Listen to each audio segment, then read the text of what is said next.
The manhwa begins with someone rising from the ground, covered in blood, as a winged man stands before him. The celestial being declares, "God is dead." Humanity worshipped gold and revered arcane engineering until, in the end, they became slaves to themselves. The man holding a sword questions how this can be fair.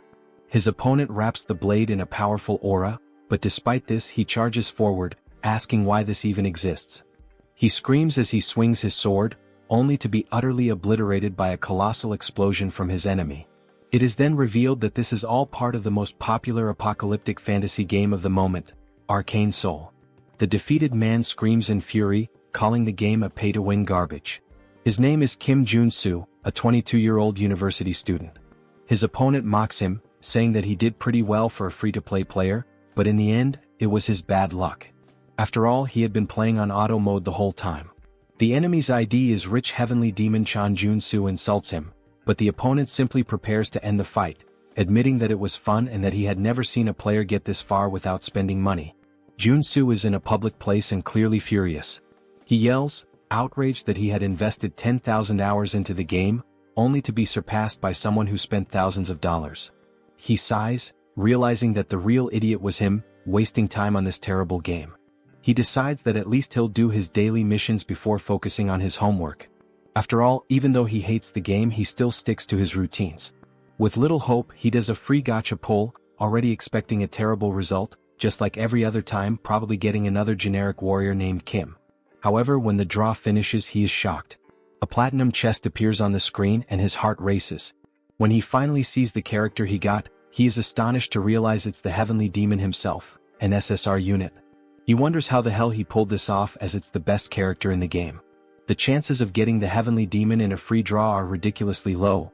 There are an absurd number of zeros in that percentage. Excited, he begins to dance in public, declaring that this game now deserves the Game of the Year award and that he needs to start leveling up his new character. It is revealed that the most efficient way to level up a character in Arcane Seoul is by sacrificing other already leveled characters to serve as experience. Now Joonsoo no longer feels envious of the whale players, the ones who spend fortunes on the game. He decides to use all the countless warrior Kims he's accumulated over his thousands of hours of play to strengthen his heavenly demon. On the screen we see the characters being consumed one by one, their experience pouring into his new champion. With a smile on his face, he says that he'll finally be able to play the game just like the whales. But in the middle of his excitement, he completely forgets that he's in a public place and starts walking absent-mindedly, right into the middle of the street. When he looks to the right, he realizes, of course, the phone slips from his hands and he mutters that this situation feels strangely familiar. When he opens his eyes again, he's staring at an unfamiliar ceiling, completely confused. He wonders why he's in a hospital. His head throbs and then the memory comes rushing back. He walked right into traffic like a complete idiot and nearly got run over. He mentally curses himself for being so careless. Suddenly, a woman enters the room, calling him Warrior Kim, surprised that he's awake. He furrows his brow and asks what she's talking about. The woman says she'll call the doctor and leaves in a hurry. Joonsoo is puzzled by the name she used, and when he looks at the clipboard with his information next to the bed, he's shocked. It clearly says Warrior Kim. Additionally, the report indicates that he suffered a dislocation and a concussion due to the accident. He wonders what kind of absurd mistake this is and lets out a long sigh. Perhaps, deep down, he really does feel guilty for sacrificing all his Warrior Kims to gain experience, but that still doesn't explain why his name on the clipboard says Warrior Kim. Trying to make sense of the situation, he attempts to get up, but the instant he puts weight on his leg, a searing pain shoots through his body, and he lets out a deafening scream. A nurse rushes into the room, telling him that he can't move yet. Still writhing in pain, he asks why it hurts so much. At that moment, the doctor enters the room and explains that he was hit by a truck and, considering the circumstances, got off with few injuries. Still completely confused, Joonsoo furrows his brow and asks what they're talking about. The doctor responds that they still need to do more tests and that he'll need an MRI and a magical vision test. He freezes when he hears the word magical and wonders what the hell they're saying. Is he having a stroke? Is he still dreaming? Meanwhile, at the reception, they're calculating the costs of his hospitalization, including the tests such as the CT scan and MRI. When they finally give him the total, his heart almost stops. 22.3 million won, around $16,000. Totally outraged, he retorts that he was there for just 4 days, so how can the bill be this absurd? The receptionist, with complete calm, answers that he doesn't have insurance and has to pay everything out of pocket. Confused, he asks what she's talking about. After all, every Korean has national health insurance. The woman looks at him as though he's delirious and responds with a question. What are you talking about? You don't have insurance from the Legion or the Magic Tower. A chill runs down Joonsoo's spine when he hears those names. He doesn't fully understand what's going on, but those words sound strangely familiar. Legion, Megacorp, Magic Tower, Sacred Order. Then it hits him. These are the 4 factions that dominate Arcane Seoul. The world where God abandoned humanity. Where arcane science advanced drastically. Where Earth was overrun by monsters. Where humans modified their own bodies to survive. His mind starts to fail him. He falls into denial. No. The summary? This world is a hell to live in. Hours later, he finds himself in a dark alley shouting at the top of his lungs. Why the hell did I end up in this game? He remembers how happy he was when he went to sleep that night, after finally getting the heavenly demon. But now he realizes the cruel irony of fate. He didn't reincarnate as a protagonist. He became a tutorial character. Maybe this is divine punishment for sacrificing all of his old characters. Finally, he arrives at Warrior Kim's house. Looking around, he lets out a heavy sigh. This crap is smaller than my bathroom. He can't believe this guy was so miserable. Exhausted, he throws himself onto the bed. His body is battered. He has no money. And now, what should he do? Then reality hits him like a punch to the stomach. If this is really the world of Arcane Seoul, events like nuclear wars, dimensional rifts, and even the rebirth of ancient gods are going to happen soon. And when that happens, this place will turn into a true hell on earth. He has no idea how he ended up here, but one thing is certain. If he stays still, he will definitely die. Then, suddenly, something occurs to him. His gaze locks on his own hands and he finally understands what this means. Without hesitation, he grabs a pen and raises it above his palm. Looking down, he murmurs that he needs to test this before it's too late. For a moment, he hesitates. But then, gathering all his courage, he stabs the pen into the top of his hand with all the strength he can muster. The pain explodes in his skin, and he lets out a loud scream as he pulls the pen out. It has pierced his hand completely. Immediately, a green aura begins to swirl around the wound, healing it before his eyes. A smile spreads across his face. I knew this would work. He has just obtained a trait called Wound Recovery. Now everything makes sense. The reason he created and sacrificed so many Warrior Kims was because this character is the only one without a base trait. However, this means it's possible to unlock and swap traits freely, allowing players to shape Warrior Kim however they want. For someone like him, who always played strategically and never had luck with rare characters, Warrior Kim was the best choice. And now, he is Warrior Kim. This means he can acquire any trait as long as he works to earn it. As he watches, his wounds start to fully heal, regenerating thanks to the newly acquired ability. He takes a deep breath and reflects. In Arcane Seoul, you die if you're poor, weak, or if your luck runs out. But he won't let that happen to him. He spent 10,000 hours playing this game. He knows all the shortcuts. He knows how to break the system. The scene cuts to his global ranking, which plummets from 115,000th place to the top 7,000. Then he climbs into the 3-digit ranks, finally reaching the top 9. Now he's above monsters, literally in the top 9. He doesn't know exactly what that means, but he'll figure it out. Plan change, make money. Now he walks confidently into a talent agency, muttering to himself. With Warrior Kim's body, this is a free pass to the top. Inside the player registration sector, a man reviews his file and raises an eyebrow. So, this is your first time at a player recruitment office? Joonsoo nods in confirmation. Yes. I want to enter the monopurification field. The recruiter stares at him, surprised. Monopurification? Joonsoo nods. He needs money to fund that pay-to-win gacha nonsense, and using his own body for work is the only option available. The man leans back in his chair, putting his feet on the table. He sighs, then looks at Joonsoo with an amused expression. They even call it monopurification, but do you have any idea what clearing a dungeon really means? The badge on the table reveals his name, Choi Seon-soo, Player Recruitment Director. Joonsoo crosses his arms and responds without hesitation. Of course I know. Seon-soo lets out a sarcastic laugh. Are you sure? Because honestly, your resume is completely empty. Joonsoo rolls his eyes and confidently responds. It's obvious that I understand how this damn game works.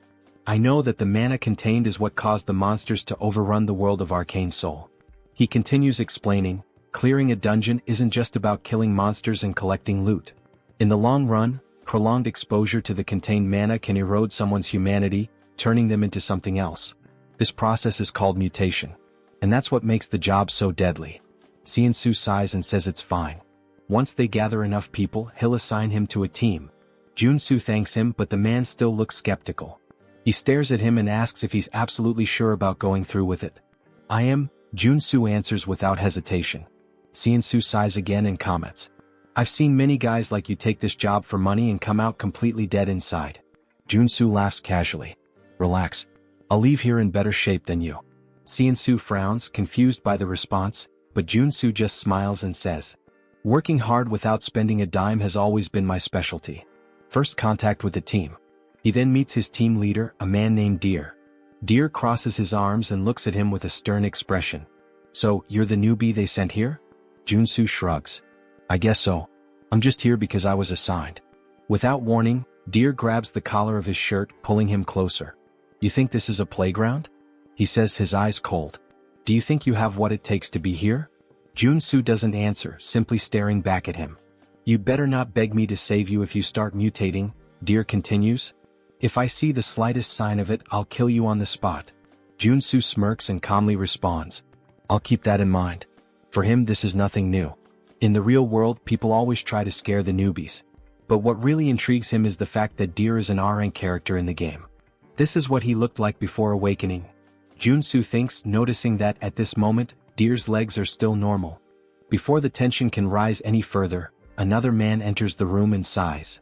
Deer, I've told you not to treat the newbies like that. We're short on staff. The man is introduced as Hedgehog, a veteran with 5 years of dungeon clearing experience. Deer clicks his tongue, clearly irritated. Whatever. I just hope he doesn't mess things up. He then turns to the group and gives his instructions. We have 4 hours to clear 5 locations. No time to waste. Joonsoo watches Deer and thinks, this guy's much tougher than he was in the game. Hedgehog notices and pats him on the shoulder. Don't mind him. He may seem tough on the outside, but he's a good guy deep down. Joonsoo gives a nonchalant "hmm" in response, not paying much attention. The first dungeon.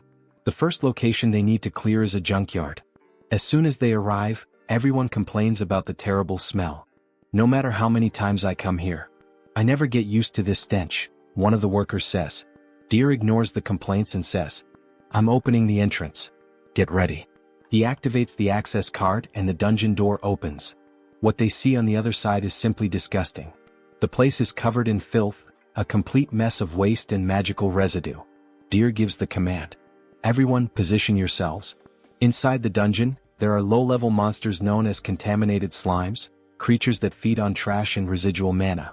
Joonsoo quickly assesses the situation and starts explaining to himself. The core of mana-contaminated clearing is eliminating these slimes. They're weak but troublesome. If you cut them in half, they just multiply. The only way to truly kill them is by destroying the small mana core inside their bodies. As they begin to fight them, the workers quickly realize the problem. How the hell are we supposed to find these cores in the middle of all this mess? Someone shouts, frustrated. Joonsoo takes a deep breath, steps forward and says, Get out of the way. Before they can react, he rushes toward the slimes, holding nothing but a shovel. He leaps into the air, preparing to strike. If this goes south, don't blame me. He shouts to his teammates.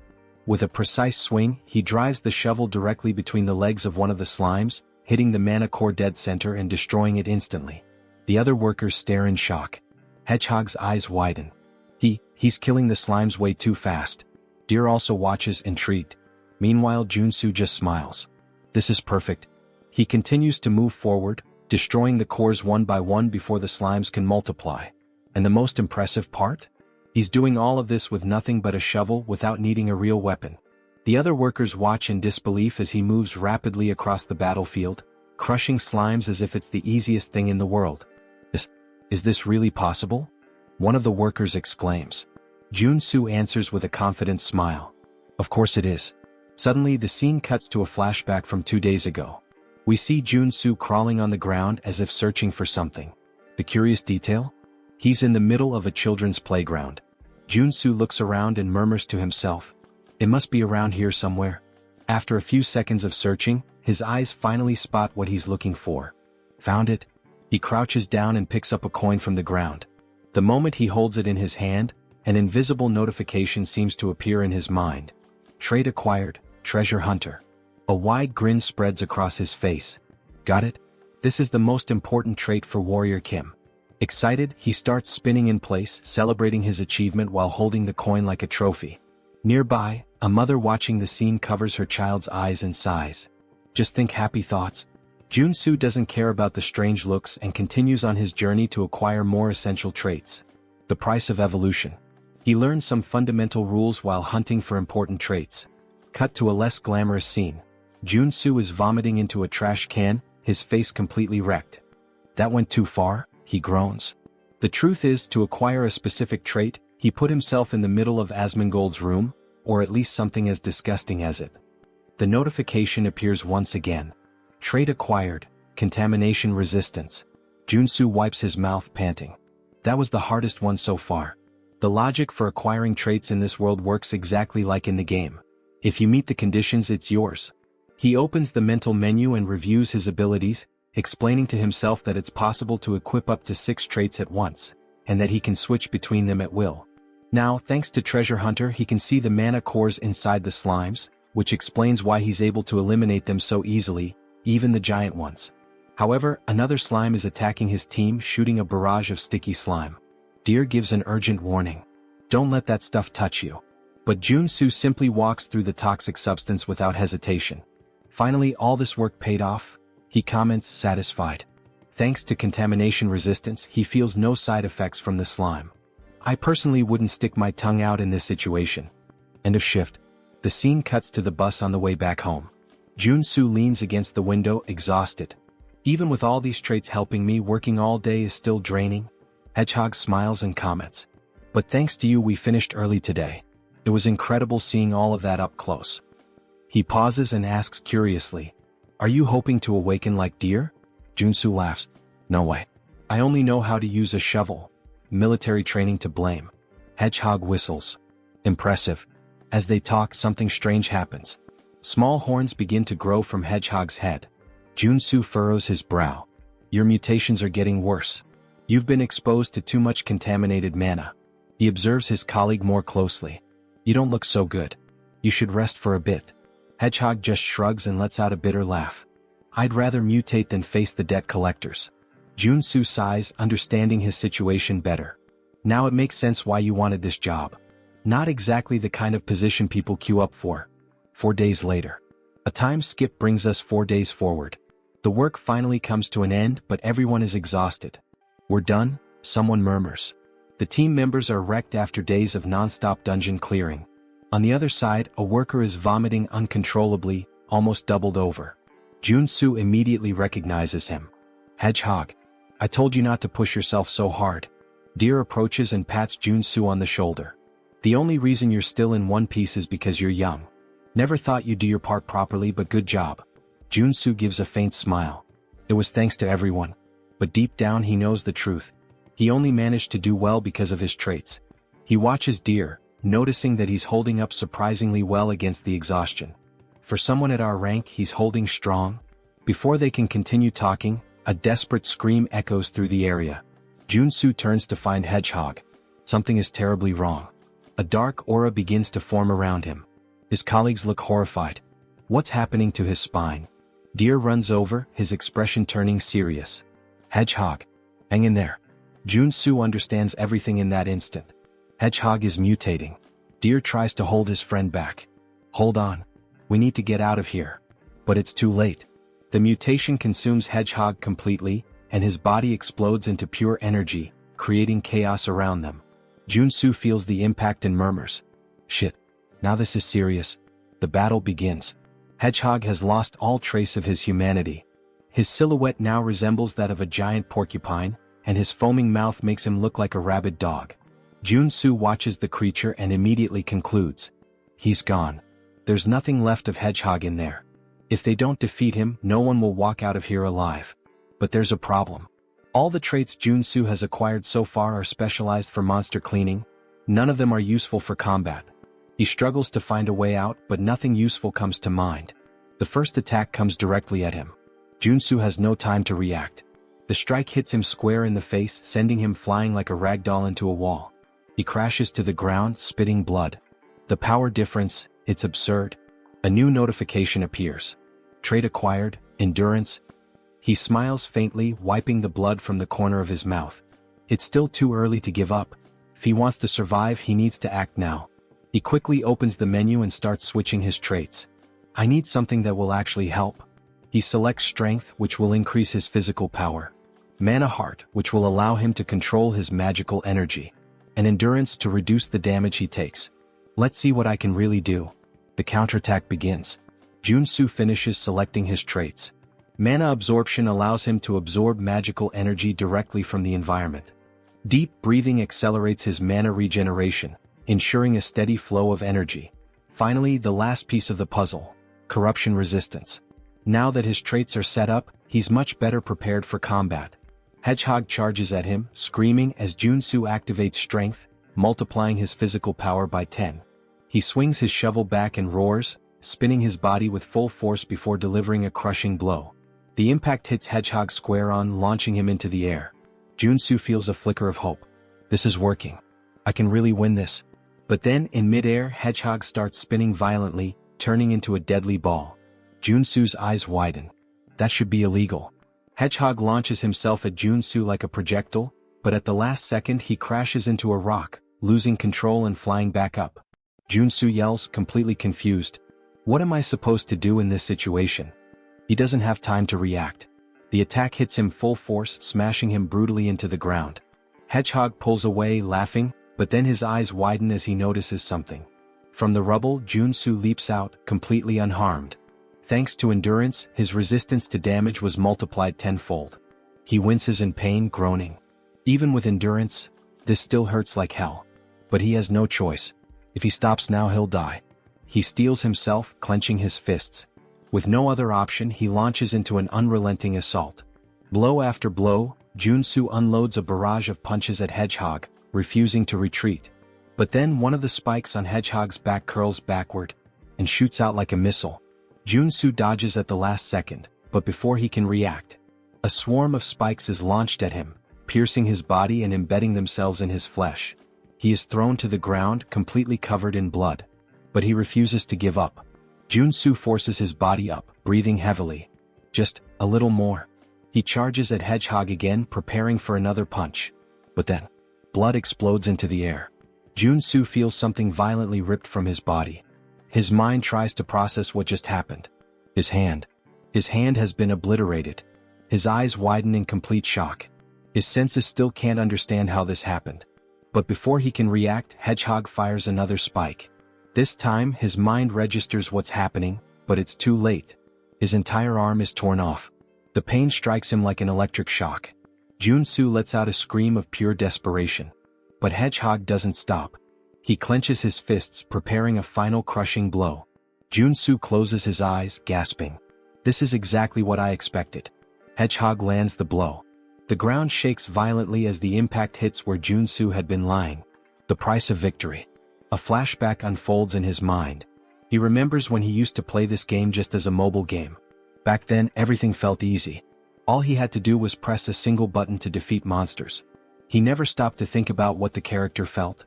He pushed it to the limit over and over under the guise of efficient training. But now he finally understands. He understands the pain. He understands the suffering required to earn even a mediocre trait. And above all, he understands that there is no victory without sacrifice. When Hedgehog looks down, he realizes something is wrong. Joonsoo blocked the attack. His arm regenerated. Before Hedgehog can react, Joonsoo rushes at him with lightning speed. His fist connects with the creature's face, and the impact is devastating. Hedgehog is thrown away, sliding across the ground, incapacitated. Joonsoo exhales deeply, gritting his teeth. There is no victory without a price to pay. He looks at himself. His muscles are pulsating and growing uncontrollably. His body has been pushed to its absolute limit. A notification appears in his mind. Trait acquired, mutant muscles. Joonsoo smiles despite the pain. The real fight is just beginning. The awakening of the monster. Joonsoo's body is still covered in spikes. Hedgehog is thrown against a wall and Joonsoo grins to himself. The reason he had recklessly charged at him with all those attacks was for the trait. By pushing his limits with mana heart and strength, he knew he could gain something greater. And now they merge, activating his new trait, mutant muscles. Hedgehog charges at him again without hesitation. But Joonsoo stands his ground. Everything I've done so far was for this moment. Hedgehog throws a punch. Joonsoo easily blocks it. Then he starts to laugh. This doesn't work anymore. Go ahead, hit me again. Hedgehog snarls and then his fist deforms, sprouting sharp spikes. He lunges forward, slamming the punch directly into Joonsoo's chest. The impact is brutal. Joonsoo is thrown to the ground, his body pierced from all sides. It seems like he won't get up from this. But then, his body begins to regenerate. His organs rebuild. But something feels off. The regeneration is not just healing him, it's transforming him. Hedgehog watches, confused, as Joonsoo unlocks a new trait, mutant body. His arms grow, his structure expands, and his physique now matches Hedgehog's. Joonsoo smiles. Thanks, Hedgehog. I needed this. All of this happened because of you. He moves forward without hesitation. Hedgehog howls and charges straight at him. Neither of them backs down. What follows is a battle of pure brute force. Punch after punch, they exchange blows evenly matched. The monster battle. Nearby, Deer stirs. Dazed, he lifts his head. What the hell is all that noise? His blurry vision clears, and he freezes. A monstrous battle unfolds before him, something straight out of a kaiju movie. His eyes lock on Joonsoo. Wait, that's Warrior Kim? Deer can't believe what he's seeing. A normal human can't fight a mutant on equal terms, can they? Joonsoo and Hedgehog trade powerful punches at the same time, and both are thrown back, crashing to the ground simultaneously. Joonsoo grits his teeth, breathing deeply. This isn't as easy as I thought. Physically, he's now the same size as Hedgehog. But if this keeps going, he'll end up at a disadvantage. The breaking point. Hedgehog lets out a deafening scream. Joonsoo narrows his eyes. This is dangerous, but I have no choice. He activates corruption resistance, a trait that's helped him before. And then, he deletes it. Deer is shocked. What? He just erased a skill. Joonsoo's body shakes violently. And then, he starts transforming again. His skin darkens, twisting and stretching, his muscles expanding uncontrollably. He fights to keep his sanity, but the process has already begun. Joonsoo is undergoing a full monsterification. The primal roar. His skin turns a deep red. His body grows even larger, becoming colossal. Then, he lets out a primal, deep and terrifying roar. The sound shakes the air, a fearsome bellow that freezes Hedgehog in terror. For the first time, Hedgehog hesitates. Above Joonsoo's mutated mouth, a magic circle begins to glow.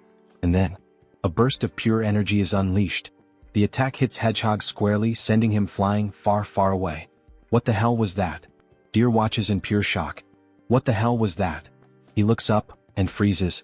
A monstrous, gigantic, and deformed version of Joonsoo glares down at him. Deer feels a chill run down his spine. He really turned into a mutant? How is this possible? But for Joonsoo, it's just another trait. New trait acquired, mutant. Deer swallows hard, his instincts screaming at him to flee immediately. Holy shit. He begins to crawl away from Joonsoo, panic taking over. Then suddenly, Joonsoo extends his hand toward him. Deer shuts his eyes tightly, bracing for the worst. But instead of a fatal blow, he hears coughing and groaning in pain. His eyes open. Joonsoo is standing, panting. And just like that, he's human again. The final sacrifice. Then Joonsoo collapses face first into the ground, muttering that he made it. We learn that corruption resistance is the last line of defense. If you're possessed by the mutant form and mutant muscles, and you erase the resistance, you turn into a full mutant. The common belief is that once transformed, you can never go back to normal, but Joonsoo knew otherwise.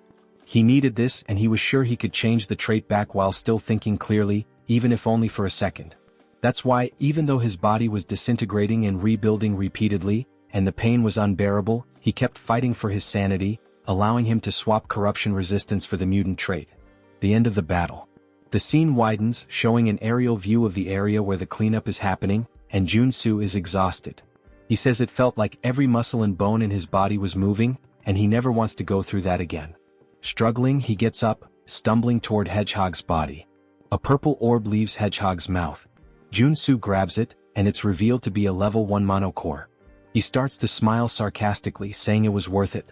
Soon he starts dancing, joking that clearing the field is really profitable. Deer approaches and asks if he's alright, commenting on his mutant transformation and asking what happened. Joonsoo replies that it would be annoying if strange rumors spread, so he just says he kinda bet he could turn back and got really lucky. Deer is surprised, saying it was an insane risk, and Joonsoo hands him some level 0 mono cores since he now has a level 1 mono core. Joonsoo says he wants to head back now, breathe some fresh air, and everyone is surprised since he saved their lives and even gave mono cores, hoping they'll keep his secret. But Deer looks at him with suspicion. Back at Seonsoo's building, we see him starting to flatter Joonsoo heavily. Joonsoo wonders what all this flattery is about. Seonsoo responds that he should have said something if he were a superhuman, so they could have given him proper work instead. Now Joonsoo understands why all the praise. In the world of Arcane Seoul, a superhuman awakens a skill that grants them powerful mana. In a world like this, where strength equals power and authority, superhumans are practically the nobility. But it makes sense for Seonsoo to think this way since it takes a superhuman to defeat mutants. Though in Joonsoo's case, it's just a game design flaw since he can acquire traits. Seonsoo puts his hand in his pocket and says he should pay Joonsoo for the cleanup. Joonsoo responds that would be nice, trying to stay calm, but inwardly he has that mischievous smile, thinking he'll let Seonsoo think he's a superhuman for now. Seonsoo pulls out a mountain of cash from his pocket and says that they cleaned 5 regions, and that they get 20% of the total fee, which amounts to 50 million wons. If they split it among everyone in the group, Joonsoo should receive 5 million, but this time they'll do it differently. Seonsoo places all the money on the table and says they'll only keep 5% of his share and will even give him a bonus of 12 million. Joonsoo's smile reaches a whole new level now, with his tongue even turning into a heart. He exits the room singing, and someone comments that he seems to be in a great mood, while the other says he must have been well paid. Joonsoo confirms, saying yes, since they finished the job, and acknowledges the man as someone he's worked with. The man explains that he's here because he wants to ask a favor. Joonsoo asks what he means by that, and the man reveals that his wife is sick and asks if he can lend him some money. He apologizes for asking since they don't know each other. Joonsoo responds that it's not a good idea to help someone when you know nothing about them, because they could end up stabbing you in the back, and it's hard enough to stay afloat right now. Joonsoo takes the man's hand, which is pleading, and tells him that he's much older than Joonsoo, so he doesn't need to do this. Although it's not much, he can use it and hands over many level 0 mono cores to the man. Joonsoo says he feels too bad to ignore him. What a conversation, huh? The twist. Later that night, we hear the man laughing, calling Joonsoo an idiot, saying he pretended to be poor, but gave him so many mono cores. He's boasting to Deer. Deer replies that the man must be new to this kind of thing, and the man says he would have given more if Joonsoo had said his son was sick too. And he complains that what's annoying is that Joonsoo was paid more than everyone but gave such a tiny part, along with that superhuman talk about the profit split. Deer sighs, saying that Joonsoo isn't a superhuman and that it's better they teach him a lesson. The beggar asks if Deer has any ideas, and Deer smiles, saying that idiot probably has some strange skill. While Joonsoo is happily helping the poor, Deer says that since they know his secret, they can teach him a lesson about how truly scary the world can be. The scene shifts to a luxury resort, where we see Joonsoo through a window, receiving a massage. He comments, saying that money is really wonderful. He never imagined he'd see the day he could get a massage in a place like this, and being in the game is so much better than reality. The masseuse presses hard on his arm, and Joonsoo mentions he spent 3 whole days resting at the hotel but still feels pain. From now on, he'll have to think twice before using any mutant-related traits. Changing traits isn't as all-powerful as he thought. His body changes depending on the traits, and the intensity of the side effects increases as his body changes. The problem now is survival after limiting the use of traits. He looks out the window and recognizes a few people, saying that's the Iron Fist gang, while we see them all by the pool. He explains that Arcane Seoul is ruled by local gangs, not the law. That's natural since there are so many monsters around, and people have to rely on superhumans. He says he's managed to survive so far, but it would be foolish to rely only on his traits in such a dangerous place. He starts to smile, saying that in the end, it all comes down to being overloaded with equipment. He goes to a miscellaneous goods store, and a woman asks if he's there to sell things. He says yes and mentions he has some monster byproducts. She looks at his clothes and warns that they don't buy level 0 mono cores since he's not dressed well. He replies that he already knew that. He pulls something out of his bag and says that this is what he would like to sell, revealing a blue mono core, which surprises her. She asks if it's a level 2 mono core, and he confirms, telling her to take a good look at it. He comments that it's nice to see she's surprised. He's really happy he managed to get a level 2 mono core, and the effort at the hotel was worth it. If he can sell it for the highest price, this will be the right path. He asks if she sells weapons and armor. She replies that she does and lets him into the back area. As he enters, he's surprised, saying that it looks like she has everything back there. He thinks the government should start keeping an eye on this woman since all the essential game items are there as well. She tells him to make himself comfortable. He responds affirmatively and then begins to get excited. He says that now is the time to get properly equipped. He starts putting various weapons into his backpack and says that now that he has weapons, it finally feels like he's playing Arcane Seoul. Then he hears a woman calling for him and turns around. She asks almost casually if he's a mercenary, saying she needs help. He replies that he's not a mercenary and suggests she should look for someone else, but she pulls out a little money, explaining that she's on a business trip and that the Iron Fist gang scared her. She asks if he could protect her until she reaches her lodging. He realizes she's trying to offer him at least 500,000 to be her bodyguard, and wonders if he should accept now that he's well equipped. He places a hand on her shoulder, saying that he can't ignore a lady in distress, and tells her it's time to go, looking ready for the situation. They start walking through some alleyways and she says they're almost there. He wonders why she's staying in such a shady place, saying that, forget about people, there isn't even an ant around there. She quickly dashes around a corner and when he turns, all he sees is darkness. She says they're nearly there and urges him to hurry. He replies that it's too dark and he can't see anything. Then his eyes begin to glow yellow as he acquires the night vision trait, and says that now he can see, but he didn't plan for this. In her hands there's a pistol aimed directly at him, and she remarks that he's a lot more cautious than she expected. He wonders who she is and if all of this was a trap, only for him to turn around and see Deer, who laughs and asks where he thinks he's going. Deer says it's good to see him again like this, asking if he agrees. Joonsoo asks what he did to deserve this and Deer responds that he didn't do anything, he just looks stupid. There's no other reason, calling him naive. Joonsoo lets his weapons drop, immediately rushing to knock the woman down. Deer asks why he would start a conversation just to run away. He tells the woman to shoot him and she fires her gun directly at him, hitting him in the back. He starts falling down the stairs. Then Deer asks, "What the hell?" saying she should have shot him in the leg, not the chest. She responds that it's better than him running away. Deer says, "Damn, I think he's dead. Honestly, I think the guy can just get up, he looks fine." The woman mentions that someone might want to buy his body since he came back from being a mutant. The beggar says it's time to loot his gear now. When Deer looks down again, he says there's no way and they should do this first, only to find that Joonsoo's body has disappeared. They all start wondering where the hell he went, growing uneasy. The street lamp breaks and the beggar is hit in the neck. The rest of them start panicking, wondering what's happening, and Deer says there's no way he's still alive. Joonsoo says that he can't die at the hands of someone who repays kindness with betrayal, and it's a good thing he left the store after putting on the bulletproof vest. Thanks to that, he acquired the trait of playing dead after being shot. Deer looks around in panic, saying he can't see anything since the street lamp broke, wondering where Joonsoo is.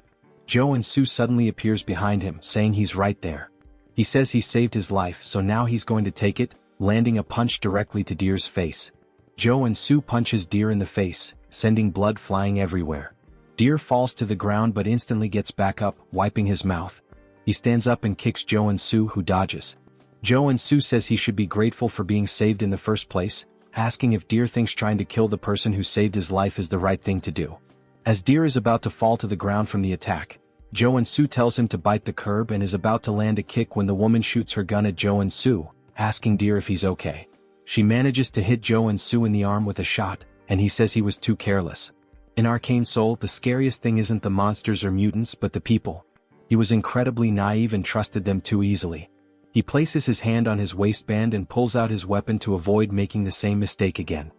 He shoots the gun out of the girl's hand and then shoots one of the men in the shoulder, telling them that's enough, as we see both of them on the ground, writhing in pain. Something bounces off the wall, and Joonsoo turns, thinking he should kill Deer to stay safe, only for Deer to launch a surprise attack. Joonsoo wasn't expecting that but manages to react just in time by blocking the kick, although he loses his weapon. We see that Deer's legs have now transformed, and he's awakened as a level 1 superhuman. Joonsoo says the game is poorly made, explaining that the superhuman awakening is something all playable characters can undergo. It's considered the basic growth system in the game. According to the world of Arcane Seoul, a level 1 superhuman is strong enough to threaten an ordinary civilian with an automatic rifle. Joonsoo starts backing away to create distance, while Deer declares he will kill him, and now Joonsoo has to deal with a superhuman with nothing but his body. Deer disappears instantly before Joonsoo, and he wonders where the hell he went. We learn that Deer has two unique traits: stereoscopic movement and kick. Stereoscopic movement allows him to use his incredible leg elasticity to move freely in any direction he wants. In his case, he's running on wall. Joonsoo looks up and sees him coming from above. He used stereoscopic movement to gain height and is now coming down with a kick, using both the momentum and the height. Joonsoo says he needs to dodge this, and he rolls to the side, letting the ground get completely smashed. Deer is surprised and irritated that he dodged, preparing to attack again, saying that this time Joonsoo won't be able to dodge. The impact happens and Deer starts to smile, thinking it's over. But Joonsoo says, "Sorry, but I didn't plan on dodging." As we see, he blocked the kick with a weapon, calling him a mutt who doesn't know his place. He knew buying that extendable baton was a great idea. A few hours ago in the girl's store, he was wondering if a weapon would really be worth it. Since Warrior Kim is a warrior class character, even though he gets stronger, there's a limit to how effectively he can use a weapon. That's why he decided to buy a close combat weapon, which turned out to be nothing other than this extendable baton. Each character has weapons and traits that are more effective for their class. We see Deer's leg trembling, and Joonsoo manages to push him back. To defeat Deer, he needed to use a close combat weapon and traits suited for a warrior like him. He swings the baton downward, hitting Deer and knocking him to the ground, then acquires a trait called Strike. This is a trait specific to the warrior class. He then starts spamming his attacks to acquire even more traits, using moves like a downward strike, uppercut, and even an advancing attack. He tries a side strike, though it's unclear if he gained a trait from that moment. Deer searches for an opening and as soon as he finds it, delivers a direct kick toward Joonsoo. Joonsoo hesitates, wondering whether to dodge or not, but decides he can't stop now after coming this far. He grits his teeth, saying that even if he has to break bones, he'll block the attack with his elbow, hitting Deer's leg. He tells himself he needs to keep attacking. The fight continues with blows exchanged one after the other. Then Joonsoo acquires a trait called Combo and starts smiling, saying, "That's it. The best trait build for the warrior class at the early stages is combining strike and combo." He uses his left hand for punches and his right hand to swing the baton, taking down Deer like it's a cut scene. Deer begs him to stop as he begins to lose consciousness, but Joonsoo throws the baton directly into Deer's chest, hitting him with the strike trait. Deer finally loses his strength and collapses to the ground. Joonsoo shouts, saying that he succeeded and defeated an awakened one.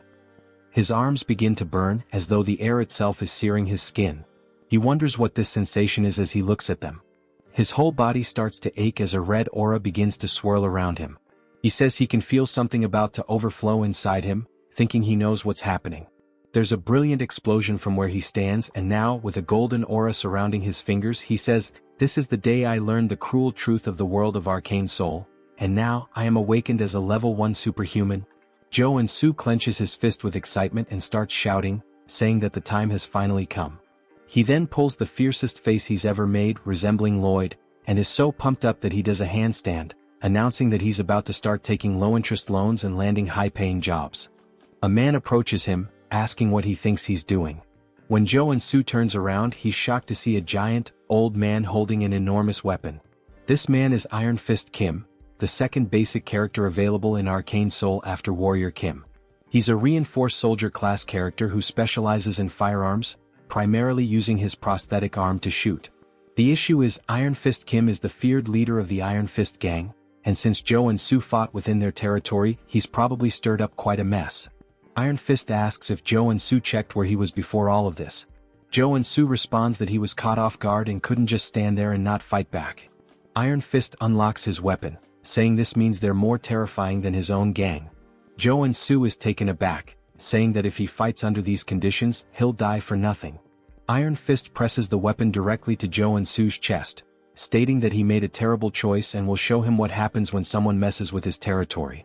Joonsoo pauses for a moment, then asks if that's the best he's got, mentioning that Iron Fist forgot something. Joonsoo grabs the weapon and puts his finger on the trigger. He shoots himself in the chest, saying that he's not the type to die so easily. Iron Fist is stunned, seeing the guy just kill himself with his own weapon, calling him a psychopath for pulling the trigger on himself. Joonsoo starts laughing, asking if that's all, saying it was easy. We see that he acquired the regeneration trait. Iron Fist laughs, calling his ability interesting. Joonsoo explains that the upgraded version of Wound Recovery is regeneration, and it can only be obtained when you become a level 1 superhuman. He warns Iron Fist that it will be the end for them if they start underestimating him. He realizes he'll need to bluff his way out of this. He points to the triple homicide case behind him, saying that, as they can see, he didn't survive by chance and that he doesn't care who they are. If they mess with Warrior Kim, they'd better be prepared. Iron Fist laughs, asking if that's his name, saying he likes his audacity, but he'll let him go this time. However, now Joonsoo owes him a favor. He puts a hand on Joonsoo's shoulder, saying that he surely knows what he means. Joonsoo says he'll remember this, wondering if maybe Iron Fist recognized him. Iron Fist then extends his hand, suggesting that they might work together on a job next time. When Joonsoo looks at her hand, he thinks that Iron Fist is not the type of person who would betray him. In that case, it wouldn't be bad to form a connection here. He says it's a deal as they shake hands, telling her he'll see her next time. The scene then shifts to the superhuman tower in Jamsil, where Joonsoo says he had no idea when he first saw this place in the game, but now he realizes that it's really impressive, completely different from anything he's seen before. A woman then catches his attention, thanking him for visiting the tower and asking how she can assist him. The guy is stunned by her beauty and mentions that she looks familiar, wondering if she's an NPC. She tells him that if he's there for certification, he needs to head to the machine to measure his mana and trait circuits. He thanks her and starts walking towards it, thinking that he didn't even ask for help, but she guided him anyway. It just shows how much of a novice he must look. He thinks that once he gets his certification, he'll truly start his life in Arcane Seoul. Suddenly, he hears a loud noise that startles him. When everyone tells him to look at the ceiling, saying the saint has arrived, he looks up and sees a bright light descending from an airborne ship. As the light appears right in front of him, we see some enchanting text spread across, while people are teleported. Joonsoo is shocked, recognizing it as the Old Father's order and wondering why a boss monster is there. People begin praying, saying it's an honor to be in her presence, but Joonsoo remembers that, since he's still in the tutorial timeline, she's a saint and not a boss monster. As the story progresses, it's revealed that the order is actually a cult disguised as a religion, and she is a complete psychopath. While people continue to praise the saint, they mention that she must be there for a level-up renewal. She then starts releasing a powerful aura, so strong that it knocks people down, with a golden light pulsing around her. Joonsoo looks away, saying that it's a rather flashy way to do things, and that it's kind of too noisy. As the machine begins reading her mana, it starts collecting her energy until it completely disappears, leaving everyone in suspense, wondering what she'll get. We then see that she is 27 years old, a priestess class with mana level 8 and a 6-layer circuit. They can't believe she's only level 8. She smiles as they say she has up to 6 traits, which the layered circuits represent. But Joonsoo has a different opinion. He's sweating nervously, saying that it's not the time to celebrate. A level 8 superhuman can be compared to an aircraft carrier, and she's a walking national powerhouse. Why are strong women always crazy? But even if he tried to warn them, they would just treat him like a madman and stone him to death as if it were the Middle Ages. For now, he decides to just measure his mana. It would draw too much attention if he had 6 traits, so he'll lower it to 3. The saint suddenly turns, sensing something. When her men ask what's going on, she says that she's found something that caught her attention. She appears right behind Joonsoo, saying that he has an interesting ability. He says, "Damn," surprised, and then repeats what she just said, asking if she really noticed that he swapped his traits. He freezes for a second as the window remains open. Everyone wonders why the saint is talking to him, saying he looks like a normal guy. She then takes his hands, asking what his name is. He says his name is Warrior Kim and comments that the only reason a priest would ask someone's name in Arcane Seoul is. Before he finishes his thought, he's interrupted as she declares that she represents the Old Father's order and baptizes him. Since the Old Father always desires powers like his, she tells him that he must submit and find peace in this hellish world, as the enchantment table begins moving across his arm. Everyone around him envies the fact that he's being baptized, especially because she is the Old Father's first daughter. Joonsoo, however, has a different perspective. He's extremely nervous, thinking that if he's baptized and gains the baptism trait, he will have no choice but to become a paladin of the order. However, the Old Father's order loses to major figures in Arcane Seoul during the war with South Korea, and this figure is none other than the Celestial Demon. As she continues with the baptism, he rips her hand off of him, saying it feels like being forced to invest in a stock that's about to crash. He kneels, refusing the baptism. We see her eyes turn completely psychopathic as she says that he must not have heard her correctly. He responds saying he's very serious despite being a little exhausted. She starts to control her anger, saying that it's anyone's right to serve or refuse. However, the old father has already set his eyes on him. She places her hand on his shoulder, warning him not to forget that a powerful divine energy is already rooted inside him, and that if he can't overcome such a small power, his fragile free will won't mean anything in the end. Then he begins to be enveloped by a yellow flame as he starts screaming in front of everyone. They question how someone like him can refuse the baptism, asking if he isn't religious or something. We see that he's being affected by divine fever, and that he will suffer a burning, endless pain as punishment for refusing the baptism. He was prepared for this, but it still hurts like hell, his whole body burning. This is one of the strongest debuffs in the entire game. The effect causes continuous, searing pain, preventing the person from continuing their normal life. The only way to get rid of it is to go to a temple and be baptized. He refused the baptism thinking about the future, but it seems he might die right here as we see his eyes rolling back. He loses consciousness until someone splashes water on his face, waking him up again. He wonders who it is, only to see the woman from before asking if he's okay. She seems genuinely concerned. He says that no one helps someone affected by divine fever because they fear the negativity will spread to them, and he's grateful that she took the risk to help him. He sits up again, saying that he'll endure a little longer. As he enters a lotus position, he gains a trait called divine resistance. We see that he's starting to build a resistance to the flames. He says he didn't refuse the baptism recklessly either, and that the debuff gets stronger depending on the total mana of the target. Since he's still level 1, the debuff is weaker in comparison, so there are some solutions. The first is to acquire the trait, which he just did, and now he'll focus more mana within himself. It's unclear whether he unlocked his traits or activated mana absorption. Still, he starts screaming in pain, while the woman continues to pour bottles of water over him, telling him that he'll make it. This immediately cools his body, and he says it feels like life-giving water. He needs to focus on this contrasting sensation between the fire and the water. As he begins to balance them inside him, it feels as though time stops. The burning pain and the sensation of cold begin to merge into one, while he uses the mana within him to extinguish the fire. When he opens his eyes, a powerful blue light starts emanating from him. It even blinds the poor girl. We then see that he has gained another trait called Mana Barrier, as the flames can no longer harm him. He smiles, saying that this is the common level 1 skill that a defender warrior should acquire. The woman asks if he's okay, and he replies that he's fine now, thanks to her.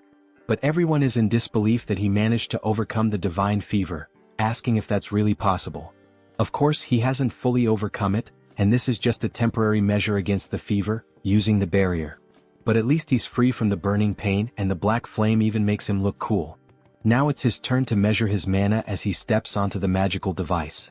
He begins to charge up, rising higher and higher. He smiles, awaiting the measurement, and we see that the device reports he is level 1 but has a 6-layer circuit. They can't believe he has 6 traits, saying this is the birth of a super newbie. It must be why the holy figure had her eyes on him. Joonsoo says that he has attracted a lot of attention, and that his goal is to be the overpowered protagonist, but hidden in the shadows. The woman then congratulates him, saying she's never seen anyone start with a 6-layer circuit and that they can now issue his license. They move to another part of the tower, where she places it on the table, congratulating him for being officially certified as a superhuman.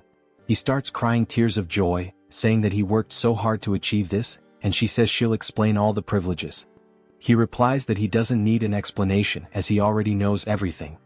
He begins to list the privileges, and she's surprised at how well he knows them. He says that he's addicted to games, or rather, a doctor in superhumanology. He then warns her that he doesn't like to waste time. While we see a crowd watching them, he asks if there's a way to leave discreetly.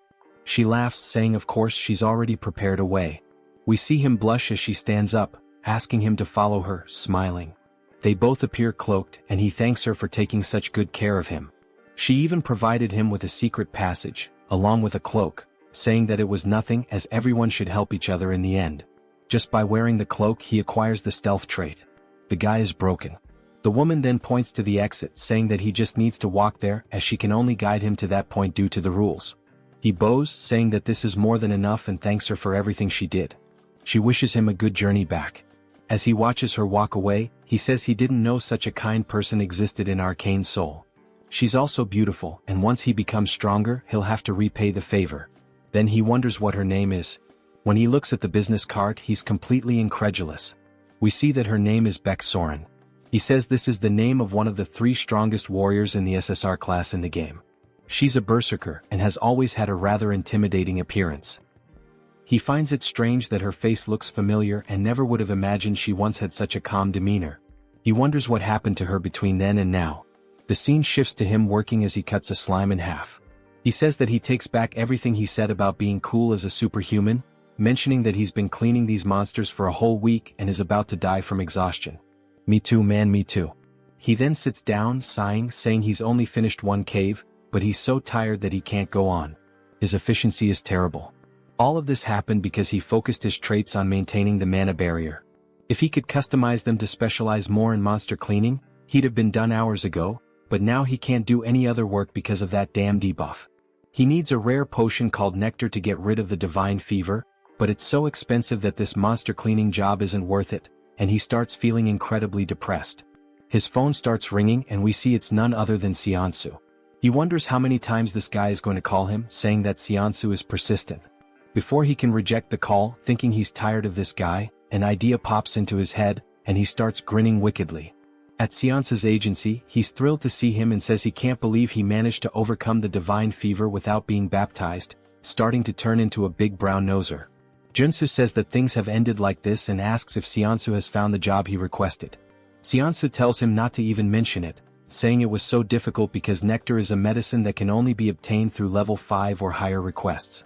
Joonsoo says that if he hasn't gotten the nectar, he'll leave, but Seonsu tells him to wait, explaining that it involves their exclusive contract, and he needs to secure it at all costs. And of course he did. Joonsoo starts smiling, saying that since Seonsu is so desperate for a superhuman contract, he knew he would do anything to ensure the request was fulfilled. He then sits back asking what the content of the request is.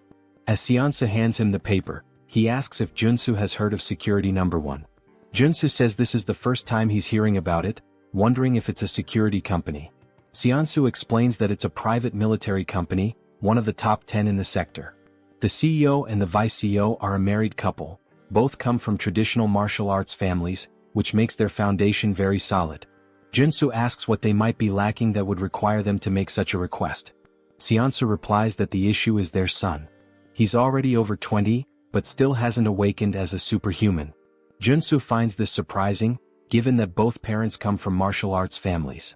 Seonsu says the rumor is that he's already accumulated level 8 mana, but simply can't awaken, which is a mystery.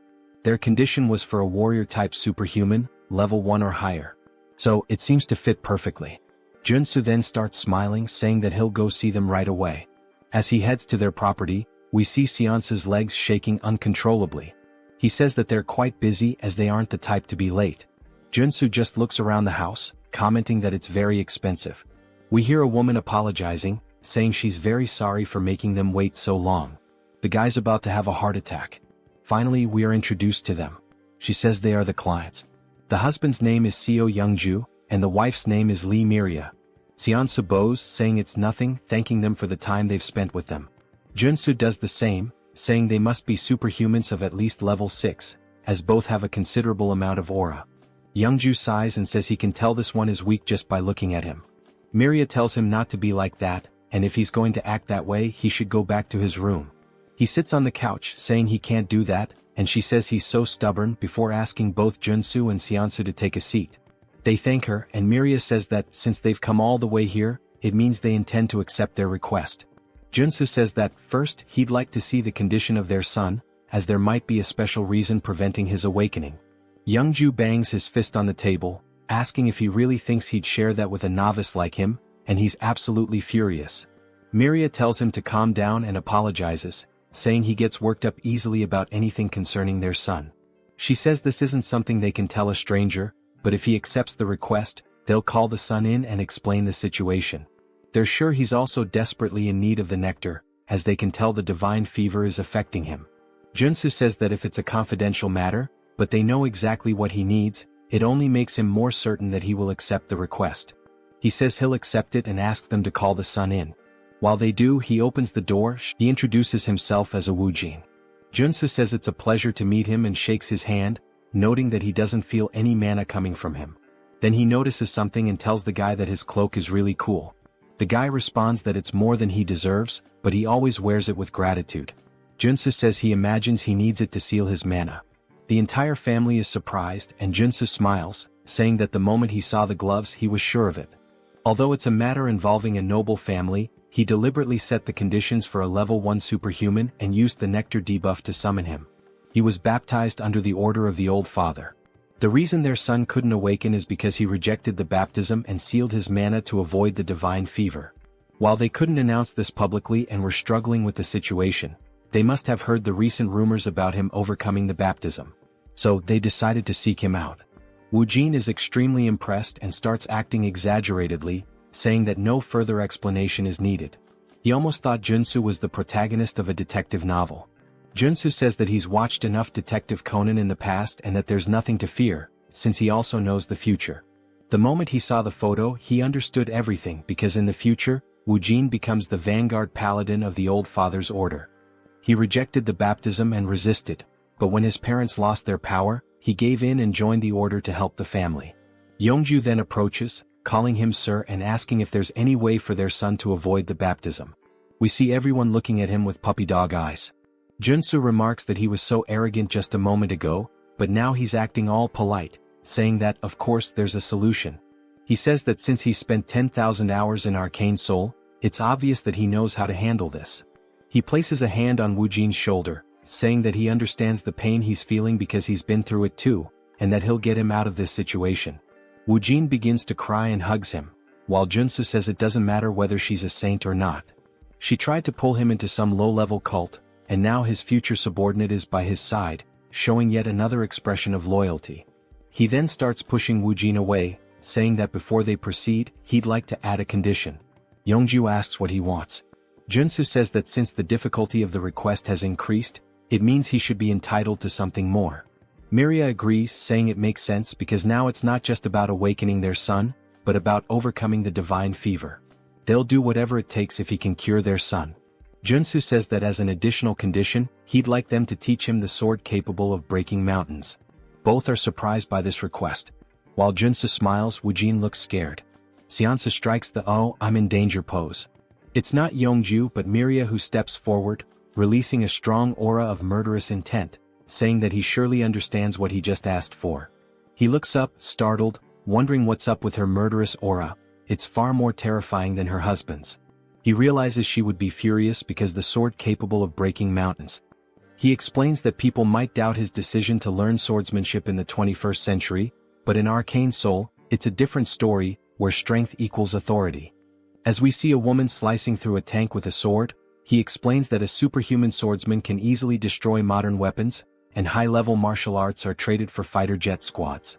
If a level 1 superhuman learns and continuously trains in the sword capable of breaking mountains, they can easily reach level 4, which is essentially a cheat code for the early game. He recalls that it was said that only elites could learn this technique, and he wonders if he has crossed the line. He tells her that he would only ask for this as an exchange if he truly completes the request. Woojin then calls her, which snaps her back to reality, and she stops releasing the murderous intent. She says it's fine, and if he succeeds she will give him a memory chip containing the sword, along with the nectar. Joonsoo is surprised that it actually worked, and he thanks her while once again showing his sinister smile. He thought she was going to kill him but now he might be able to get the sword, which is great. She tells him that if he fails, both she and her husband will be genuinely disappointed, even angry. He responds that that won't happen, and that they should start as soon as possible.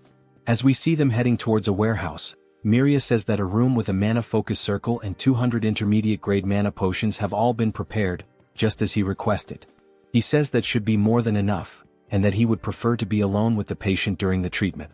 She apologizes for what happened earlier, explaining that Woojin was forcibly baptized before he even had a chance to start school. He never got the chance to make friends, let alone go out as a family. He had to suffer being forced to stay in his room. It seems that she was being overly sensitive due to the situation, so she will trust him completely now. Joonsoo comments that everyone had to suffer because of the saint's trap, and Woojin tells his mother that it's okay. Joonsoo notes that in the game, Woojin ends up opposing his family, even though they were the reason he joined the order. It makes sense that he became so cold in the future, but he feels sorry for them. He says that he will succeed at any cost, and now that it's just the two of them they can begin. We see Woojin trembling and Joonsoo tells him to take it easy, asking what he's afraid of. Woojin replies that he thought Joonsoo was going to torture him, forcing him to awaken using electric shocks or something like that. Joonsoo asks what the hell they've done to him so far, and explains that the general treatment for curing divine fever is to drink nectar after awakening. However, since he had too much mana in his body, the divine fever was so severe that he couldn't awaken, and he failed. Joonsoo then tells him not to worry but to remember one thing. Everything he sees today is a secret. Joonsoo says he's about to begin. First, he needs to expand the mana barrier to its absolute limit. Then the barrier will weaken. As we see the divine fever starting to consume Woojin once more, he removes the caps from the healing potions, pouring them into his throat, saying that now is the time. Woojin is confused as the cycle repeats relentlessly, and he continues drinking the potions. He comments that it tastes awful. After several bottles fall to the floor, he finally acquires the drug addiction trait. The damage taken and mana consumption increase, but the effects of the drugs are amplified. He says that now, if he focuses on the mana shield with the drugs, he can level it up, transforming it into an area shield. After configuring the shield around him, he wipes his mouth, saying that the divine fever has been completely expelled from the barrier. Woojin says that was amazing, and Joonsoo responds that it's still too early to be impressed, asking him to take off the glove. Woojin is confused, asking if he heard correctly, and Joonsoo explains that he needs to push his hand through the barrier, and then he just needs to grab his hand. Woojin says that the two divine fevers will create a resonant reaction. Joonsoo begins to step out of the barrier while the divine fever starts to burn him again. He says that the pain will be bearable as he stays inside the barrier, and asks him not to question why, just follow the orders. Woojin's heart starts to race because it's the first time he's taking off the glove since he was baptized. He places his hand through the barrier and it starts to burn intensely. It's even more painful than Joonsoo's divine fever, even though it's only his hand. Joonsoo wonders how much mana this guy has in his body, to the point of being terrifying, but he grabs his hand because there's no other choice. Then he experiences one of the most unbearable pains he's ever faced, as if his entire body is burning. He screams in agony, saying it hurts much more than when he was originally baptized. Joonsoo's eyes start to roll back and he says it feels like his bones are being shattered into pieces. He bites his lip, saying that he needs to stay focused and endure it. Then he hears the notification of a new trait appearing, and he immediately jumps back into the barrier toward Woojin, and the two of them fall to the ground. Joonsoo starts to pant, and we see that he's still holding Woojin's arm, while Woojin acquires the damage absorption trait, meaning he can absorb damage from others. Joonsoo says that this was a success, and Woojin is staring at his hand, now gloveless, saying that he can't believe it's still bearable. Joonsoo says that everything was planned to go this way. Besides the barrier, he used damage absorption to take some of his divine fever for himself, which means his fever is severely weakened, and now it's the final stage. He hands a wooden sword to Woojin, saying that he can't stop and that he needs to attack him until he awakens. Woojin says he understands, and that it's time to use the swordsmanship he's been training since childhood. He then takes his stance and attacks Joonsoo, who we see getting hit in the forearms. While using the armor to block the attack, Woojin runs behind him, and Joonsoo just looks at his guards, armed with fear, since they're made of iron and were broken by a wooden sword. This means the situation is going to get bad. He acquires the protection trait and says that even with this trait, he'll be in a critical state if he's hit even once by these attacks. And to think that this is coming from a guy who hasn't even awakened yet is pretty terrifying. When Woojin begins to attack again, Joonsoo extends his hand, dodging the strike. He places his hand on Woojin's shoulder, spinning in the air, wondering what on earth they've taught this boy. He's struggling even to dodge the attacks. When he lands, he turns around and notices a small aura starting to leak from Woojin, and he's also acquired the evasion trait. Joonsoo smiles, saying that this means Woojin is about to awaken. As Woojin releases more aura than before, Joonsoo remarks that this is bad because the sword also starts to glow, and Woojin is now ranked SSR. It seems like he's unlocked a powerful trait, one with the sword, a state where the sword becomes the person themselves. That's an insanely powerful trait for a warrior class. But it's not the time to get excited as the guy is completely in a trance, firing a wave of aura directly at Joonsoo. He watches it approach and says that if he gets hit, he'll definitely be dead. Joonsoo says he needs to use all possible defensive traits and focus the barrier on his arms. With the help of the mana focus circle in the room, he might actually have a chance, and he begins using them together. The attack closes in and explodes, and the impact alone destroys the ground beneath him, sending out a powerful shockwave. We see a shield forming from the smoke as he acquires the mana shield trait. He says he's glad he managed to pull it off, and that when you combine mana barrier with protection, this is the result. He comments that he really almost died there. Woojin starts to stagger, which surprises Joonsoo as he watches the guy fall unconscious. Joonsoo asks how he can just lie there so peacefully after trying to kill him. He's relieved that Woojin is just sleeping since he was a bit worried he might be having a seizure. He probably just lost control due to the awakening.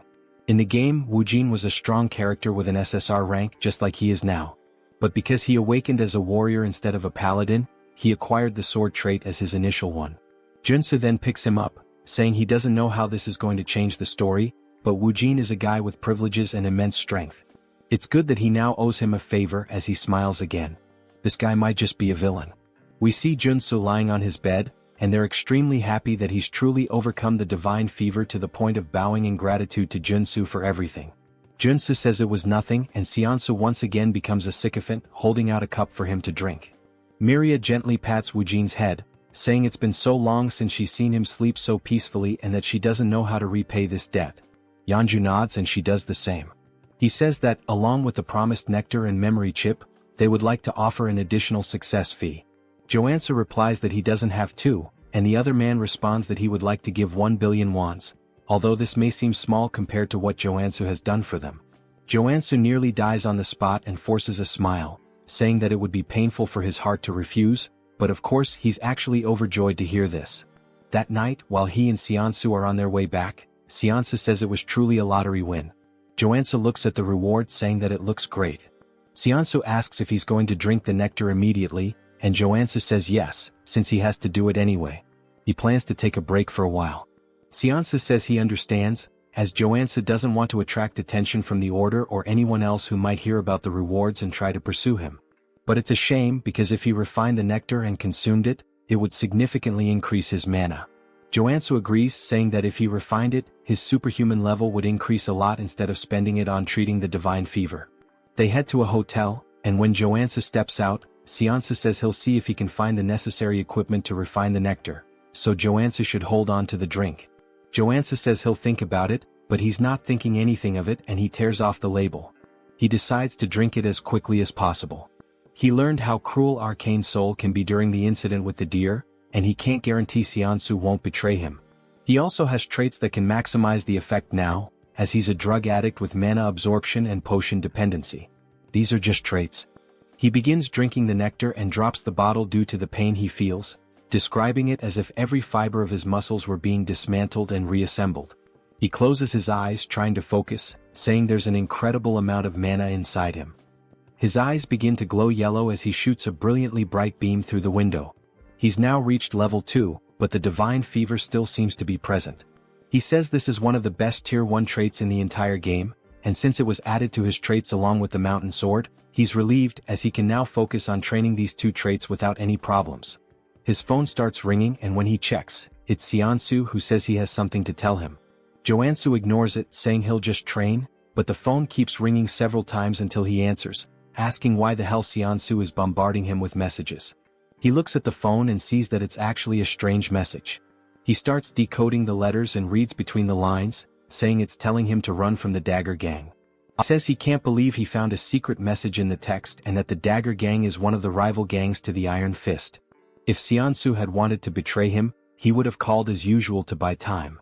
Considering that he sent the secret message, it must mean he was captured first, and it looks like the information was leaked while Seonsu was trying to prepare the equipment. Joansa starts to feel a little guilty but decides to ignore it since he got the nectar he needed, and everyone is responsible for their own life in Arcane Seoul. Then the scene shifts to Seonsu screaming as loud as possible, and we see him sitting in a chair surrounded by 3 men. They say he's a stubborn man, and despite an entire night of interrogation, he still hasn't said anything about the superhuman rookie. Seonsu says he signed a contract because he trusted him, and he won't reveal anything no matter what they do to him. The man says he didn't want to resort to this but he had no choice. A man starts walking toward him menacingly, holding an axe, asking if he's going to use his right hand or left.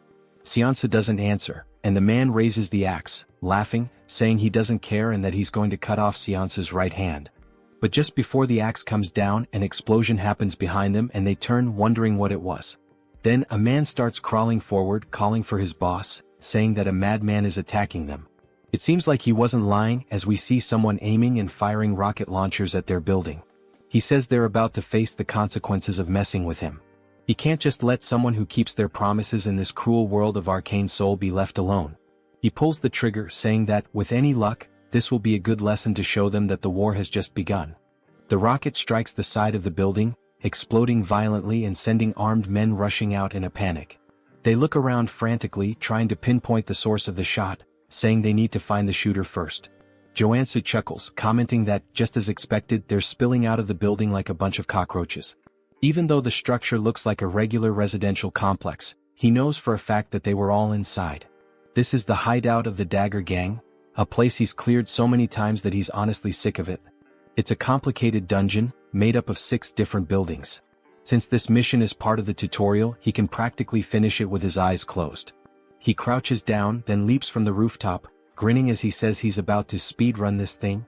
Nearby, in a narrow alley, a few gang members are patrolling, muttering that this must be the work of Iron Fist, since they're the only lunatics crazy enough to pull something like this. They confidently declare that once they find them, they'll wipe them out. Suddenly, one of them hears a noise coming from a dumpster and decides to check it out. His buddies warn him to be thorough.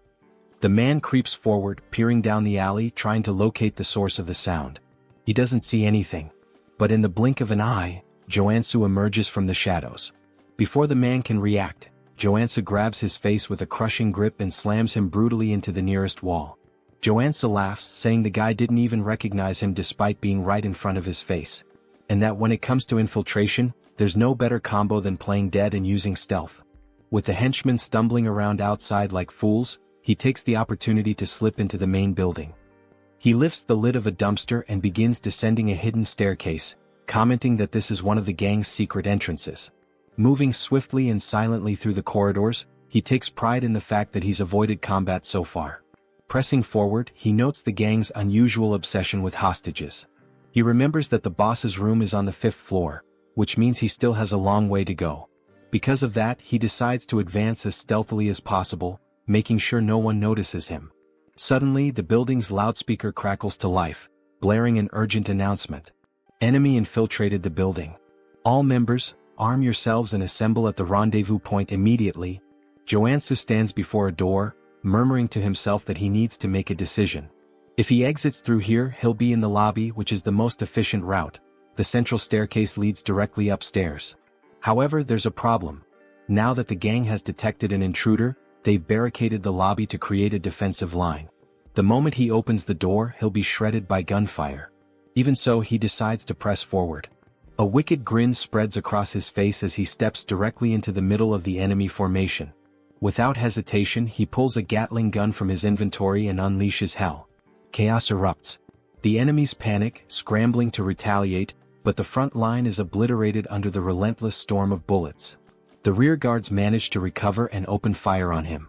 Joonsoo decides he's had enough of this game. He pulls the pin on a grenade and tosses it. The gangsters freeze, watching in horror as the grenade arcs through the air, before detonating right in their faces. Laughing, Joonsoo ducks back behind the door, muttering that stealth was never his thing. Then, lowering his gaze, he reveals a fistful of explosives, grinning as he says he knew one grenade wouldn't be enough. Without hesitation, he hurls 8 more into the room and slams the door shut. Screams of terror echo from the other side. Joonsoo simply smirks. "Hope you guys enjoy the show," he muses. Moments later, silence. Stepping back out, he surveys the scene. Bodies litter the ground. He wonders if he managed to wipe out the entire group in one go, but he knows better than to lower his guard. And sure enough, as if on cue, one of the enemies suddenly staggers to his feet, gun raised, screaming that Joonsoo is going to die. Joonsoo watches calmly. Then, at the very last moment, he sidesteps the shot. A notification pops into his mind. New trait unlocked. Sensory awareness. He chuckles. This was exactly the trait he needed from this dungeon. And now, there's not much left to gain here. Joonsoo stares down the enemy, letting out a cold, sharp laugh before stating flatly that the only one dying here is him. The only sound that follows is the man's scream, cut short by dead silence. When the scene is revealed, a bullet hole is cleaned through the unfortunate man's skull. With the henchman out of the way, Joonsoo announces that it's time to move up. He may have reached the 4th floor without much trouble, but he knows the real danger begins now. The fourth floor houses the gang's gambling den, and directly above it on the fifth floor is the boss's room. Moving cautiously, he edges toward a corner and peeks around, expecting enemies. But to his surprise, there's no one there. His brow furrows. Keeping his guard up, he advances to the game room's door and carefully pushes it open. Empty. Something's wrong. He can feel the air itself thick with danger. At that moment, a notification flashes. New trait unlocked. Focus. Suddenly, a sound from above catches his attention. He snaps his gaze upward. It's not an enemy. It's a drone. And worse, it's dropping a grenade. His eyes recognize it instantly, a flashbang. The grenade detonates. For a moment, Joonsoo is left blind, deaf, and completely vulnerable. Taking advantage of the opening, a man bursts from one of the side rooms, sprinting toward Joonsoo from behind, knife raised high. The impact lands. The attacker laughs, convinced he's caught a rat in a trap. And just like that, the boss of the Dagger Gang makes his entrance, a level 2 assassin named Tung. But Joonsoo remains unfazed. He smirks and tells Tung he really shouldn't be so excited. Tung, confused, notices something's wrong. His blade didn't pierce. What? Why the hell didn't it go through? He instinctively steps back, creating distance, still struggling to process what just happened. Joonsoo eyes his stance and scoffs. Who's the real rat here? He mocks. You sure it's not just your own insecurities talking? Joonsoo hadn't expected the gang boss to show up on the fourth floor. That complicates things. This wasn't in the original game. But even so, he had anticipated the attack pattern. The flashbang was part of a chained ambush triggered as soon as the player stepped into the boss room. If he hadn't unlocked sensory awareness and focus before this point, he would have walked straight into the trap. Tung may be a skilled assassin, but Joonsoo knows that the key to defeating him is to predict where the attacks will come from. Tung, in disbelief, asks how Joonsoo managed to block his ambush. Joonsoo simply smiles and replies that it's the bare minimum. Without wasting any time, he draws his blade and warns Tung that he's going to regret picking him as a target. He moves swiftly, launching an attack, but Tung dodges at the last moment. In the blink of an eye, the assassin disappears and reappears behind him. You're acting pretty tough for someone so slow, Tung taunts. Tung throws a dagger directly at Joonsoo. He notices the movement, spins his blade, and deflects the projectile in midair. As expected from an assassin. You're damn fast, Joonsoo acknowledges. He quickly realizes that the dagger was enchanted with poison. One simple touch and it would be lethal. The longer the fight drags on, the worse it'll be for him. Tung grins maliciously. You're pretty lucky, huh? How about making a deal? If you surrender now, I'll only cut off one of your arms. Joonsoo rolls his eyes. Less talking, more fighting? Tung laughs and mocks him. I can tell from a mile away that you're a gunman just by how terribly you hold that sword. And you talk too much. Joonsoo wonders why Tung is so confident about that. Maybe it's because until now he's only used firearms. The gang leader charges at him, declaring that he's going to make his death painful. Joonsoo raises his sword above his head. I only have one shot, and it's now. He strikes, but Tung easily evades and laughs. Too slow? But that's exactly what Joonsoo wanted. In the middle of the swing, he twists his body, spins the sword, and redirects the strike straight at Tung's head.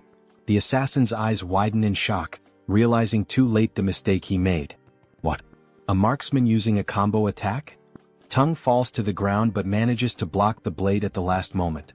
Joonsoo smiles, shaking his head. I hate to break it to you, but as soon as I switch traits, I stop being a marksman. He releases a faint aura around his body and declares, Now I'm a classic warrior trained in fencing.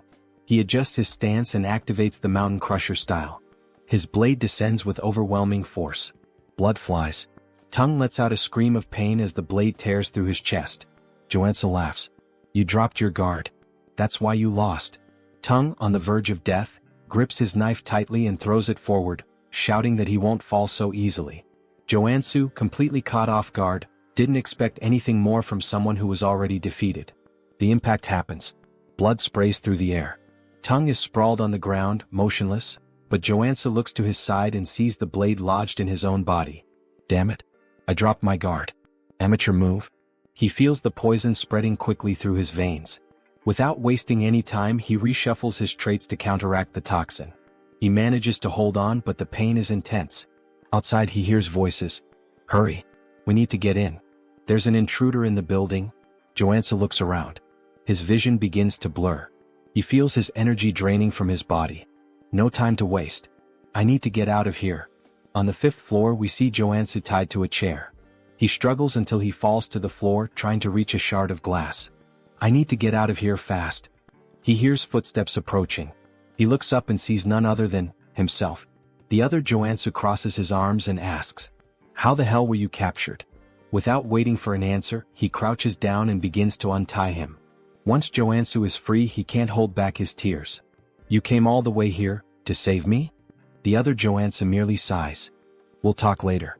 We need to get out of here. They're coming." Now free, Shinsu tries to stand but can barely walk. Joonsoo watches him and clenches his fists, frustrated. "I can't believe they did this to you." He then crouches down. "Get on my back." Shinsu hesitates. "I can't ask for anything more.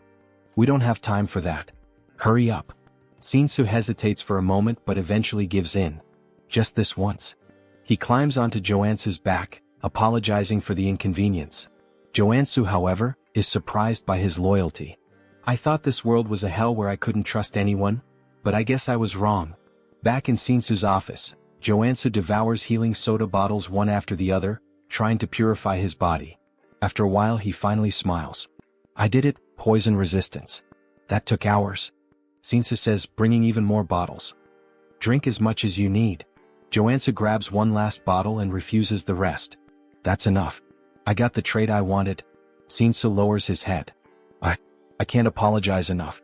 It looks like information leaked while I was preparing the nectar. I shouldn't have trusted my employees." Joonsoo just smiles faintly. "Relax. In the end, I drank the nectar anyway." Shinsu is shocked and asks why he did that. Joonsoo responds casually.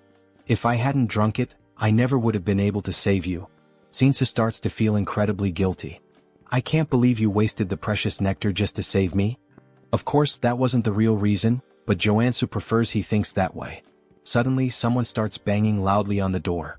Shinsu panics. "Is it the Dagger Gang? What do we do?" Joonsoo smiles. "Let's welcome them." He opens the door and to Shinsu's surprise, it's not the Dagger Gang standing there, but the Iron Fist Gang. The leader of the group looks at Joonsoo with a half-smile. "It was about time I got here." He crosses his arms. "I knew you weren't an ordinary guy, but I never imagined you'd wipe out the entire Dagger Gang. What do you want from me?" Joonsoo reflects for a moment. "Well, it's my turn to receive the reward for cleaning up this tough mission." He begins to explain how the two gangs hated each other and were constantly fighting over territory. In the game, the tutorial required the player to annihilate the Dagger Gang by helping the Iron Fist Gang take the building. As a reward, the rival gang offered various advantages. But now Joonsoo is struggling with an internal dilemma. Iron Fist asks, "Do you intend to create your own organization?" Joonsoo shakes his head. "That's not my style. I called you here to tell you that you can have the entire area that used to belong to the Dagger Gang." The gang leader is surprised. "You don't want anything for yourself?" "I prefer to work alone and have no intention of getting into the crime world. This is the best deal I can offer." Iron Fist ponders. "Such a deal has no drawbacks for me. Compared to the debt I had before, this feels like a bonus." Joonsoo laughs. "Looks like we're on the same page." Now that Iron Fist has the territory, Joonsoo finally makes his request. "So, I want a favor." "What do you want?" Just thinking about it, Joonsoo starts laughing darkly, but at the same time he smiles genuinely. "I want a house." Iron Fist is taken aback by the request. "A house?" Joonsoo explains. "I've been alone for a long time, and I realized I need a real base." He then begins clutching his stomach, pretending to be gravely wounded. Shinsu panics. "Joonsoo, are you okay?" Iron Fist clears his throat. "You wiped out those bastards? Then it's a deal." Joonsoo smiles. "I like direct people." Inside he's buzzing with excitement. "What kind of house are you looking for? A villa? An apartment?" Joonsoo shakes his head. "None of those. I need a secluded house with security, soundproofing, and an underground training center." Iron Fist thinks for a moment, then starts listing some options. Joonsoo bites his lip, hoping he'll mention exactly what he's waiting for. Then, finally, Iron Fist mentions a place. "There's a house on the outskirts of the area, on the Jenyabang slope." Bingo. Joonsoo feigns indifference, but inside he's ecstatic. That's the first house the player gets in the game. The main base in Arcane Seoul? He heads to the location and upon arriving, can barely contain his excitement. Finally, he takes in the view and laughs to himself. This house is way better than I imagined. Memories flood his mind. When he first fell into Arcane Seoul, he had no idea what to do. His hospital bill was a ridiculous 20 million won, and now he has a house that feels like a palace. Plus, now he has money coming in from the city's biggest security company. He could pay for a full year of hospital bills without a second thought. But this is still Arcane Seoul. No time to relax. The game's story is going to move forward, and he'll have to face enemies like the Saint, who threaten to destroy the city. He grabs his pickaxe. Time to find out the real reason I chose this house. He heads down to the underground training room and starts tapping on the walls. It must be around here. After a few minutes, he finds a specific spot and begins hammering with force. The wall finally breaks. Joonsoo smiles. My instincts never fail. I think I'll finish this faster than I thought. He continues swinging his pickaxe back and forth, deep in the mine. However, things aren't going as quickly as he expected. Man, I had no idea this was so deep when I played. Even so, he's determined to continue. There's no turning back now. He keeps breaking the rocks until, suddenly, he hits a water source. Water begins pouring out, and without hesitation he takes a drink. Immediately, he feels a wave of revitalization course through his body. This is perfect. Along with the refreshing feeling, his body also starts to warm up. So this is it. A mana spring. As the name suggests, this spring is filled with pure mana. Even characters whose HP has reached 0 can fully recover by immersing themselves in it. Additionally, most debuffs disappear, showcasing its incredible therapeutic power. And guess where one of these free springs is located? That's right, in the house Iron Fist Gang gave him. This was one of the main reasons why this house was essential for his progress. Without wasting any time, he prepares a bath. In the game, I handled this with a click. Here it's much more labor-intensive. But it was worth it. He feels the energy flowing through his body, confirming just how powerful this spring really is. He grabs his blade and holds it firmly. This place is perfect for training. Here he can fully heal whenever he runs out of energy. So there's no excuse not to give his absolute best. 2 weeks pass. Throughout this entire time, he's been locked in the training room. Now he can activate the black flame whenever he wants while wielding the Mountain Breaker sword. He lifts his blade and strikes downward.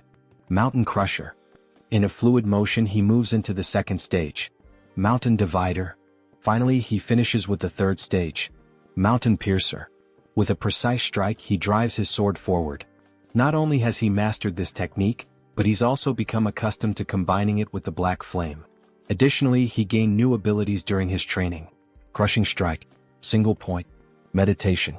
Mana Stabilization. Fire Resistance. He leans back, catching his breath. Now that I've completed my training goal, there's just one thing left. The Mana Cultivation Technique. Unlike other skills, this one can't be acquired simply by training. Had he refined the nectar properly, he would have already reached level 3. But since he's only at level 2, there's still residual mana in his body. To fully absorb the mana from the nectar and level up, he needs this technique.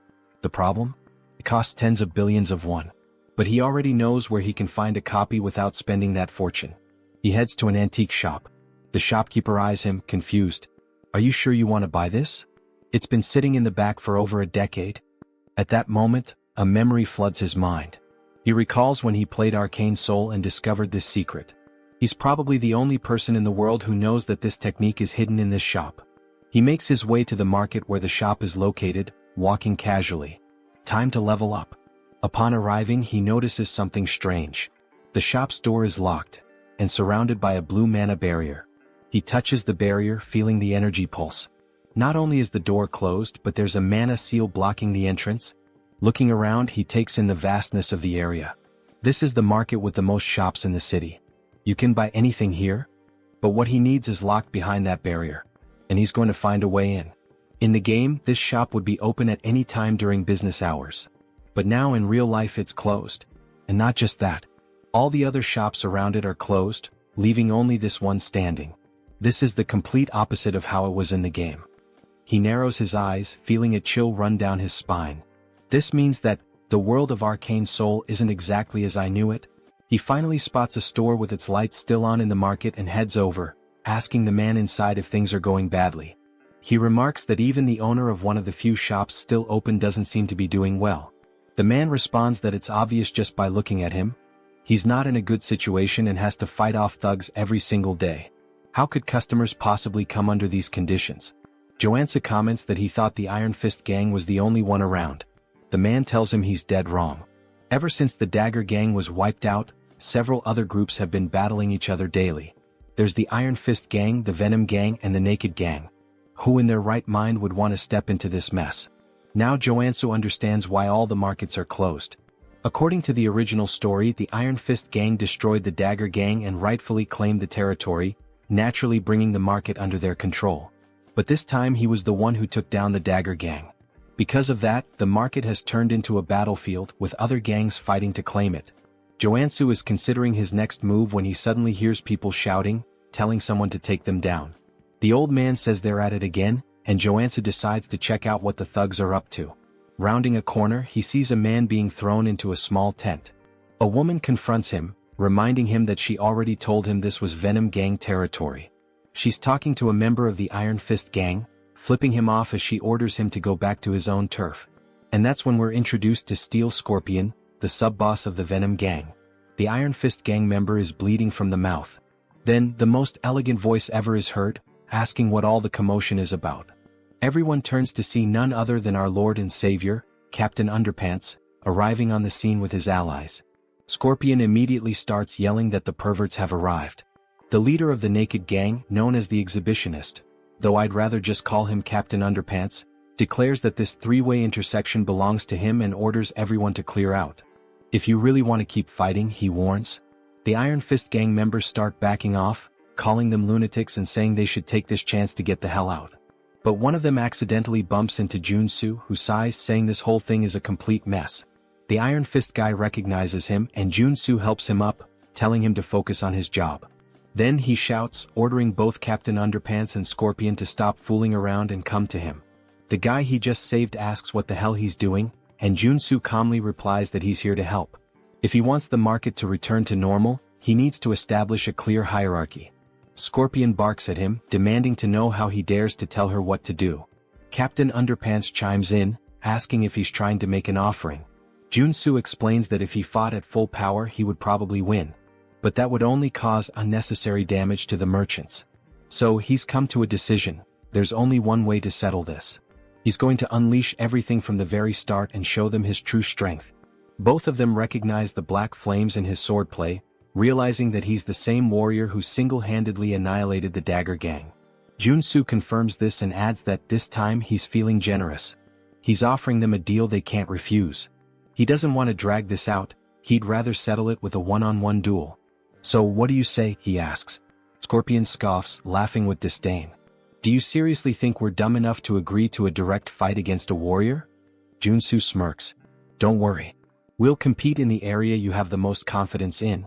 Sometime later, after a bit of negotiation, we hear Joonsoo talking with Captain Underpants.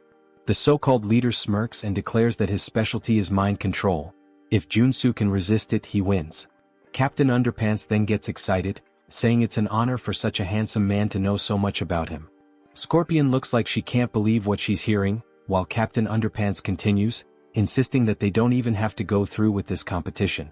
Joonsoo can just join his religion instead. Joonsoo replies, "Nah bro, I'm good," and tells him to think for a second. His religion isn't even one of the 7 major ones or even one of the lesser ones, it's literally an unnamed backyard cult. Why would he join a random sect that isn't even listed anywhere? Captain Underpants sighs and says that, as expected from a non-believer, Joonsoo will have to be enlightened by the love and mercy of his goddess.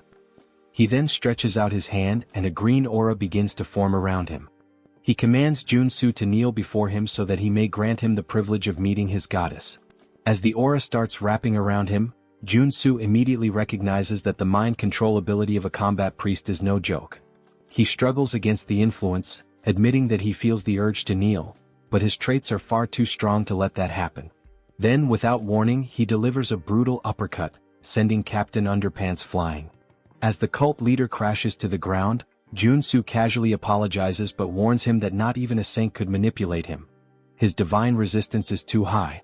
Captain Underpants' followers rush to carry him away, muttering that it was one hell of a fight. Joonsoo then turns to Scorpion and says it's her turn now. She folds her arms and smirks. Not bad, I'll give you that.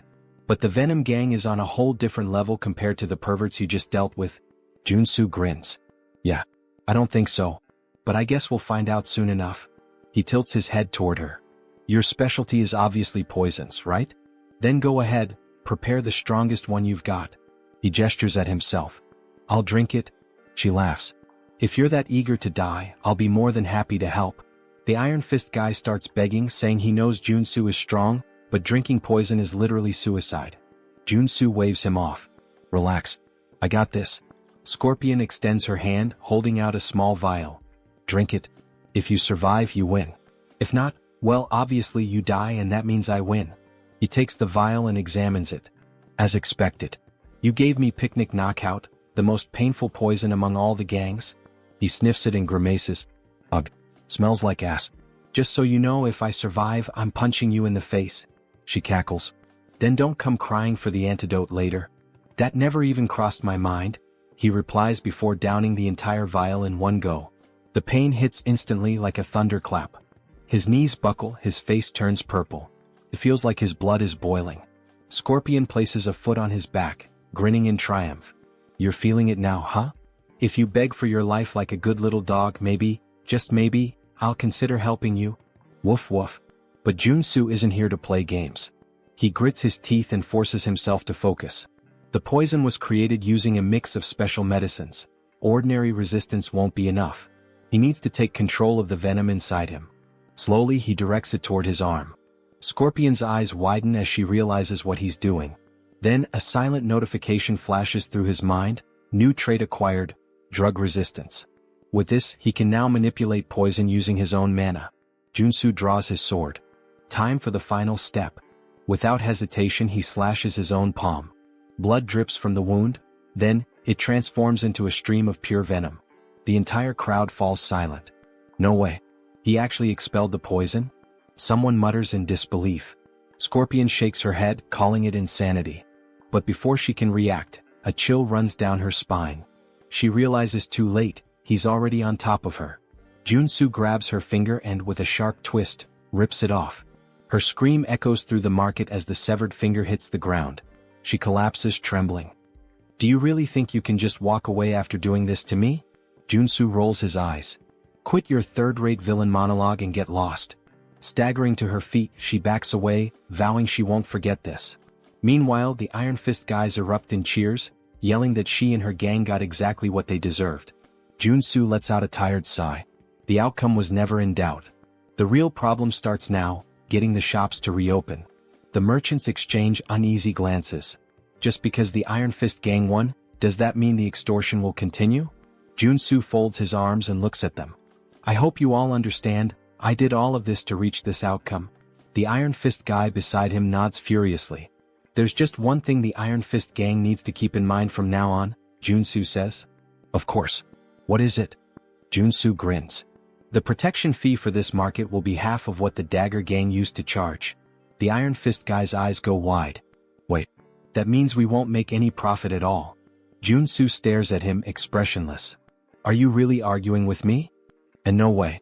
The boss will totally understand. The merchants overhear the conversation and can't believe what they're hearing. Half the fee? To them, this is practically a miracle.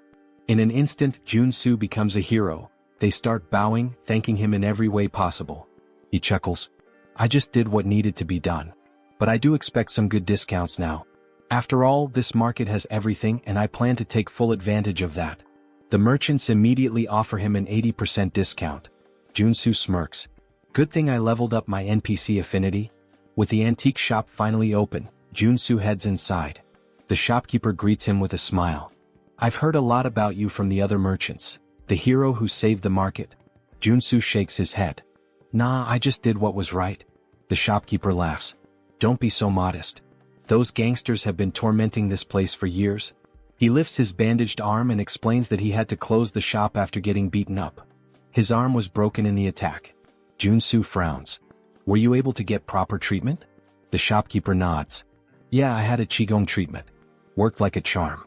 If it weren't for the therapist, I'd still be in the hospital. There's a Qigong therapist in this city? Joonsoo asks, surprised. The shopkeeper smiles. Yeah, and he's damn good at what he does. I can introduce you. Joonsoo thanks him but says he came here to buy something first. The shopkeeper gestures toward the shelves. We have everything, except what we don't. Joonsoo laughs. Now that's how you run a shop. He scans the store, admiring the quality of the goods. Then, tapping his foot against the floor, he says, I want to see what you've got downstairs. The shopkeeper's eyes widen. How do you? Joonsoo flashes a smug grin. I have my ways. Of course he does. He's a no-lifer. They head downstairs and the shopkeeper explains that he normally never shows this collection to new customers. But for Joonsoo, he'll make an exception. Appreciate it? Below, the secret collection gleams before him. A true treasure trove of magical artifacts. Joonsoo's gaze sweeps across the items, confirming that Chunbok has always had rare pieces, both in the game and now. But the real prize is right there. The hornpipe of the ancestral god, which contains a secret mana cultivation technique. This is the jackpot. Now that he's secured the most important item, he might as well grab a few extras. He gathers everything and sets it on the table upstairs. I'll take these. Chunbok eyes the selection sharply. As expected, you've got good taste. He starts listing each item, but Joonsoo only listens until he hears the price. For everything. 2 billion won. Joonsoo stares at him like he misheard. Chunbok bursts into laughter. Relax, relax. That's the price for a stranger. But you? You're the market's guardian angel, so I'll cut you a deal. 500 million. Joonsoo lets out a relieved sigh. Damn, you almost gave me a heart attack. That 80% discount is a lifesaver. Now, all he needs is a superhuman priest capable of removing the sacred seal on the hornpipe. Luckily, he already has a lead on where to find this person. Purely by chance, of course. He asks Chunbok for the Qigong therapist's address and heads deeper into the city. There, he spots someone knocking on the door of room 101.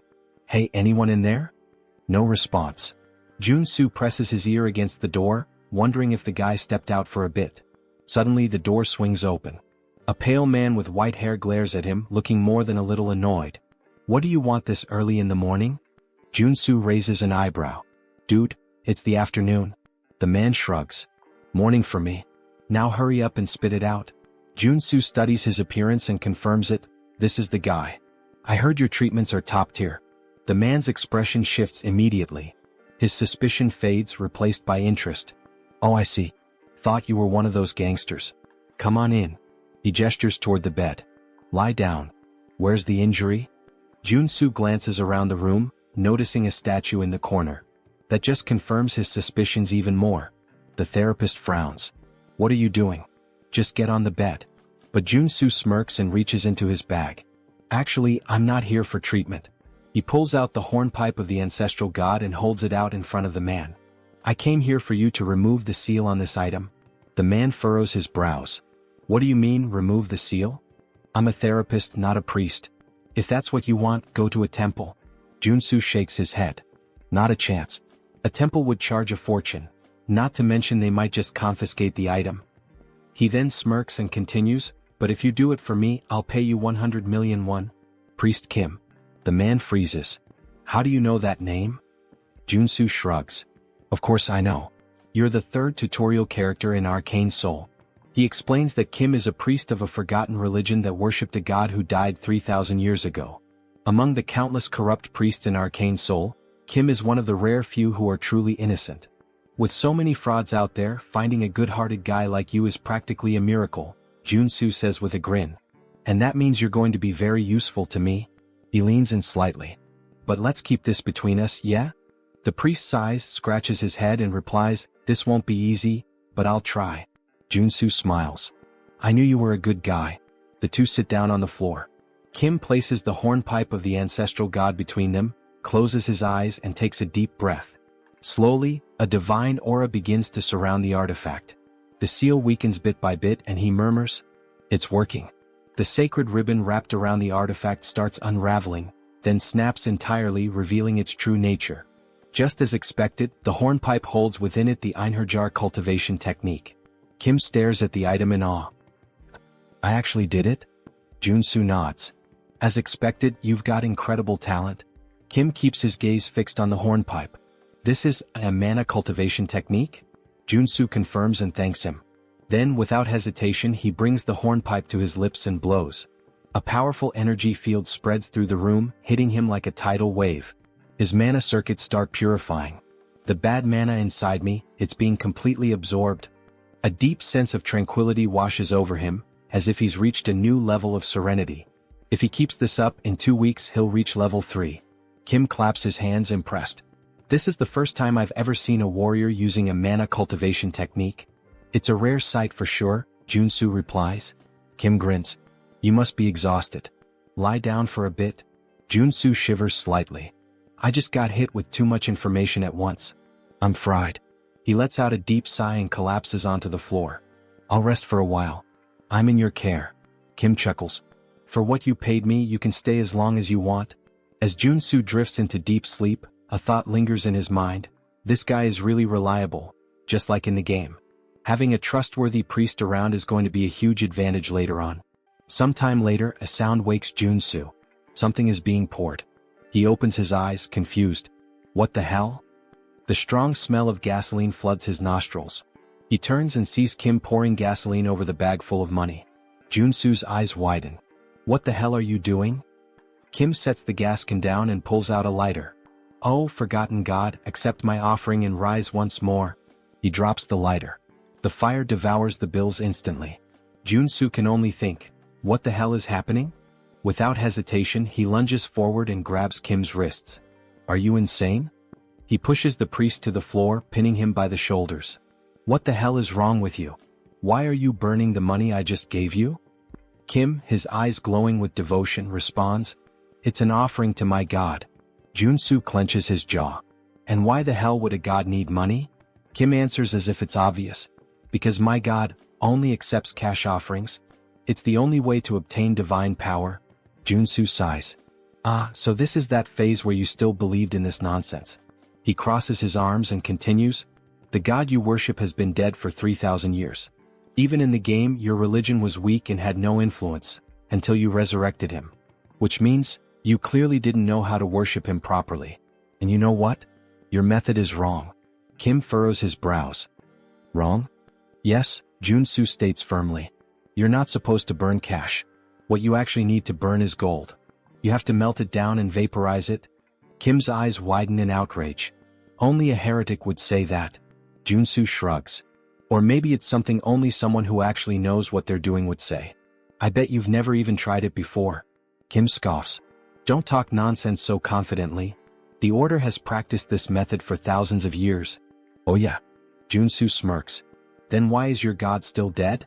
The argument hits so hard it practically leaves a bruise. Kim is speechless. Joonsoo stands up and dusts himself off. Melting gold is kind of complicated these days. But I have another solution. Kim eyes him suspiciously. What solution? Well, Joonsoo grins. You helped me obtain my cultivation technique, right? So now it's my turn to help you. Cut to a pot filled with a shimmering golden liquid. Kim stares at it, hesitant. I'm pretty sure we shouldn't be doing this here. Joonsoo pushes a bowl toward him. Just drink it? Kim hesitates. If you do, your divine power will increase drastically, Joonsoo insists. But you need to focus and sense whether your god is responding. Kim bites his lip. Diske, since you won't shut up about it? He closes his eyes and downs it all in one go. Joonsoo smiles, satisfied. Suddenly, Kim trembles. His chest burns, his hair stiffens, and divine energy begins to surge through his body. Joonsoo crosses his arms. So, how do you feel? Kim's eyes widen in shock. Holy shit. This is real. This is way better than burning millions in cash. Joonsoo nods. Your growth will skyrocket if you stick to this method from now on. Kim wags his tail excitedly. I have no idea how I can ever repay you for this. Then, as if suddenly remembering something, he pulls a necklace from inside his robes and hands it to Joonsoo. Take this, Kim says. Joonsoo takes the object and examines it. A sacred artifact with the heal ability. Not bad. Kim smiles. I believe my god will be pleased to see you with it. Joonsoo holds the necklace between his fingers. Well, since you're offering, it would be rude to refuse. Then he thinks to himself, this turned out to be even more profitable than I expected. In fact, Kim's order also provided incredible quests in the game. He suddenly grabs Kim's hands, looking him straight in the eyes. Let's pray together. Kim blinks, confused. What? Why? Joonsoo grins. Because I want to repay you. And just like that, in true Pokemon fashion, Joonsoo captured Priest Kim. 1 week later, the room is filled with bottles of shimmering golden liquid. Kim is pleading. Please, no more. If I keep drinking this, I'll turn into gold. Joonsoo crosses his arms. Until you become Midas himself, you have to keep drinking. Kim trembles. I am going to die of mana poisoning. Joonsoo's eyes shine like a shoujo anime protagonist. Do you really think so? He smiles. I guarantee that won't happen. Kim swallows hard. Joonsoo picks up another bottle, grabs Kim's face, and pours the entire contents into his mouth. Now just pray. Kim thrashes in protest, but Joonsoo keeps smiling. Oh, and one more thing, he adds. The 4 tutorial characters each have unique traits. He watches as Kim writhes on the ground. If Warrior Kim had an entirely white body, then Priest Kim? Joonsoo's grin widens. Is completely immune to mana poisoning. This allows his growth rate to skyrocket. The bottle empties and Kim feels like absolute garbage. But then his divine power explodes, forming a glowing circle around him so intense that it blinds Joonsoo. Kim has reached level 3. His eyes widen. At this level, I can even start preparing to become an apostle. Joonsoo laughs. Perfect. At this pace, it won't be long before you're ready. I'd say you've accumulated more than enough divine experience. He then crosses his arms, thoughtful. Besides, now that you're level 3, you need to call a regional assembly and gain official recognition as a bishop. Kim nods. Yes. I have 2 bishops already, and thanks to your help, I've grown so fast that I'll never forget this debt. Joonsoo waves his hand. Oh, relax. I just like helping people. But of course, he's betting everything on the fact that this guy will want to repay the favor for the rest of his life. After all, he wants access to the artifacts in Kim's God's vault. Kim then takes a deep breath. Actually, I'd like to make a request. Joonsoo raises an eyebrow. What is it? Kim hesitates. I need to call a regional assembly, but I'm worried about going alone. Could you be my bodyguard until the meeting? The other bishop will be there too. Joonsoo smiles. Of course. That's easy. Now that Kim has completed his growth, it's time to start the mission line. The next day, the church is still under reconstruction. The faithful surround Kim, congratulating him for reaching level 3. Kim thanks them, but Joonsoo just watches disappointed. What's this? The scale is so small. I can't believe this is all that's considered an assembly. Then a man enters the room. He looks around and scoffs. What a sight, pathetic. The other bishop finally appears. He glares at Kim. Tell me, who gave you permission to organize an assembly? Kim breathes deeply. Every priest in the order has the right to call one. The bishop smiles coldly. That only applies to regular priests? He leans forward.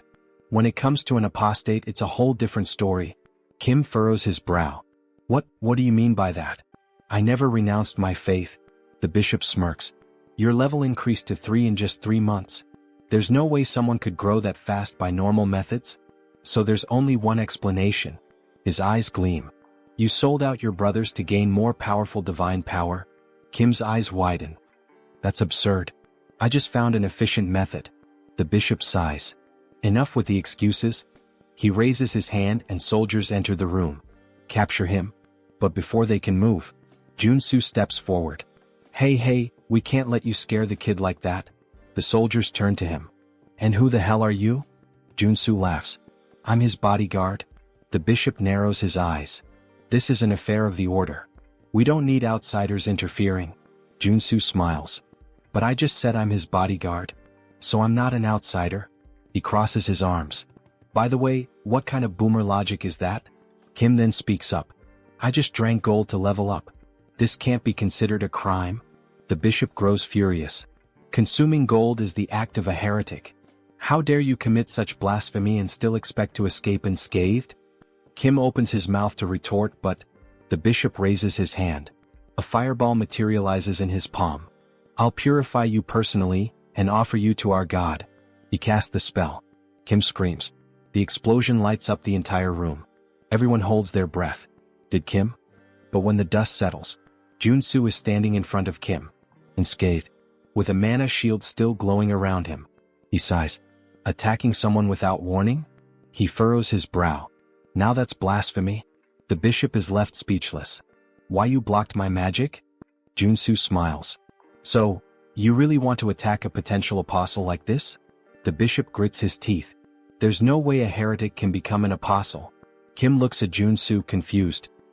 What do you mean? Joonsoo smiles. Don't worry. He pulls something out of his pocket. Just eat this and pray. Kim blinks. What? Why? The bishop raises his hand again. If you don't want to burn along with Kim, get out of the way. Joonsoo smiles even more. If I prove that he is an apostle? He narrows his eyes. What will you do? Suddenly, a golden aura fills the room completely.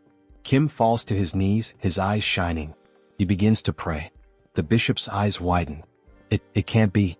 The arrival of an apostle? Joonsoo crosses his arms. There's a reason I didn't make Kim an apostle yesterday. He glares at the old man. It's because you have a serious mental delay. He then gives a half smile.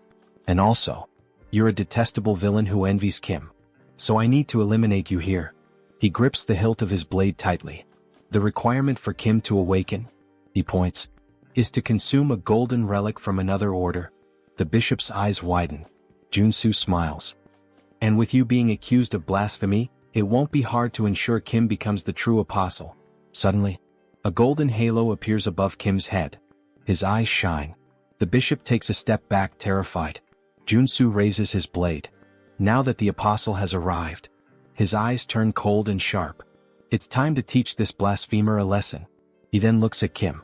By the way, I want to ask something to your god. He smiles.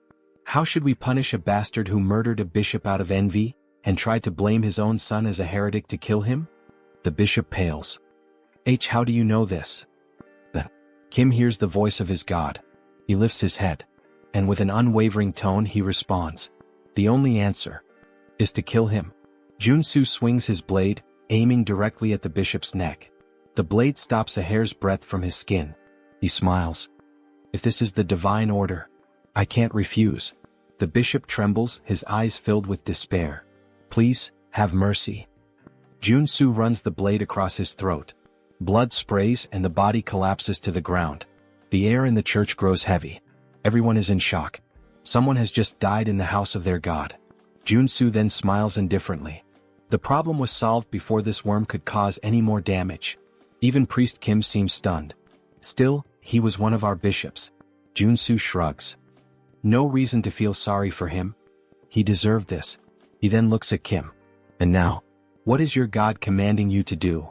Kim closes his eyes for a moment as if listening to something. Then he breathes deeply. He ordered me to go to the Levant region where our order began, and offer gold there. Joonsoo smiles. I told you gold was the best choice. He crosses his arms. Now go there and expand your influence. Kim bows deeply. I don't know how I can repay you for all of this. Joonsoo pats him on the shoulder. You don't have to. I already planned to take advantage of it. Sometime later, Joonsoo arrives home. He stops in front of the statue of Kim. He smiles, satisfied. The reward for helping the priest was worth it.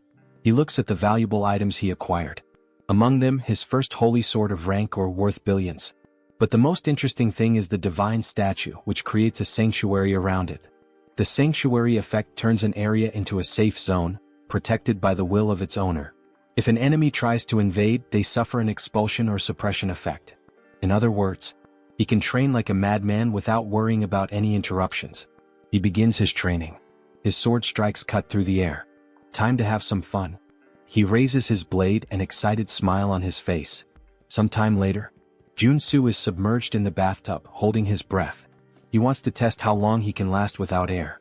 He emerges, looking like a wrinkled old man, gasping desperately. Okay, maybe I trained too much? Even the mana source isn't healing him properly. But still, he had plenty of time to practice his Enherjar cultivation technique and his mountain-crushing swordsmanship. And now, finally, he can assess the results. He picks up his phone. Joonsoo appears on the screen. Been doing well? Joonsoo laughs. Of course. But I need a warm-up. He stretches, excited.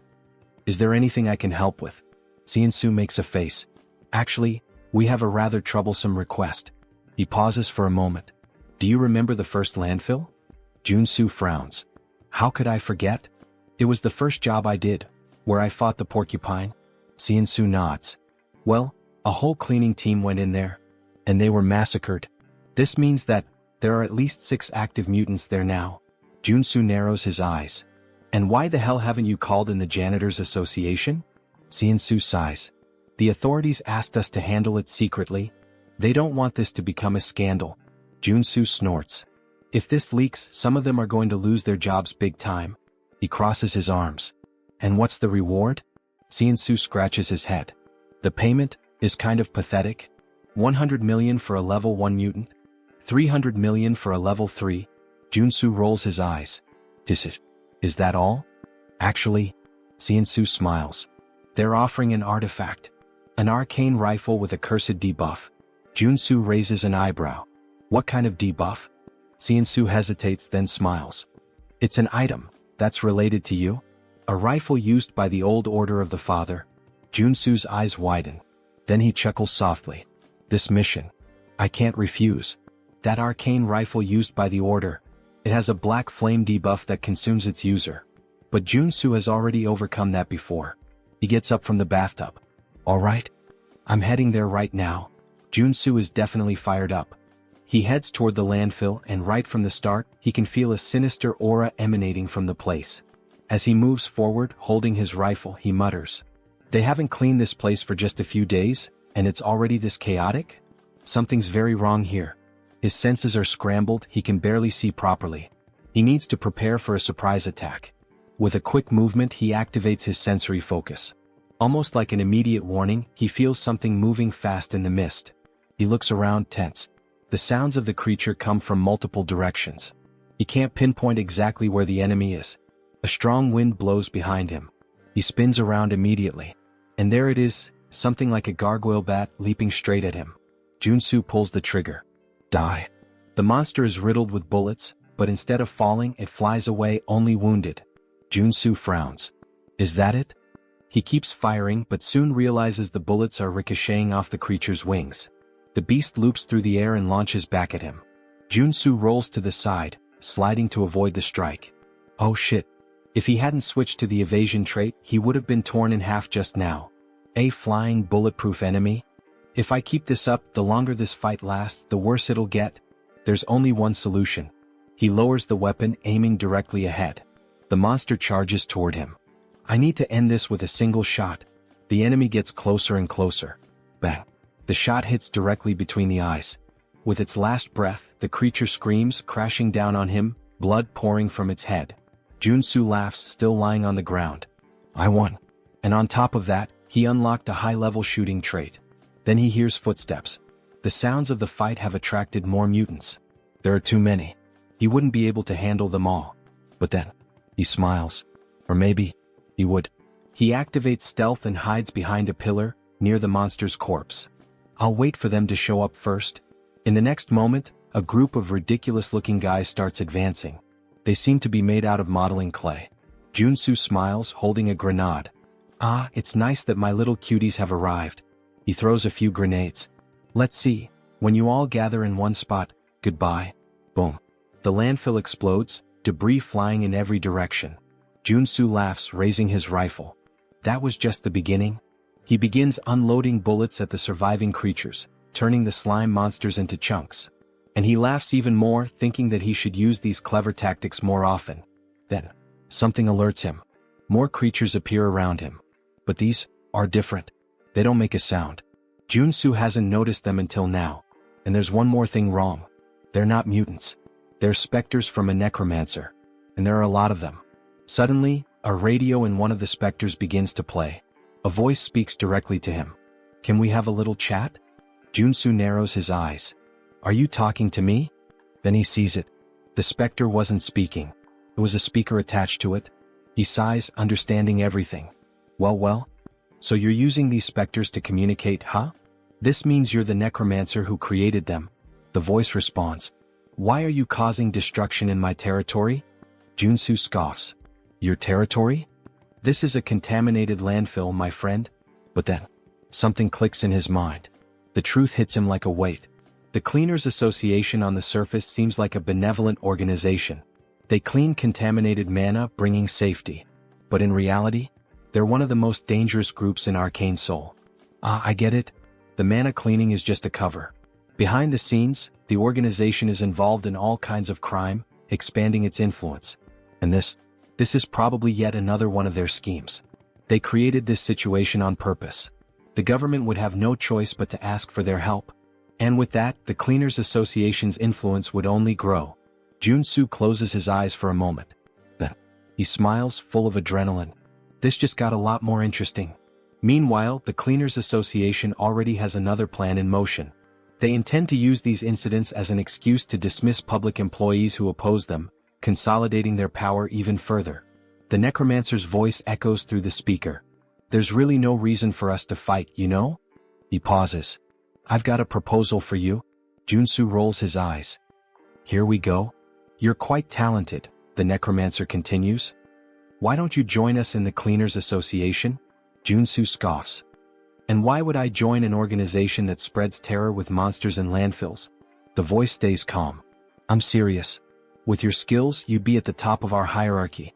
Without a second thought, Joonsoo flips him off. No fucking way. Besides, he adds, that name is garbage. Totally lacking style. The necromancer bursts out laughing. Looks like you don't know your place. If you don't want to join us, the voice turns cold and sharp. Then you can just die. The specters charge toward Joonsoo.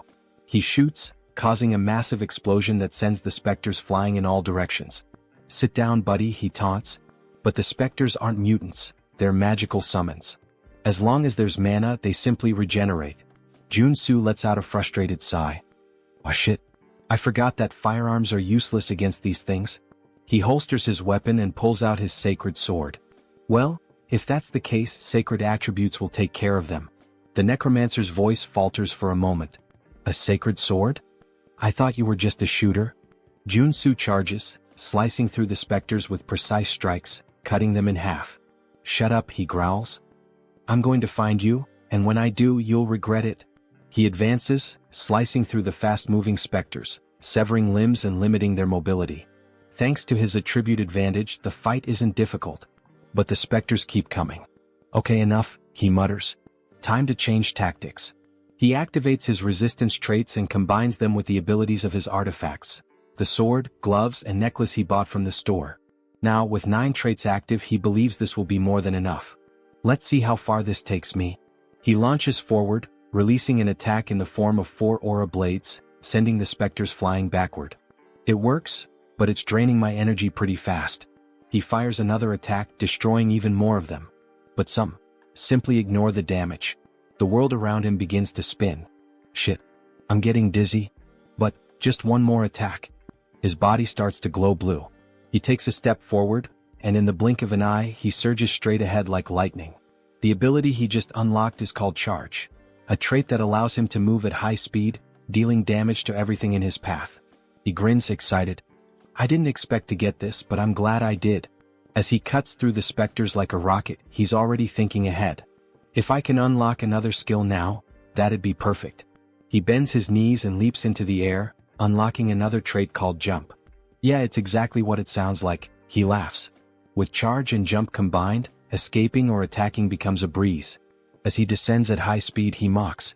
Now these idiots won't even know what hit them. He leaps and charges repeatedly, bouncing across the battlefield like a human projectile. After a while, he collapses, exhausted. Most of the specters have been destroyed. But his body is on the verge of breaking down. The necromancer's laughter echoes from the speaker. I didn't expect you to be a paladin. Now, I want you even more. Joonsoo struggles to get back on his feet. If you're so confident, why don't you show yourself? The necromancer responds with contempt. What kind of idiot mage would face a warrior in direct combat? Instead, accept my gift. Before him, a corpse begins to move. It's a shield bearer, a level 2 undead. Joonsoo clicks his tongue. This is going to be a problem? He still hasn't fully healed. The shield bearer raises its weapon and brings it down violently toward him. Joonsoo narrowly dodges. But before he can react, a purple arrow soaked in dark mana cuts through the air, and it strikes him in the back. He spins quickly, trying to understand what's happening. The necromancer's voice comes through again. Your moves are pretty decent. I can't wait to turn you into a death knight. Joonsoo narrows his eyes. This reminds me of a rule in Arcane Seoul. When you fight a necromancer, you should never focus on their servant. He leaps into the air, pretending to prepare an attack, but it's a feint. Instead, he dives straight to the ground, sliding beneath the undead's shield. His eyes scan the area, searching for the origin of the shot, until he finally spots it. Up high in the balconies, a silhouette stands out. So, it's you? Joonsoo activates charge, dodging the shield-bearer's attack and rushing directly toward the necromancer. He propels himself off the ground, soaring through the air. Time to finish off this coward. He draws his sacred sword, pointing it at the enemy. You made a fatal mistake by revealing yourself. Karen, the necromancer, smiles with disdain. So, you have a brain after all? Joonsoo narrows his eyes. Now that I see your face, I recognize you. You're Karen, a Reincarned necromancer. One of the directors of the Association of Cleaners, and the final boss of this damn landfill. Superhuman level 3. Karen raises his hand indifferently. Things aren't going to go the way you expect. Suddenly, spectral purple hands shoot out from his back, grabbing Joonsoo from all sides. He struggles trying to break free. Karen simply laughs. You'll never catch me. Then he fires magical arrows and releases a devastating electrical discharge. Joonsoo screams in pain while Karen watches, satisfied. That scream? It's beautiful. He laughs loudly. You should have known your place. Joonsoo, still trapped, smiles. Actually, this is my ultimate technique. He raises his hand, conjuring a massive black fireball. Black flame. Karen's eyes widen. What? Joonsoo forces his arm to break free. This is the end of the game. Karen tilts his head. Why are you trying so hard? It's actually adorable. Joonsoo grins slyly. You really think so? From the very beginning, I never intended to finish the fight quickly. Karen furrows his brow. Joonsoo continues. When a boss uses their ultimate attack, if you equip the right traits, something fun happens. Karen rolls his eyes. Enough with the small talk. He shoots the black flame directly at Joonsoo. The black sphere, roaring with malevolent flames, advances rapidly. The spectral hands still hold him in place. Joonsoo smiles. It's now. When the three pillars, sword, magic, and physical power, align in perfect harmony, a supreme technique manifests in the face of certain death. It's the ultimate technique. The blade that cuts through everything, both the tangible and the intangible. Joonsoo raises his sword and brings it down. A massive golden burst erupts from the blade, slicing the black flame in half. The light illuminates the battlefield. Karen trembles. It can't be. The name of this trait? Cutting lightning.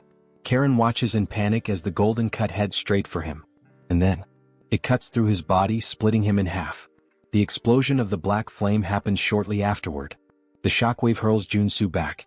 He crashes to the ground, gasping for breath. Almost died. He lets out a sigh of relief. But a smile forms on his face. He won.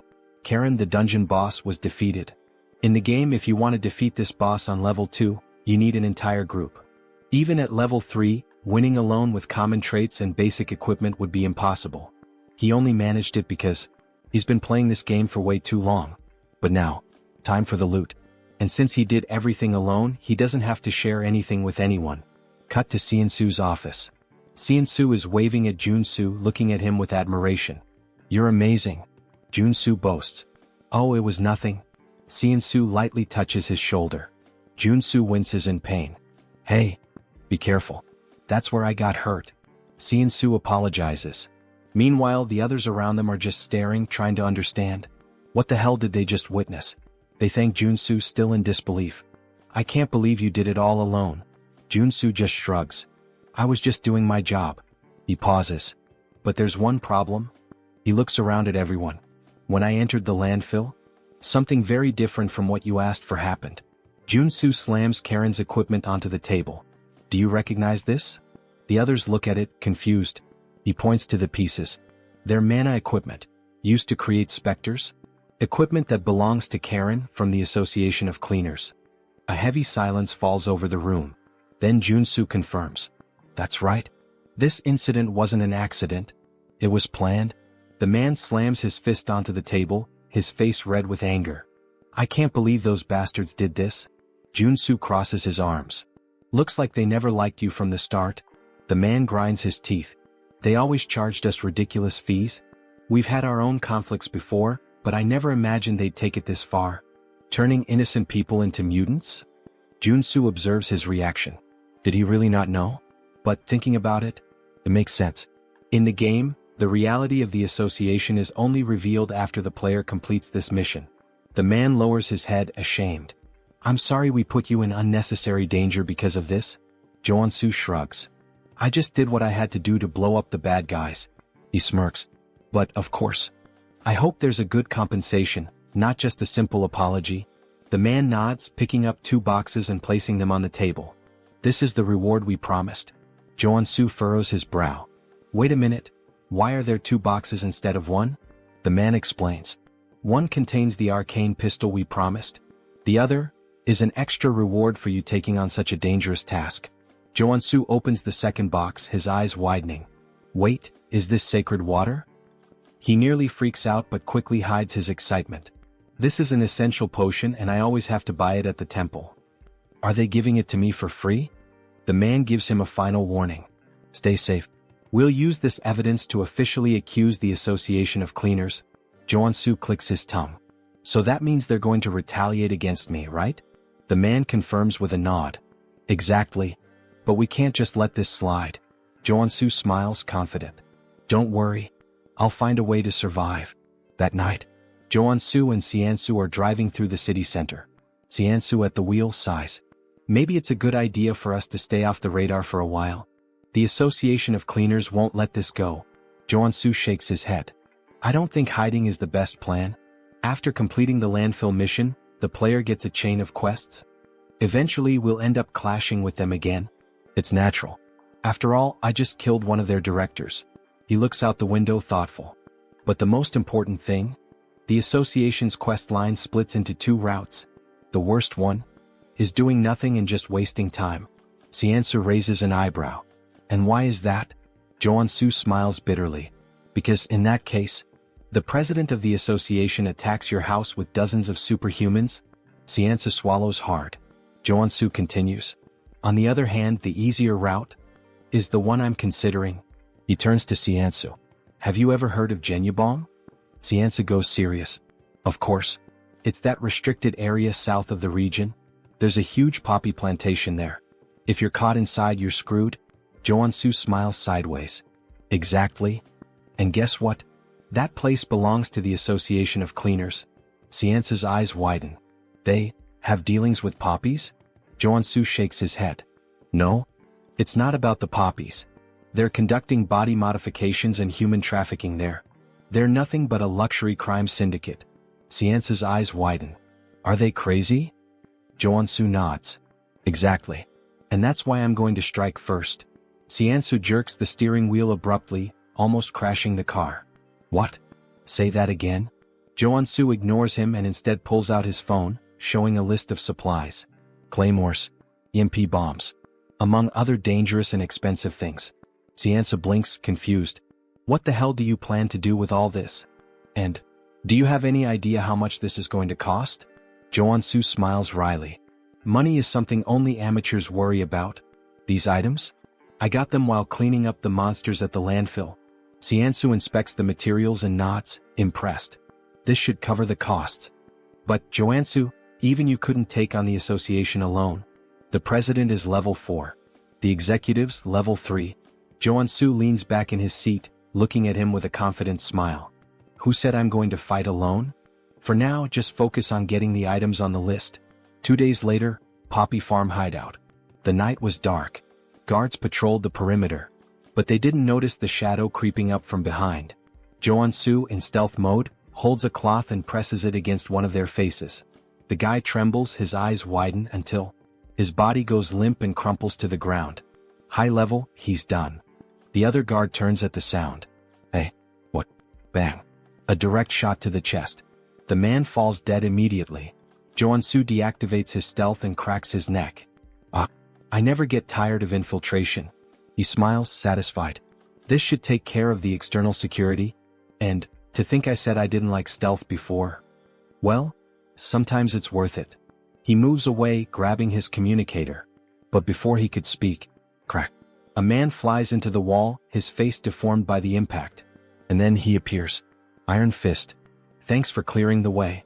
We've taken control of the underground with no trouble. He spits on the ground, scanning the area. These guys are real monsters. They forced body modifications on both kids and adults. and then traffic them out of the country. Joonsoo nods. That's exactly why we need to put an end to them. He adjusts his earpiece. Did you finish checking the place? Iron Fist walks through the lab examining the machines. Yeah. This place is a legitimate modification workshop. Joonsoo smiles. Great. Once we're done, it's yours. I'll help you strengthen your men. Iron Fist crosses his arms, studying Joonsoo. This sounds good. But are you sure you can take on the association? If they get involved, it's going to be a problem for everyone. I don't want to deal with the fallout. Joonsoo laughs, pulling out his lighter. Have you ever seen me act without a reason? He lights the flame, watching it dance between his fingers. This farm is their main source of income. But the security here is much weaker than the rest. That means it's the perfect place to start bringing down the association. Iron Fist narrows his eyes. Wait, what are you? Joonsoo tosses the lighter. The next morning, Association Tower. A man runs down the corridor panting. He bursts into the presidential office. Mr. President, we have a problem. The man sitting at the desk furrows his brow. What happened? The employee swallows hard. The poppy farm was attacked. The president furrows his brow. By who? The man trembles, his voice caught in his throat. It was the man who killed Karen. He took control of the hideout. The president clenches his fists. Then, boom. His punch destroys the desk, cracking the floor. How dare they? His eyes burn with rage. And then, the screen presents his name. Park Dae-iop, president of the Association of Cleaners.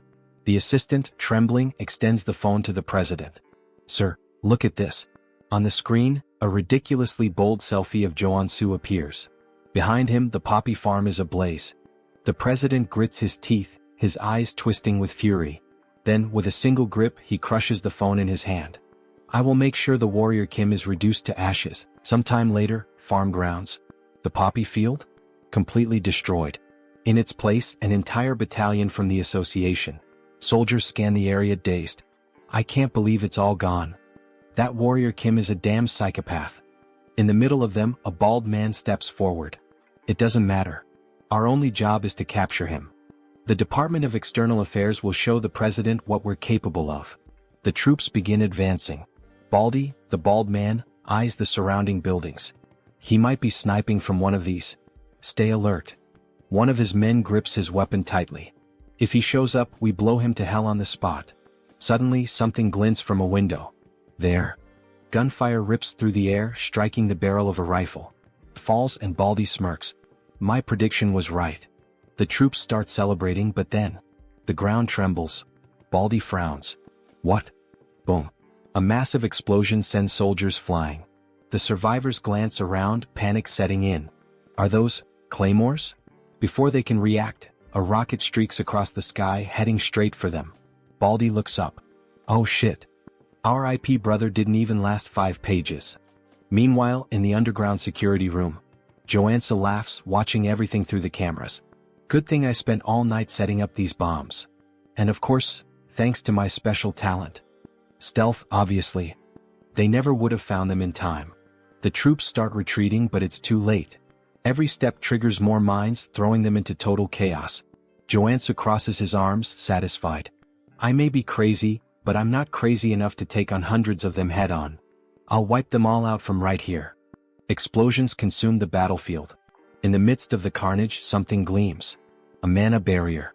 The association's president, Dae-iop, narrows his eyes. Looks like he came well prepared, despite the way he taunted us. Beside him, a man steps forward. Leave this to me. I've analyzed all his patterns. His voice is so cold, so precise it almost sounds... Wait. He talks exactly like me. He must be a robot. On the screen, a name appears. Cyborg. Superhuman class R level 3. Vice President of the Association. Dae-iop glares at Cyborg, his voice dripping with hatred. Bring him to me. I'll make sure he dies the most painful death possible. Suddenly, boom. A grenade detonates near them. Cyborg doesn't move. The blast radius doesn't reach here. Well, since they're throwing grenades to test the waters, we can just clear the traps and move forward. Another rocket fires straight at them. Sometime later, Cyborg raises his hand and simply swats the rocket aside, sending it exploding behind him. His men stare, slack-jawed. He turns to them. Did you track the shot? Yes, sir. It came from the right side of the rooftop. Good. Shoot him. The troops opened fire, tearing the location apart. But as the dust settles, it was just automated turrets. Cyborg grins, satisfied. We're almost at his hideout. Time to show that bastard what hell looks like. Or maybe, he's already getting a taste of it. Inside the bunker, Joonsoo clenches his teeth. As expected of cyborgs? Not even remotely human. Suddenly, a red alarm flashes on the control panel. Joonsoo leans forward, surprised. They're here already? Faster than I thought. This newbie hunting event really lives up to its name. Then, crash. The doorknob explodes. The door creaks open. And in the entrance, two women appear, smiling. Why are you hiding down here, little rat? Come play with us. God, I wish I were him right now. The moment that thought crosses our minds, we're introduced to Ebony and Viper. Both are level 3 superhumans and executives of the association. They step into the room and... The chairs? Empty. The screens? Just images of Joonsoo flipping them off. Viper frowns. How did he know we were coming? The answer? Joonsoo, invisible, grinning in the corner. Of course I saw this coming. As Ebony and Viper scour the room, Joonsoo observes. The Custodian Association wants to put on a big show, pretending this is a straightforward conflict. Meanwhile, their assassin executives attack from behind. He chuckles softly. Too obvious. I know all your tricks. Click. He pulls the pin on a flash grenade and tosses it to the floor. Ebony narrows his eyes. What is? Flash. Both are blinded instantly. They realize too late. It was a trap. Joonsoo dashes past them, cackling. Damn, that was perfect. I've got no business with you too. Viper, still dizzy, screams in fury. I'll kill you, you little shit. But he's already sprinting up the stairs. The assassins will catch up soon. I need to move fast. Gunfire. Bullets zip past his head. He twists, gritting his teeth. Shit, they're already on me. I need to focus on defense. He activates his mana barrier, forming a shield in the hallway. Bullets slam into it, but don't break through. And yet, crack. The barrier begins to splinter. Joonsoo grins defiantly. Shoot all you want. I'll block everything. Ebony smirks. You sure about that? Bang. A bullet pierces the barrier. Joonsoo's eyes widen. Shit. The shield shatters. Shards fly across the corridor. He stumbles back, trying to recover. Ebony steps forward, gun still smoking. How'd that taste? These bullets are laced with explosive magic. Joonsoo mutters a curse under his breath, but then, his eyes land on a clock. Important enough to catch my attention now? Viper pulls out a crossbow, loading a shot. Oh, and don't forget. The sweets come from the sides. Twang. The bolt whistles through the air, and buries itself in his side. Tisk. Pain flares through his body. Viper smirks cruelly. That's nothing. Compared to the pain you're about to feel. Joonsoo grits his teeth. You guys are just dime store villains, in ridiculous latex suits. Viper's smile vanishes instantly. What? She lunges forward, and kicks him square in the face. Bow. Joonsoo is sent flying. Straight into the clock he had just noticed. Viper laughs, enjoying herself. Bet that hurt like hell. By the way, that poison's pretty strong. It's already in your arteries. Good luck surviving. Ebony steps up, grabbing Joonsoo by the collar. It's over. Time to bring you to the president. But then, Joonsoo smiles. A confident smile. Now you're in my domain. He exhales slowly as if relaxing. Acting was harder than I thought. Ebony narrows his eyes. What do you mean? Joonsoo gestures with his chin. You hear that ticking? Tick, tock, tick, tock. Viper frowns. And? He chuckles. Surely it reminds you of something? Joonsoo grins wickedly. Almost like there's a giant time bomb right next to you, huh? He channels mana into his feet, preparing to rush. With a burst of speed, he rockets down the corridor. Stay put and rot. As he runs, his mind races. Ebony and Viper are stronger than Karen. If this were a direct fight, I'd have no guarantee of winning. So I had to play my role perfectly. I disabled all my abilities to appear weak. Lured them toward the clock while they let their guard down. Because, inside the clock, he had planted white phosphorus munitions worth over $1 billion. Pretty sure that's illegal under the Geneva Convention. Now he shifts into a dramatic tone, like a character from a novel. Sleep tight, ladies. And dream of me. With a smug grin, he presses the button. Boom. The explosion engulfs the corridor. Ebony and Viper's weapons fly from their hands, their eyes widening in horror. They realize they've walked right into his trap. But it's already too late. After the explosion, Joonsoo starts laughing. He has successfully eliminated the executives, but more of them are coming. He needs to recover quickly, so he equips all his healing abilities, especially because he has no idea when the guy with the machine will show up. And then, suddenly, multiple enemies start appearing. Speak of the devil. A group of men with robotic features approach the protagonist. You took down Ebony and Viper? Yeah, Joonsoo replies, grinning. And you'll be the next one buried in a grave in just a few moments. Don't even think about walking away from this unscathed, one of them snarls. I'll make sure to modify you until you're begging for death. Joonsoo smirks. Wow, what a terrible attempt at being scary. Try acting a little more human next time, he mocks, playing on the fact that his opponent is part machine. I can already tell talking to you is a waste of time. I'll end this right now. The enemy growls as a metallic claw extends from his wrist, just like Wolverine's. The others raise their weapons. Joonsoo chuckles. I love how you guys modified your bodies based on your own wild imaginations. Thanks, idiots. He grins, pressing a red button. Suddenly, sparks erupt from the area, and an electrical surge paralyzes all the enemies. Without missing a beat, Joonsoo opens fire. A-1 in EMP bombs. EMPs and rifles, my best friends when fighting machines. With the robotic men stunned, Joonsoo mercilessly guns them down. However, one of them remains standing. I guess that's the real RoboCop, he mutters, staring at the unfazed enemy. Damn. How much money did you pour into that stupid body of yours? The EMPs didn't even faze you. This is unavoidable, the cybernetic warrior growls.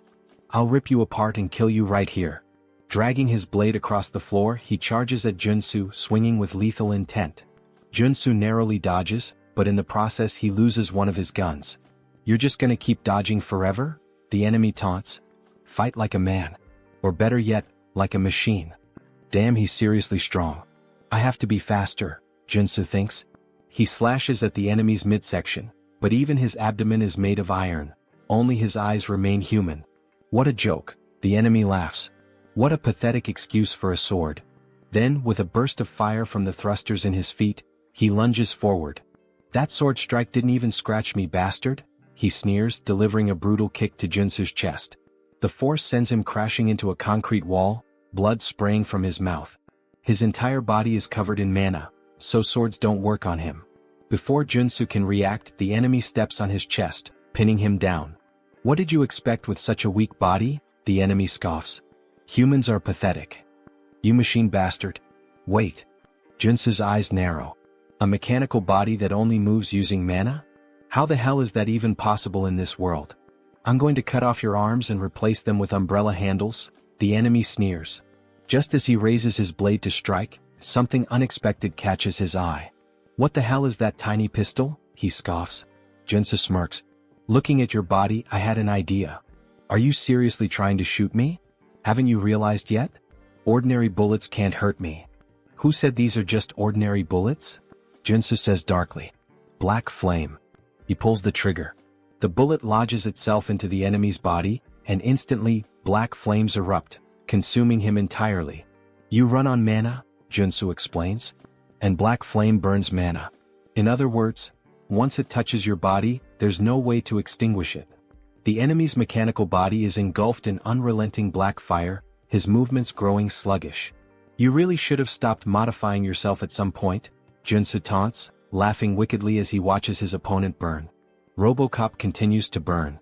As he falls to his knees, Johnson bids him farewell and drives his sword straight into his eyes, leaving his lifeless body sprawled on the ground. Now there's only one step left in his plan. It's time to wipe out the entire association, he declares, laughing as he guns down every enemy in sight. Explosions erupt throughout the garden. They're just headless chickens without their executives. Run, run, there's no hope for you. The screams of his enemies are music to his ears. Suddenly, a deafening sound rings out, sending a sharp pain through his head. What the hell is this? And then he finally arrives. Eyes glowing red like a tiger's. It's really him, the president of the association. A level 4 superhuman. His gaze locks onto Joonsoo. And then, he leaps.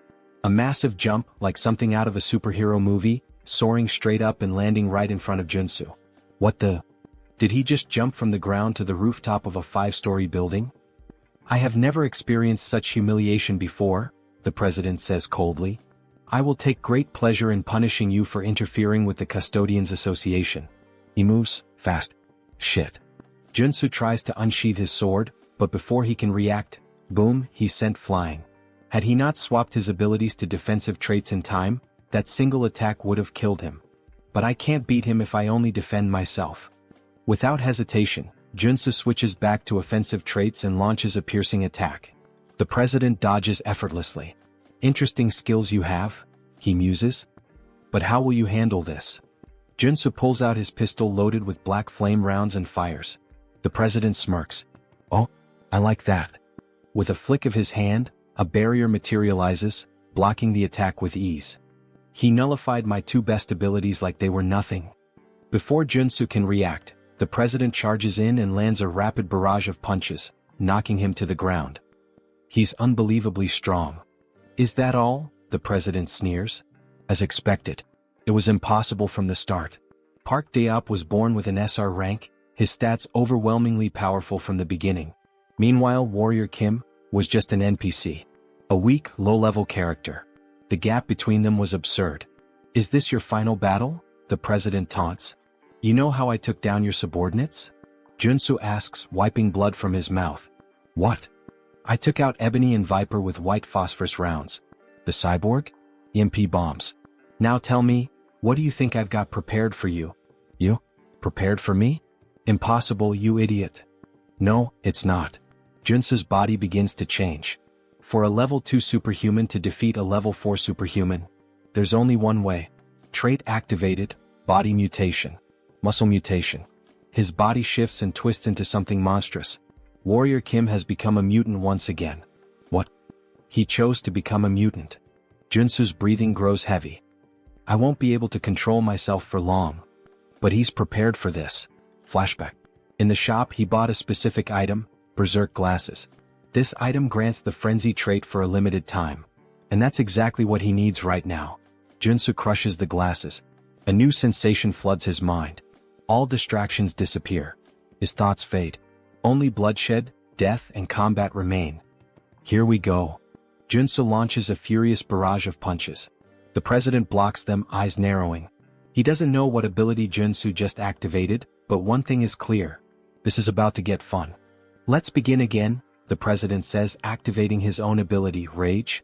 His base stats skyrocket. Now let's have some real fun. Both fighters charge at each other. Fist meets fist. Neither backs down. This won't be enough to take me down, Joonsoo grins. Same to you, the president replies. Their battle turns into a brutal exchange of punches, fists flying like a high-speed boxing match. A real Japan versus USA boxing showdown. Who got the reference? Leave a comment on the video. Joonsoo lands a solid jab straight to the president's face, sending blood spraying through the air as the impact forces him back. New traits acquired, super strength and iron armor. A primal roar erupts from Joonsoo's throat, his excitement for battle overwhelming all reason. I can do this all day. Alright, the president chuckles. I'll admit you're strong. It's been a while since I had a fight this good, but I'm done analyzing you. This is my victory. Quit bluffing and fight.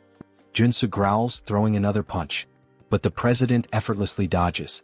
All you do is throw mindless punches, he scoffs, sidestepping each blow with ease. Then, in one swift motion, he counters, driving a devastating punch into Joonsoo's gut. Blood spurts from his mouth. Bastard. The president smirks, dodging again.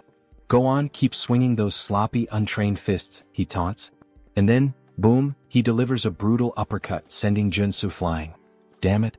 In close combat he has a massive advantage. The frenzy trait's effect is starting to wear off. There's no other way. I have to go all in on this next attack. Joonsoo knows he can't win a hand-to-hand fight. He begins channeling his energy, preparing to swap his traits. What kind of cheap trick are you planning now? The president sneers. You're done. He charges forward to end it, but Joonsoo grabs his wrist. Fine. I'll admit it, you're better than me in hand-to-hand combat, Joonsoo says, locking eyes with him. But as you can see, I'm not a brawler. A dangerous grin spreads across his face. I'm a swordsman, you bastard. Joonsoo channels power into his hand. And in an instant, a massive sword materializes. Before the president can react, a blinding light erupts point blank, piercing straight through his heart. You can use that ability barehanded? The president gasps. This was a good fight. His body trembles, and then collapses lifeless. Joonsoo exhales heavily. Shit. I really pushed my body too far this time. A system notification appears. Status effect, disease. Suddenly, a wave of unbearable pain surges through him, like his body is tearing itself apart. Arg? But then, a golden beam of light bursts from his body. His monstrous form begins to fade, his body slowly reverting back to normal. Warrior Kim has ascended to level 3. Oh god. Thank you, I leveled up just in time. A weak chuckle escapes his lips. I really am one lucky bastard. Then, his body gives out. He collapses unconscious. When Joonsoo finally regains consciousness, he finds himself submerged in the bathtub of his own home. Home? Mr. Superhuman, are you alright? Joonsoo blinks, looking up at the concerned face of Director Choi. What happened? Choi. I thought you were dead. Choi says, tears welling in his eyes. You were lying there, surrounded by all the members of the association. So, you brought me back home? Joonsoo asks, piecing it together. Yeah, Choi nods. I noticed you were still breathing, so I threw you into a mana spring. You've been unconscious for a week. A whole week. Now that Choi mentions it, he does feel a lot better. You're seriously amazing, Choi says, shaking his head. You single-handedly wiped out the president of the Plumbers Association. Yeah. I know, Joonsoo smirks. I guess I'm kind of a big deal now. Not just kind of, you're insanely incredible. Stop flattering me, Joonsoo laughs. Oh, and by the way, Choi adds, I took the liberty of collecting all the loot from the fight. Take a look later and let me know if you need anything. Got it? But first, I need to fully recover. Joonsoo's expression darkens slightly. Now that I'm level 3, there's somewhere I need to visit. A malicious smile crosses his lips. 1 week later, Joonsoo arrives at the Mana Measurement Center. Now that he's level 3, he will officially be promoted, receive a certificate, and gain access to countless benefits. This is insane, Mr. Superhuman, Choi exclaims. I've never seen anyone level up as fast as you. You're gonna start your own country soon at this rate. Joonsoo scratches his head, looking embarrassed. I wouldn't go that far. Maybe I should get my certification now? He asks, flashing a JoJo fan grin. The examiner chuckles. Of course. Please come this way. After a while, the girl officially hands over the certification paper. Thank you. I'm so jealous of you. Ha. Me? Why? Joonsoo asks, puzzled. For so many reasons. I wish I were as strong as you. Baek Soren showing this kind of emotion? Feels so strange. Unimaginable even. In the game, she's a berserker warrior, a ruthless killing machine, more like a psychotic girl drenched in blood than someone who'd ever say something like this. Joonsoo pauses, thinking. He doesn't have any immediate plans after this, so... Hey Baek, would you like to become a superhuman? Of course. Who wouldn't want that? Then how about you become my student? Baek blinks in surprise. If you agree, I promise, I'll turn you into a superhuman. And a strong one at that. And how exactly do you plan on doing that? Trust me, Joonsoo smirks. Warrior Kim has the ability to see latent potential. Baek's cheeks turn slightly red. That's right, Joonsoo nods, grinning as he makes a Dragon Ball Scouter reference. After all, he can see the potential radiating from an SSR rank individual like her. So what do you say? Want to be my student? Baek hesitates for a moment, then firmly shakes his hand. Alright. I guess I can trust you. A wise decision, Joonsoo says. But inside, he knew it, he'd captured her just like a Pokemon master. Now it's time to train an SSR rank warrior. You won't have to pay me anything, Joonsoo continues. Just return the favor once you awaken as a superhuman. That's nice and all, but I should warn you, I already failed to awaken once, even after undergoing rigorous training. It won't be easy even for you, Mr. Superhuman. Joonsoo just grins. Don't worry about that. Just have faith. Because he already knows what will trigger her awakening. He's seen her story unfold in the game. Baek Soren's unique awakening. Star Killer of the Heavens. A trait that signifies an embodiment of pure bloodlust, a force that stains the world red. Berserker Level 1 Trait Effect. Combat Experience plus 1000%. While this trait dramatically increases the experience gained in battle, it comes with dangerous side effects. It risks corrupting her mind, turning her into a bloodthirsty psycho-killer obsessed with combat. Her awakening event perfectly matches her unique trait. You'll need to prepare yourself, Joonsoo warns. Prepare? As in, I'll need a lot of money? I don't make much in this job, Beck jokes, making a quiet hand gesture. No, Joonsoo shakes his head. You'll need something far more important than money, mental fortitude. Beck tilts her head, confused. But before she can ask more, "Excuse me, Mr. Kim," a staff member interrupts. "You've been invited to a meeting. Would you follow me to the 5th floor lounge?" Joonsoo's eyes narrow. An invitation to the 5th floor? That's strange. As he and Beck step into the elevator, a realization dawns on him. In this tower, superhumans are divided by their power levels. He's being summoned to the 5th floor. That means a level 5 superhuman invited him. Who could it be? As the doors slide open. "Professor? Wait, it's really you?" A familiar voice greets him. Seo Woojin, a level 5 superhuman. "Congratulations on earning your level 3 certification," Woojin says warmly. "I'm so happy to see you here." "I'm happy to see you too," Joonsoo replies. But inside he's assessing him. Despite his natural-born talent and wealthy family, Woojin reaching level 5 this quickly is still surprising. "He's already surpassed me. Also," Woojin continues, "I'd like you to have this." He hands Joonsoo a small ornate box. "A gift? You didn't have to." Inside, Joonsoo sees the item description. Item acquired, Mana Focus Crystal. A rare artifact that enhances mana control and efficiency. Perfect for Warrior Kim. A warrior who relies on mana. For a split second, Joonsoo almost drools at the thought. But instead, he clears his throat and coolly says, I shouldn't refuse a friend's gift, right? Thanks, Woojin. Use it well, Woojin nods. But then Woojin's expression turns serious. "Mr. Warrior," he says, "there's another reason I called you here." Joonsoo raises an eyebrow. "A favor?" "Yes," Woojin nods. Joonsoo leans in slightly. "Why do you suddenly look so serious? Could you help some of my friends who are also suffering from divine fever just like you helped me? They contracted it as well?" "Yes. The 4 of them have been dealing with this since childhood. They were blessed alongside me. For people suffering from divine fever, huh? Wait a second. Is he talking about those characters? If so, then this is the perfect opportunity to make things a lot easier." "Of course," Joonsoo nods, radiating an angelic aura. "I could never refuse to help those in need. Thank you so much, Sir Warrior, for your generosity. But before we begin the treatment, I'd like to meet them first." "Of course. I'll arrange a meeting right away." Later that day, Woojin's estate. "Here they are, Professor." As expected, Joonsoo was right. These 4, they're the supporting characters meant to assist Paladin Seo Woojin. They're all children from wealthy families, essentially kidnapped and forcibly baptized under the orders of the Old Father. Joonsoo folds his arms and cuts straight to the point. "Let's be clear, you were all forced into this baptism without consent, right?" "Yes, that's correct." "Is it really possible to cure this?" One of them hesitates. "My treatment is painful," Joonsoo warns. "But if you endure it, you'll awaken, just like Woojin did. If you follow every single one of my steps, you will succeed. Do you have what it takes to withstand it?"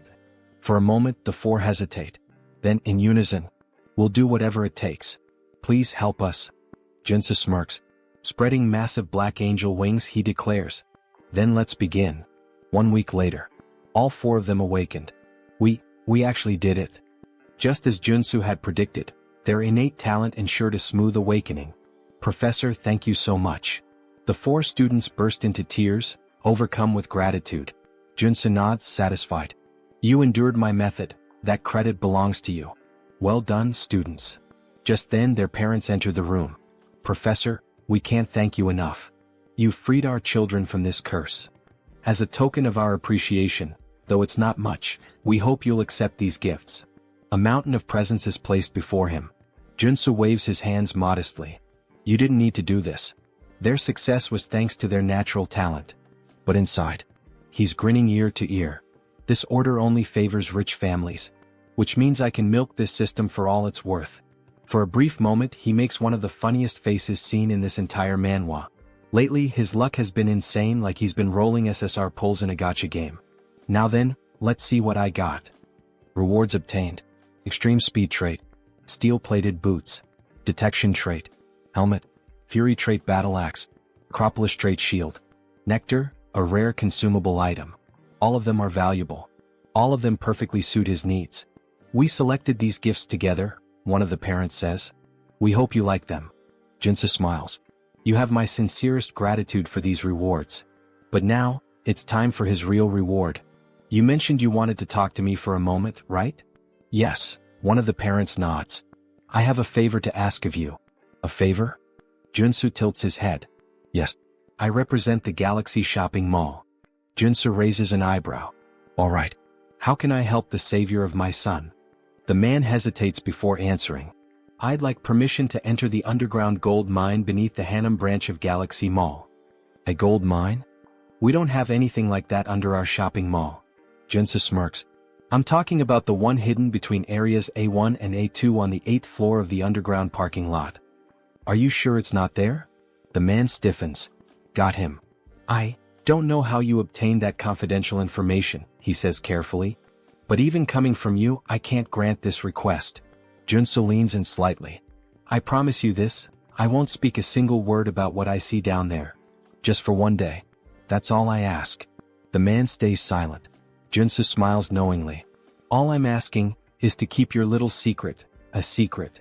The next day, Joonsoo walks alongside the girl he promised to help. After smashing through the wall, she stares in disbelief. I can't believe there was actually a hidden space inside this shopping mall. See? Told you, Joonsoo grins. This is the place where you'll awaken. You have no idea how hard I worked to get us here. But, are we really going to train in a dirty place like this? She asks, wrinkling her nose. Of course, Joonsoo assures her, stretching out a hand. I promise, it'll be fun. Characters with the trait star that kills the sky can't be awakened through traditional methods.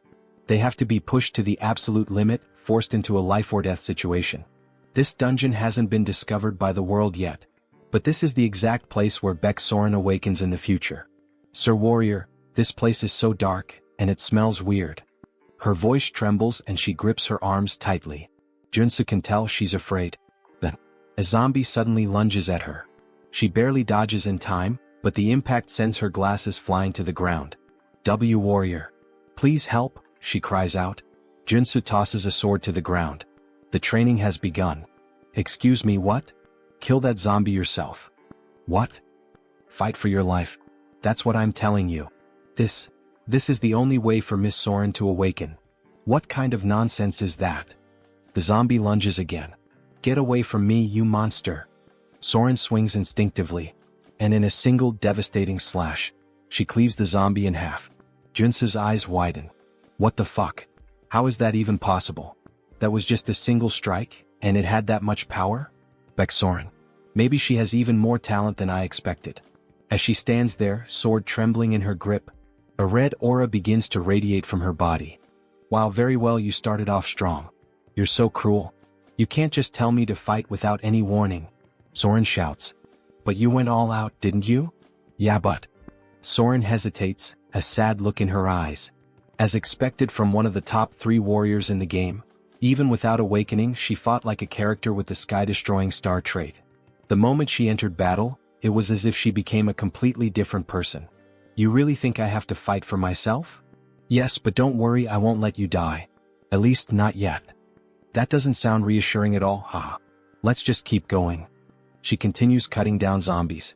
You mentioned taking a few superhuman classes before. Did you learn any sword techniques? Nope. I've never even held a sword before, nor learned any techniques. But you said I had a certain talent, right? She says proudly. Then there was that instructor who had to use every possible method just to acquire a single trait. Isn't that way too overpowered? This place is way deeper than she expected. She can't even see the end.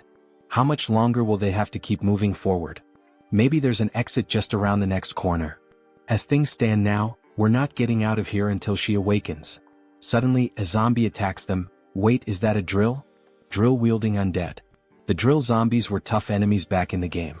Maybe he should help her, but with a devastating strike, she slices the zombie's arm clean off. If you're a zombie, fight fair. Don't you dare use a weapon. Then, with brutal efficiency she cuts the zombie in half. Joonsoo watches in surprise. Well, that was a clean victory. She felt her body moving on its own. But just then the still-living zombie sinks its teeth into her foot. You bastard. What do I do now, master? Well, common sense says if you get bitten by a zombie, you'll turn into one too. Please kill me before I become one of those things, she cries. Miss Soren, of course I came prepared for this. Wait, is that holy water? Yes. In this game they actually developed a cure for the zombie virus. After the chaos they decide to rest for a bit. She had been so desperate, she really thought she was going to turn into one of those horrible creatures. It's a harsh world out here, but these zombies are acting strange. Some of them are even picking up weapons and using them like gear. It's almost like this place was artificially designed. Well, you're not wrong. The Galaxy Mall was built much faster than any other location of this size. It was thanks to the efforts of a massive workforce. But because of the extreme labor conditions, many were injured and some even died. But the official reports claimed there were 0 incidents during construction. The corrupt executives of that wicked corporation just dumped their bodies here. Later, the representative of Galaxy Mall learned about the situation. However, since it would critically damage the company's public image, he decided to cover it up and keep the area a secret. Such corruption was only possible because of how rotten this world had become. Soren never imagined there would be such a tragic story behind this place. But how did you find out about their secret? Because when the Order of the Old Father unleashed zombies to overrun Seoul, the dungeon that opened up was none other than Galaxy Mall's forbidden area. Well, let's just say the professor has a special ability. Wow, and you already have so many abilities. Since this was the place where Beck Soren was first attacked by zombies, he figured it would be the perfect location for her to train and awaken. But up until now there had been no sign of her awakening. These victims are still suffering even after death. I just hope we can at least put them to rest. Oh, so it looks like you've finally found some determination. At the same time, she couldn't shake the strange feeling that she had to keep fighting. Alright, let's go. It's finally starting. All of a sudden, the temperature in the area plummets. This place, it's eerie. Let's be careful. Then they spot an open warehouse, almost like a giant freezer. What is this place? Upon entering, they see a radio. There are 3 bears in the house. Papa Bear, Mama Bear, Baby Bear. A children's song. This is creepy. 3 bears in a house. The song starts to glitch, distorting into an ear-piercing screech. What the hell is this? Then, an ice spear shoots straight at Soren. Watch out. Joonsoo throws himself in front of her, blocking the attack with his own body. Sir Warrior, are you alright? He hadn't expected an ambush like this. Then a grotesque monster emerges. Conjoined Phantoms. Boss of Galaxy Mall's forbidden area. Level 3 mutant. A level 3 mutant? Soren, you need to get out of here, now. This thing is way beyond your abilities. But the creature launches another barrage of ice spears. I don't want to hear any complaints, get out. And I don't want a popsicle either. He deflects the attack, but suddenly the enemy starts channeling another ability. A massive ice lance forms in midair. He can't block this one. Professor. Soren, run. I'll buy you some time. How can I just leave you here? She cries. One of us has to make it out alive. She can't do it. Miss Soren, the reason I was so sure about your talent is because you possess the ability, Sky-Slaying Star. The Sky-Slaying Star? This can't be true. Believe in yourself. If you do, you'll awaken. And with that, my final lesson is complete, my apprentice. The monster fires a storm of ice arrows, obliterating everything in the area. Believe in herself? Oh. As the icy onslaught subsides, Soren stands frozen in place. Then, alright. I will. I will trust in my own abilities, Professor. A golden light surges around her. Her eyes burn red. What was this power she was wielding? Ha ha ha. Then please, don't give up. Joonsoo watches in awe. In an instant, she shatters the thick layer of ice encasing her. She has finally awakened. Beck Soren, SSR rank superhuman, level 1 warrior. What is this power? It's real. I've truly awakened. Before a spear can pierce her, Joonsoo moves, cutting it to pieces. Now that you've awakened, it's time to drop the act. The Sky-Slaying Star has a condition for awakening. You must face a life-threatening situation and possess the mental strength to overcome it. You put yourself in danger just to make me awaken? You did an excellent job. But now, it's time to fight. Baek Soren, the sky-slaying star. The mutant lets out a furious roar, then begins channeling a new attack. He looks pretty pissed off, Professor. Don't worry. You'll be fine as long as you deflect his attacks before they touch your body. To prove his point, he demonstrates, effortlessly knocking aside an incoming strike. See? It's not that hard. But when he glances back, he sees Soren trapped in ice. Are you alright? Right. Even though she's awakened, she's still just level 1. It's unrealistic to expect her to master everything perfectly right away. She had been caught by multiple ice barrages, yet she wasn't seriously injured. Looks like you're fine. Upon awakening, every warrior receives their initial trait. Hers was Indomitable, a trait that grants strong resistance against all abnormal status effects. Before awakening, she constantly felt like she was about to die. Now she barely feels a thing. Fascinating. As expected from an overpowered character, she got Indomitable, the best defensive trait. As for him, since he had overseen multiple awakenings from his previous apprentices, he had gained the Perception trait, allowing him to see all of his enemies' traits. A ridiculously powerful PvP ability. Oh yeah, that's broken. I don't think that'll be of much help right now. Well, don't worry about it. For now, let's train with your new awakening. Both of them start running. She acquires the haste trait. Good, you've already picked it up. Her combat growth is incredible. Her body feels like it could take off at any moment. She wants to keep fighting. Watching the professor leap to dodge 2 ice blocks, she instantly learns the same technique. Wait, I'll cut it for you. But before he can react, she's already next to him. What the? How did you get here? Well done. You can already use that ability. It felt like I was flying. Will she surpass Joonsoo in just a few days? Just like Seo Woojin did? Alright, Professor. What's the next move? Use the traits you just learned to pull the mutant's attention. While you keep him occupied, I'll finish him off. I've already taught you everything I could, so it's best to end this quickly. Understood. Soren starts dodging every attack with ease, gliding across the ice as if she were skating. Come on, hit me, you dumb mutant. She suddenly gains 2 more traits. She keeps accumulating traits. Her talent is truly something beyond normal. Alright. Now that I've helped Baek Soren awaken, it's time to wrap this up. Joonsoo channels a golden aura into his sword.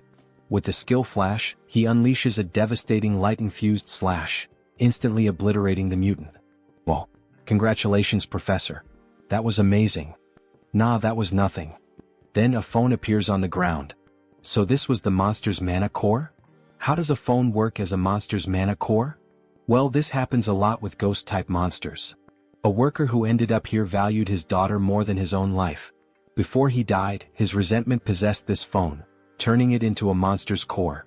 I hope he can rest in peace now, Soren says, tears welling up in her eyes. I'm sure he will. Suddenly, the phone transforms into 2 mana cores. These are called crystals. If you hand them over to someone who knows how to use them, you can get some pretty good equipment. This is an incredible reward, something only obtainable by defeating this area's boss. Suddenly, the ground starts shaking. What's happening now? We already defeated the boss. This area is collapsing. Then what should we do?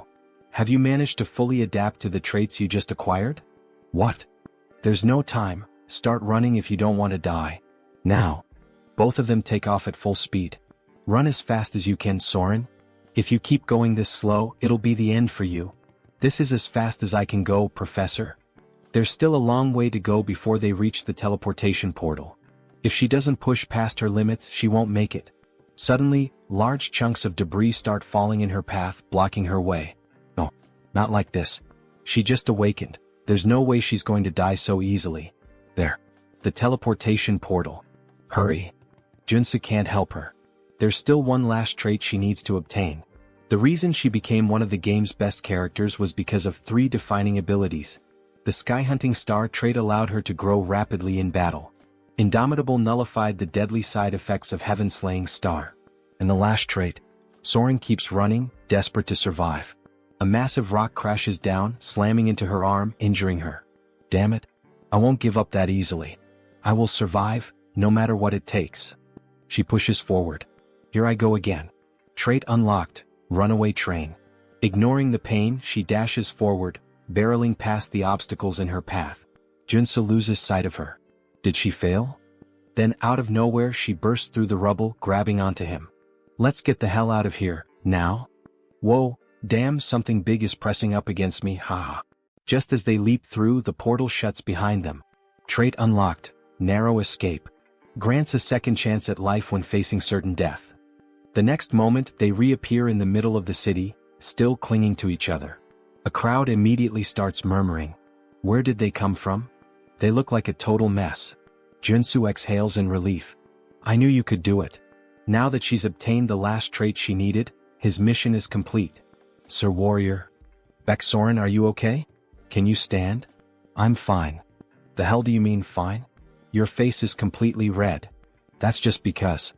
Sir Warrior, just let me stay like this for a little longer. Could you hold me a bit more? Meanwhile, some jealous bystanders grumble in the distance. That lucky bastard. Why couldn't that happen to us? So, returning to the scene where the bastard makes the viewers jealous. Sir Warrior, please let me stay like this a little longer. Could you hold me just a bit more? She says with an angelic and timid face. He has to fix her clothes for a moment, and in the process, we witness something truly beautiful. Alright, done. Thank you, Sir Warrior. You're welcome, Joonsoo replies, his face flushed. That surprised me. It was close, but we made it out. Yes, we did. That smile on her face after awakening. It's definitely a sign that she will be different from the game. Perhaps it's because she awakened in a way that diverged from the original story, where she had survived after an endless massacre. Joonsoo managed to steer her away from the path of evil. Alright, let's get the hell out of this damned mall.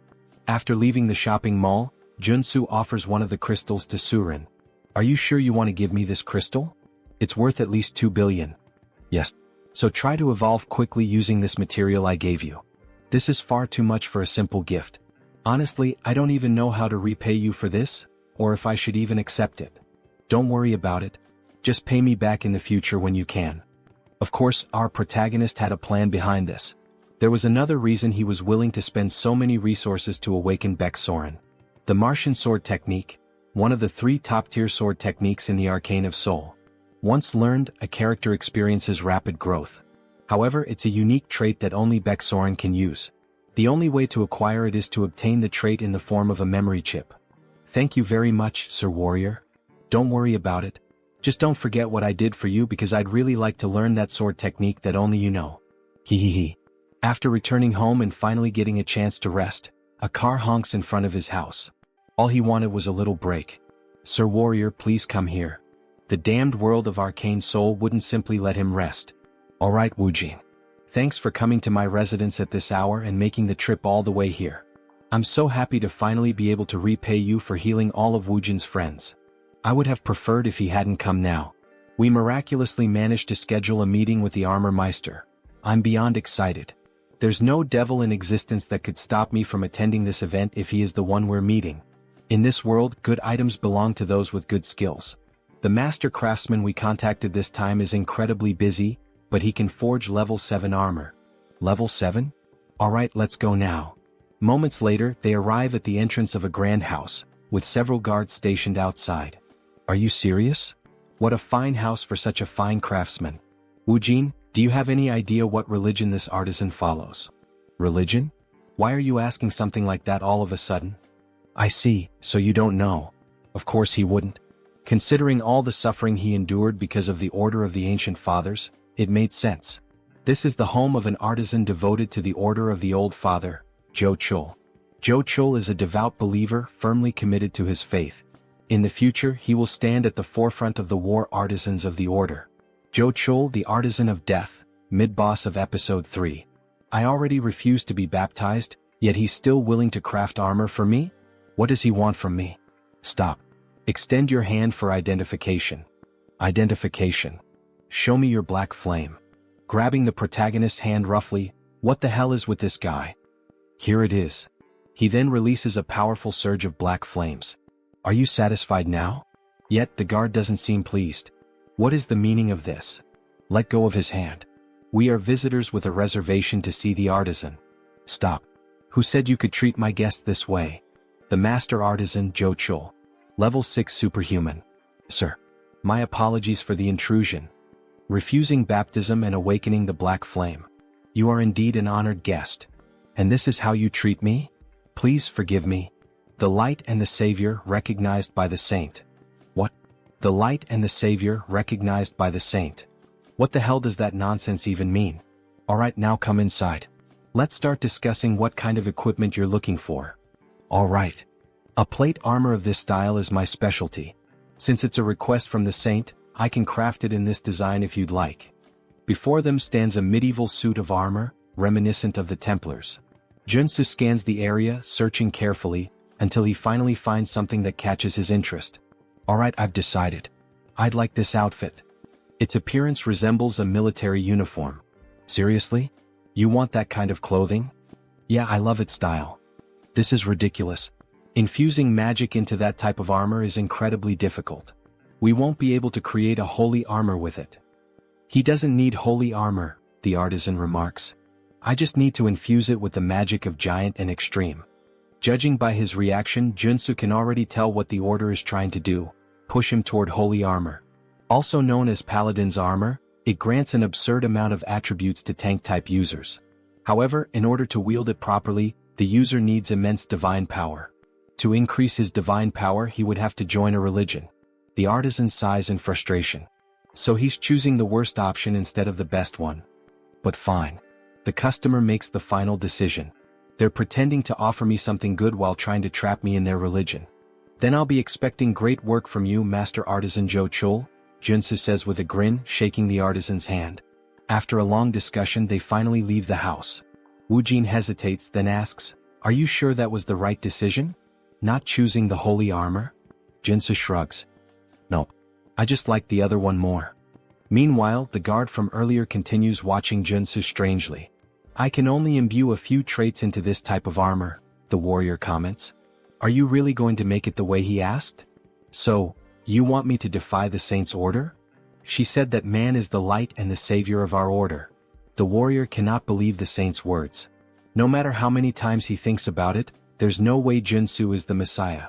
He'll have to confirm it with his own eyes. 1 week later, Joonsoo is back at the shopping district. "Sir Superhuman, you really shouldn't be downing mandrake elixirs all at once like that. You glutton." "Thanks, but I'm fine." "Are you sure?" "Of course. I got the treatment I needed." A notification flashes. "New trait obtained, energetic. Thanks a lot for giving me these elixirs for free." "Don't worry about it. It's thanks to you that our market was saved. Now we're flooded with customers every day. Consider this my way of saying thanks." "So that's why there are so many people here today? Looks like business is really thriving." "That's great." "Hello, Superhuman," a man says, lowering his head in respect. "Hey, you're that guy from the Iron Fist gang? It's a pleasure to see you again," Joonsoo says, laughing loudly as he slaps the poor guy on the back. How have you been, sir? Could I kindly request a few minutes of your time?" "For what?" "Our boss wants to see you for a bit. There are too many eyes around." "Let's move somewhere else," Joonsoo says. "Understood." They get into a car and drive onto the road. "We've prepared a high-quality bulletproof car for you, sir. Do you like it?" "Not bad." A sign reveals their destination, Miram. Something feels off.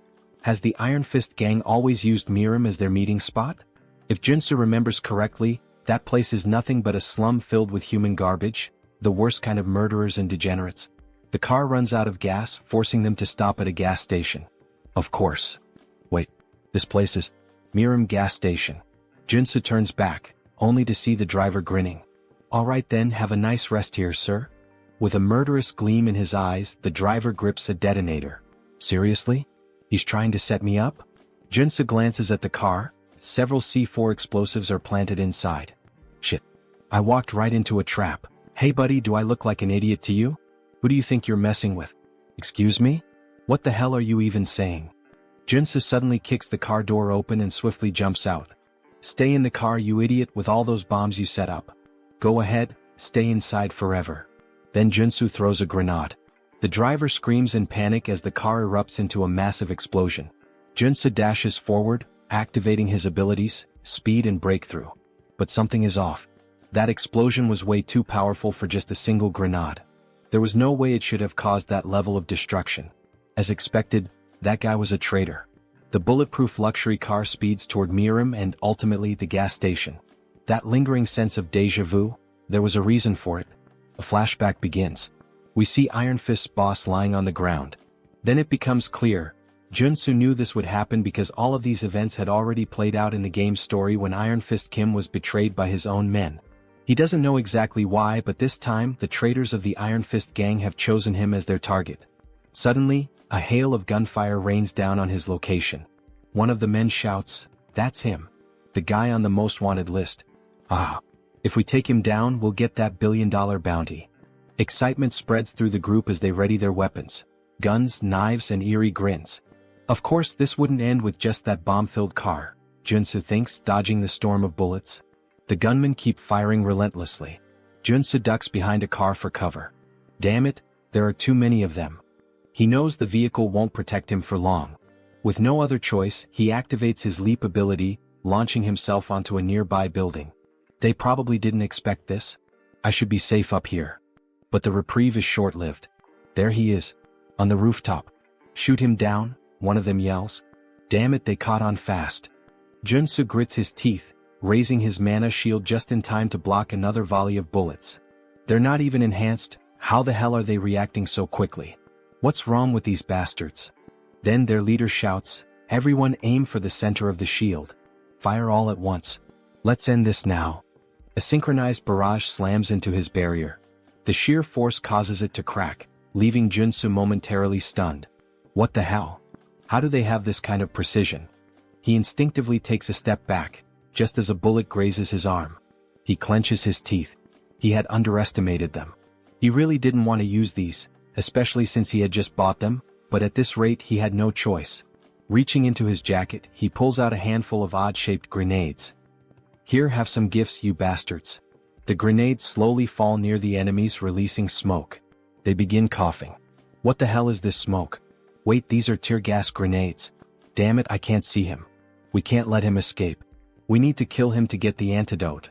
Who do you think you're chasing if you're not even superhuman? Joonsoo mocks them. Well, anyway, it's time to say goodbye to the failures. Time to get the hell out of here. As he runs between the buildings, he finally manages to lose them. Finally, a group of thugs showing focus almost like superhumans, huh? Joonsoo thinks. There's only one way that could happen. The damn combat drugs. They have serious, harmful side effects, but they can temporarily enhance combat abilities. That's probably how they almost trapped me for a while. Considering they mentioned something about an antidote, Joonsoo is sure that's what they're after. The only problem is, the only person who could lead that gang in Harem is the human hunter. He's the first person that comes to the protagonist's mind. He's a superhuman with excellent abilities, a sharpshooter with deadly aim, focus, and precision. He's the master of cowardice in combat, active in Harem. His methods are simple. First, use the betrayal of an infiltrator to plant a bomb. Second, send in a gang of criminals under the influence of combat drugs. And third, his specialty being a sniper. Knowing this, Joonsoo activates his abilities to see beyond normal vision on the battlefield. With great effort, he spots a distant light coming from a building. Just in time, he narrowly avoids a shot from the building, but despite his speed, the bullet grazes his face. If he had reacted even a fraction slower, he would have definitely been dead. But the risk paid off. He now knows the enemy's location, where they're hiding.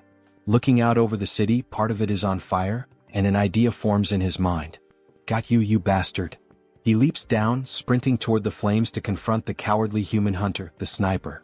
He has no choice but to go straight for him. However, the fire is intense, so he'll need to use his defensive abilities. Fire resistance, perseverance, black flame, leap, dash, and the Einhejar cultivation technique. He pushes through the fire, running as fast as he can, even though the flames are burning him. He ensures that the sniper can't see him through the smoke, making it harder for the shots to land. To fight such a skilled sharpshooter, he has to get close. Finally, as he looks up at the building, he sees a red light. So that's where you're hiding, you bastard. I found you. Locating the sniper's position is the top priority when facing these kinds of players. Damn, I can't see him, the sniper grumbles. Maybe I'll need to change positions. As the sniper scans the city, looking for Joonsoo and aiming at every possible spot, he catches sight of a blue trail in his scope. He realizes he has to get closer and create an unexpected variable. Wait, did he jump from that height? The sniper is taken aback by Joonsoo's move. And how dare he challenge a sharpshooter to a shooting duel? With that, the sniper activates all his abilities: sniper, focus, deep breathing, insight, gun shooting, ein. He fires his pistol, the black flame, at the same time that Joonsoo shoots. What will happen next? Who will win this cowboy-style shoot? Then both fire at the same time. They take a deep breath in this moment of tension. It's all or nothing. The sniper's shot hits Joonsoo's arm. Shit. He really is a damn sniper. And to think that even in this surprise situation he was still able to shoot. But we know our protagonist never does anything for no reason. With a smile on his face, he declares that it's over. He also managed to land a shot on the sniper's shoulder. The sniper is shocked. After all, it was just a shot from a regular pistol. But then, flames start spreading rapidly over his body. Black fire engulfs him as he screams in agony. Joonsoo barely manages to land on the ground, struggling due to his injured arm. Their bullets are deadly even if they only graze the enemy because they consume their target's mana. As he writhes in pain, Joonsoo declares his victory, only to realize he has fallen into a trap. A pool of sand appears beneath his feet. It's a magical snare. Meanwhile, Human Hunter starts taunting the protagonist, calling him a brat and a fool. Don't think this is over, you bastard.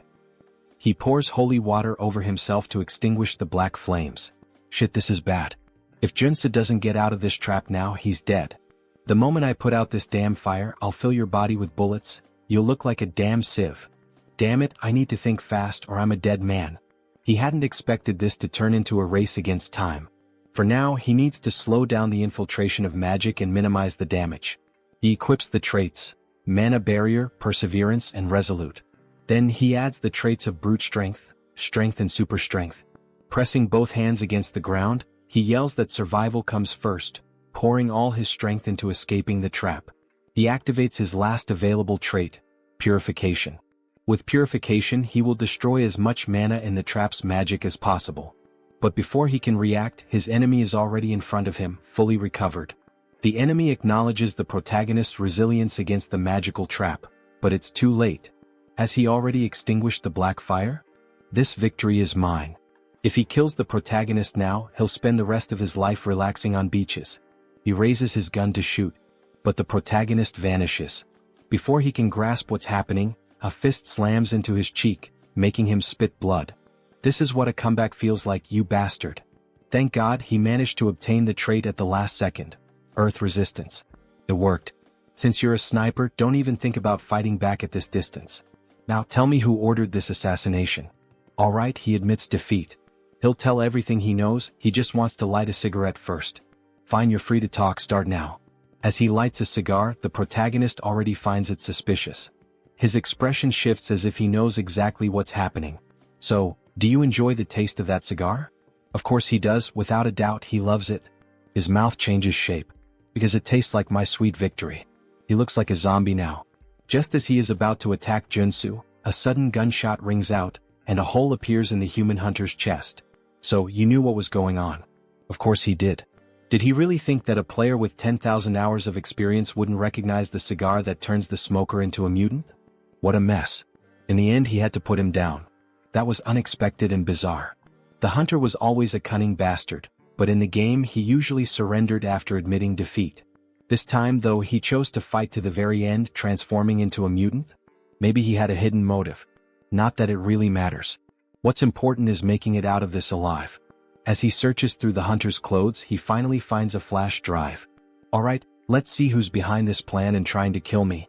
The next day the news is all over TV, reporting on the chaos from the previous night. Last night, a large-scale shootout between gangs erupted in Harem.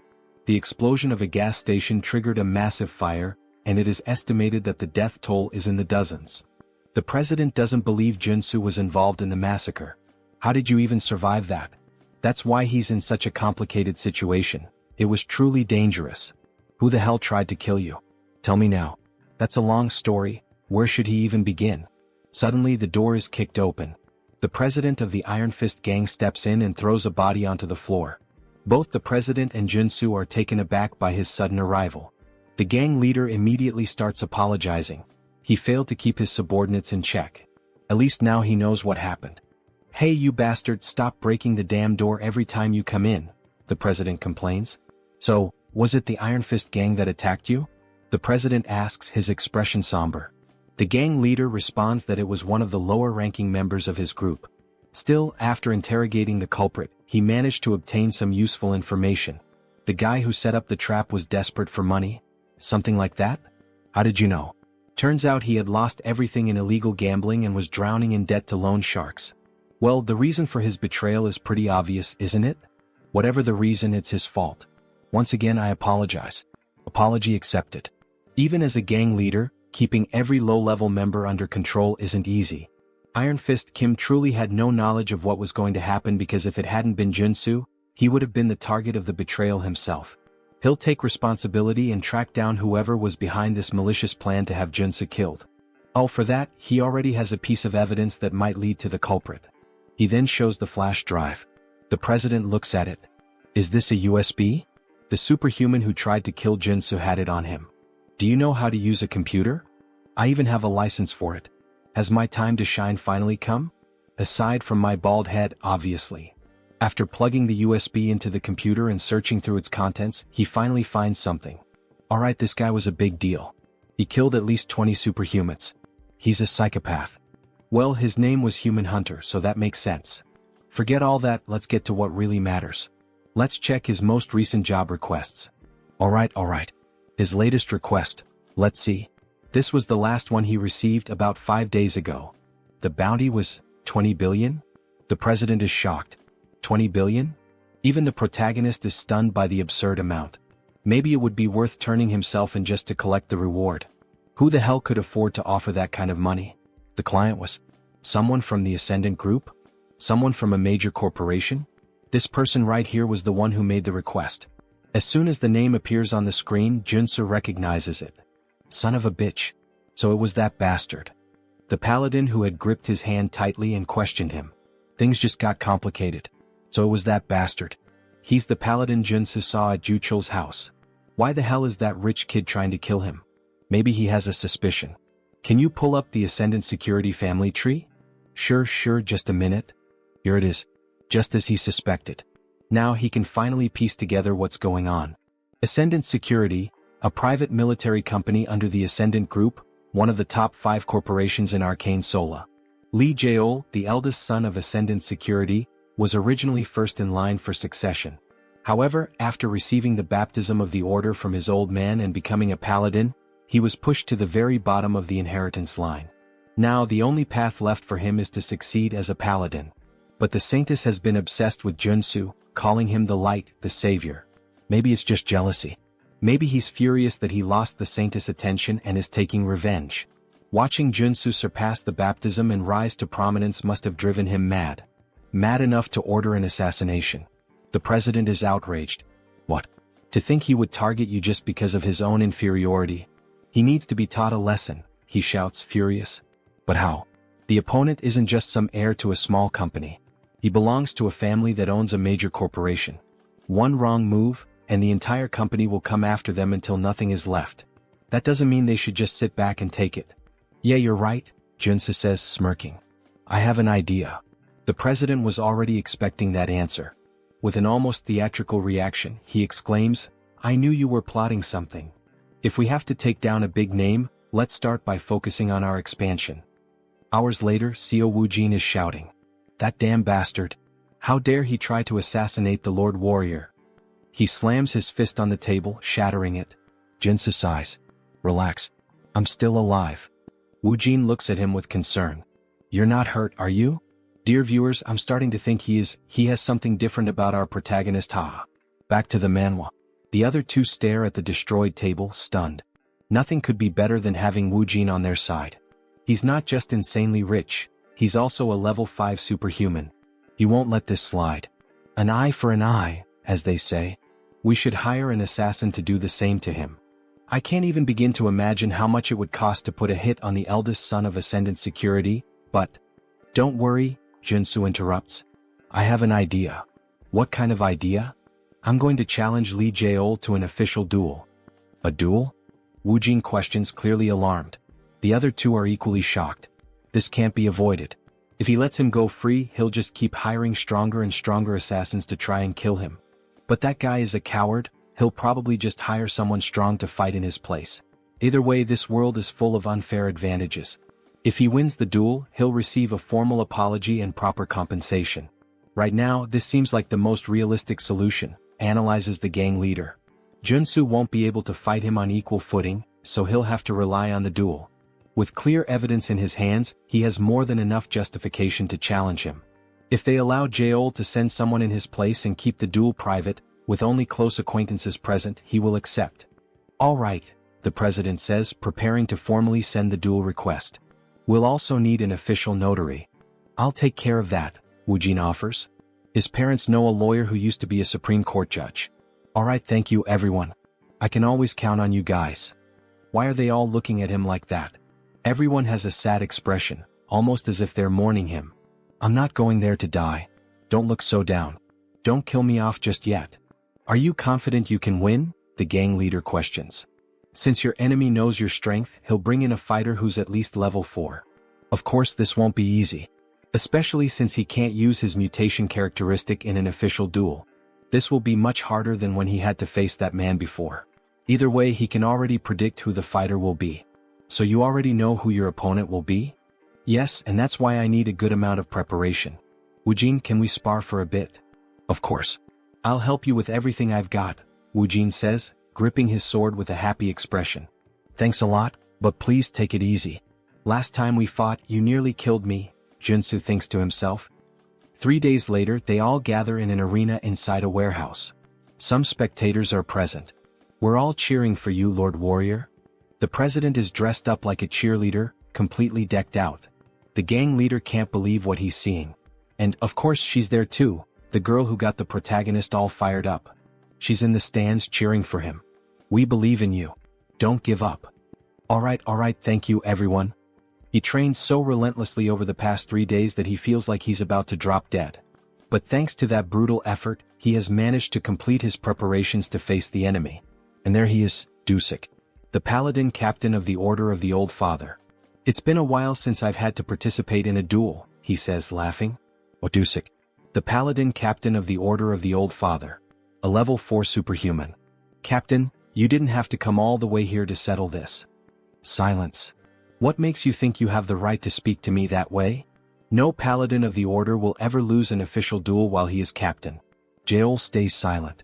Lee Seoul, acting all high and mighty in front of me, yet he's nothing more than a sheep before his captain. What a coward. It's a pleasure to meet you, Warrior Kim. Hello. First of all, I would like to apologize for this unpleasant situation. What? He's apologizing in such a civilized manner? Joonsoo is taken aback. This incident is entirely the fault of one individual. The esteemed saint has nothing to do with it. Alright. Then what is the official stance of the order? The saint has proclaimed that Warrior Kim shall be our light and savior. Light and savior? Jochul said the same thing last time we met. What the hell does that even mean? Therefore, the condition the saint proposes is this. If you lose the duel, Warrior Kim, you will join the order alongside us. What? Join the order? Why are they so obsessed with this? Why do they want me to join so badly? In the background, Seoul is trembling with rage, while Joonsoo grows uneasy. It is the will of our saint and our lord. Just then an official interrupts them. It is now time for the duel to begin. Now that all parties are present, please confirm the terms of the duel oath. If the paladin wins, Warrior Kim will join the Order of the Old Father.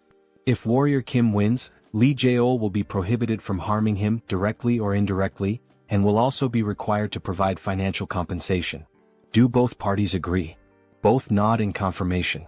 Joonsoo feels something tightening around his heart. In Arcane Seoul, a duel oath is a magical contract. If you break it, your heart will literally explode. Even in this chaotic world, no one is reckless enough to defy such an oath. The official proceeds with confirming the rules of the duel. This duel will follow the standard international regulations set by the Superhuman Federation. All personal superpowers and weapons are allowed. However, all consumable items must be crafted on-site. Dusik is already prepared, but before proceeding, Joonsoo requests time to craft his items. Understood. The time limit is 10 minutes per item. He grips 3 potions in his hand. He's practically an alchemist with how he formulates, crafts, and modifies substances. These elixirs are specifically designed to counter paladins. Elixir of Steel Body, Elixir of Flash, and Elixir of Arcane Dragon. Are these correct? Yes. I will now consume all 3 elixirs. Doping is essential in PvP. He drinks all 3 at once.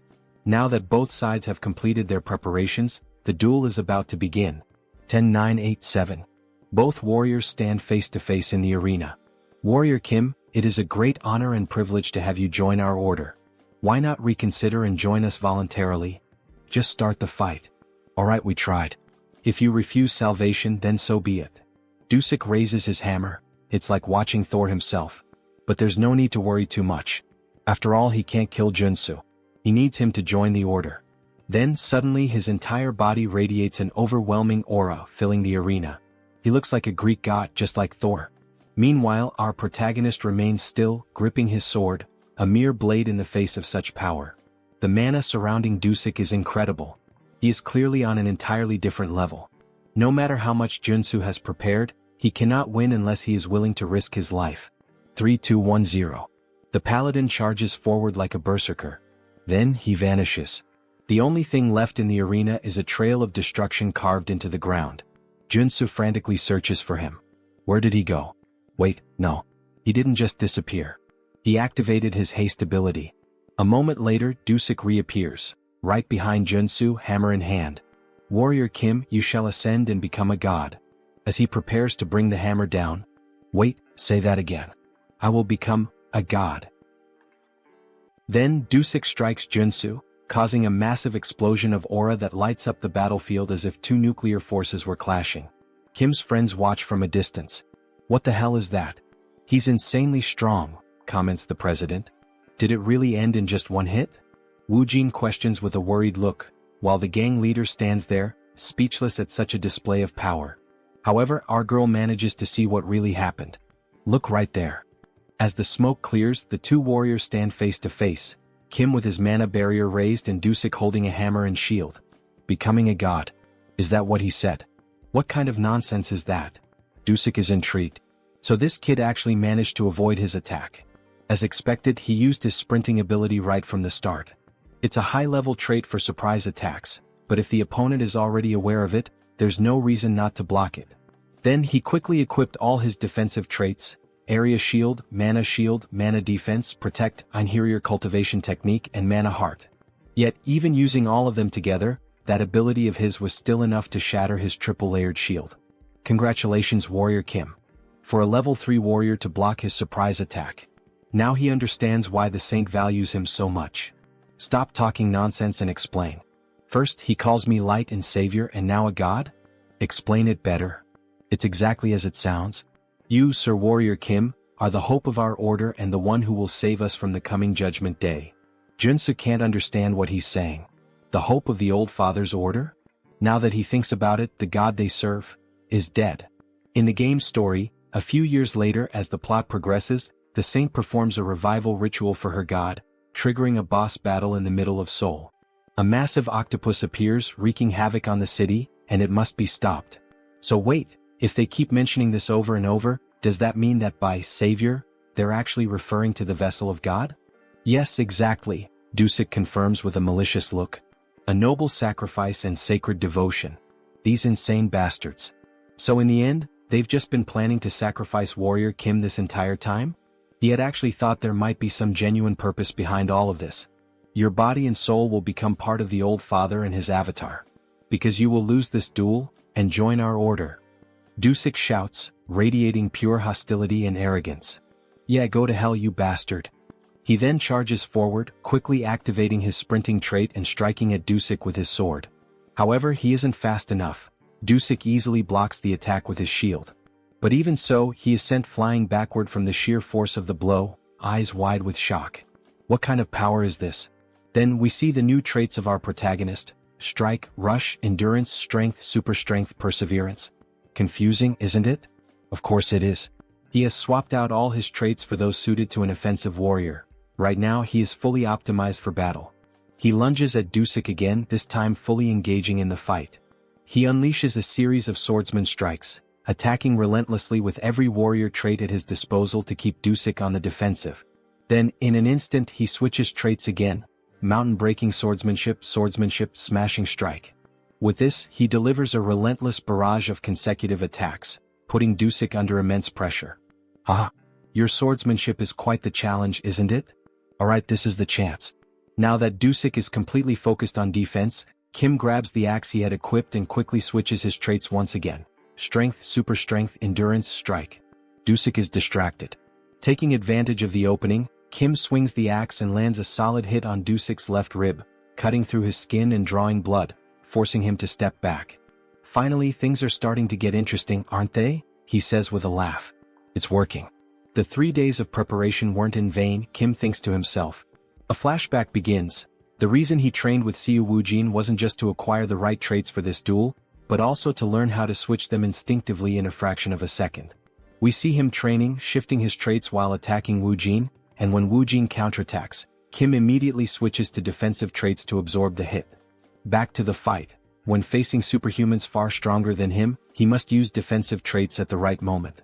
Just like now, as he swiftly switches to defense to block Dusik's hammer strike. However, the strike is too powerful, shattering the shield and forcing Kim to step back slightly. But within a second he switches his traits once again.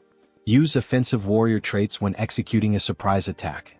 He dashes forward, aiming another strike at Dusik, who manages to block it. Use other warrior traits when unleashing multiple attacks to keep up the pressure. Dusik struggles to keep up, forced entirely onto the defensive. This is the perfect opportunity. Wielding both his axe and sword, Kim activates his berserker traits, taking full advantage of the opening to push forward. For a level 3 superhuman to fight a level 4, the only thing he can do is continuously switch traits mid-battle. And so, he keeps the pressure on Dusik, driving him further and further back. It feels as if he's fighting 4 different warriors at once. How the hell is this possible? Then, in a brief moment of distraction, Joonsoo seizes the opportunity. With a swift move, he disarms Dusik, knocking the hammer from his hand and sending it flying across the battlefield. All the paladins watching are stunned. Impossible. How could this happen? Even Dusik himself is shocked. He quickly turns to Joonsoo. This kid is actually going to win this duel. But there's no way he will let that happen. He has no intention of becoming a sacrifice for their rotten order. Alright, he admits it. He can't hold back against Kim anymore. He'll fight seriously now. Gripping his shield tightly, his aura begins to surge. He has given up on being Thor. Now he's Captain America. Dusik channels power into his shield and warns Kim. This next attack could kill him, so he'd better be ready. Then with a sudden motion he hurls the shield like a spinning blade. Kim quickly raises his own shield to defend. A direct attack like this won't work, or so he thinks. But in an instant, his shield shatters, and the sheer force sends him flying to the far end of the arena. Shit. The power output just skyrocketed. Was Dusik really holding back this whole time? Before he can recover, Dusik appears right in front of him and lands a devastating punch straight into his stomach, striking in a stance straight out of JoJo. How dare you mock our order? Kim is sent crashing into the wall, spitting blood as his body collides with the thick stone. If he begs for forgiveness now, Dusik will accept his surrender. But as Warrior Kim stumbles back to his feet, rolling onto his side, he simply smirks. No. The only way I lose is if you kill me. So be it. Now both warriors engage in an all-out frontal clash, neither backing down. Kim charges at Dusik, who manages to block his attack. Then, in a calculated move, Dusik allows himself to take a few hits just to land a clean strike on Kim. With all his strength, he slams his shield into Kim's shoulder, cutting deep. The pain is so intense that Kim nearly loses consciousness, but he refuses to give in. In an instant, he counterattacks, driving his axe once again into Dusik's ribcage. Dusik grits his teeth and retaliates with a powerful kick to Kim's chest, sending him flying across the arena once more. Both fighters lock eyes, exhaustion weighing on them. Their bodies are battered, barely holding together, they are at their absolute limit. Dusik declares that it's time to end this meaningless battle. Oh, great Father! Lord, hear my prayer and fulfill my wish. From heaven bring down the hammer of your wrath. Raising his shield to the sky, he calls upon a massive storm. Dark clouds swirl, and the arena trembles as if about to be swallowed by a raging sea. Kim instantly recognizes the ability, Dusik's ultimate move. Darkness Tsunami. Now that he's seeing it with his own eyes, there's no doubt, this is a catastrophe. If that attack lands, he will lose. 100%. But there is no way to dodge it. If he wants to win this fight, he has to go through it. He stares directly at the approaching tsunami as his sword begins to glow. Suddenly, everything shifts. The colors around him fade to gray, as if time itself is slowing to a stop. He is afraid. But he has to trust in the traits he has built as Warrior Kim. He takes a deep breath, shutting out everything around him as if he exists in another world entirely. Mountain-breaking swordsmanship, the technique he has never stopped training.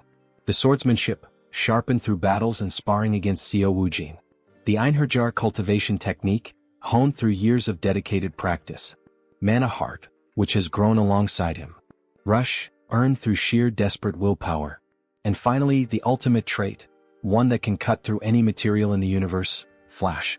Then, as if a divine force is descending upon him, a surge of power crashes down over his body. He will trust in his abilities. He will trust in the time and dedication he has poured into them.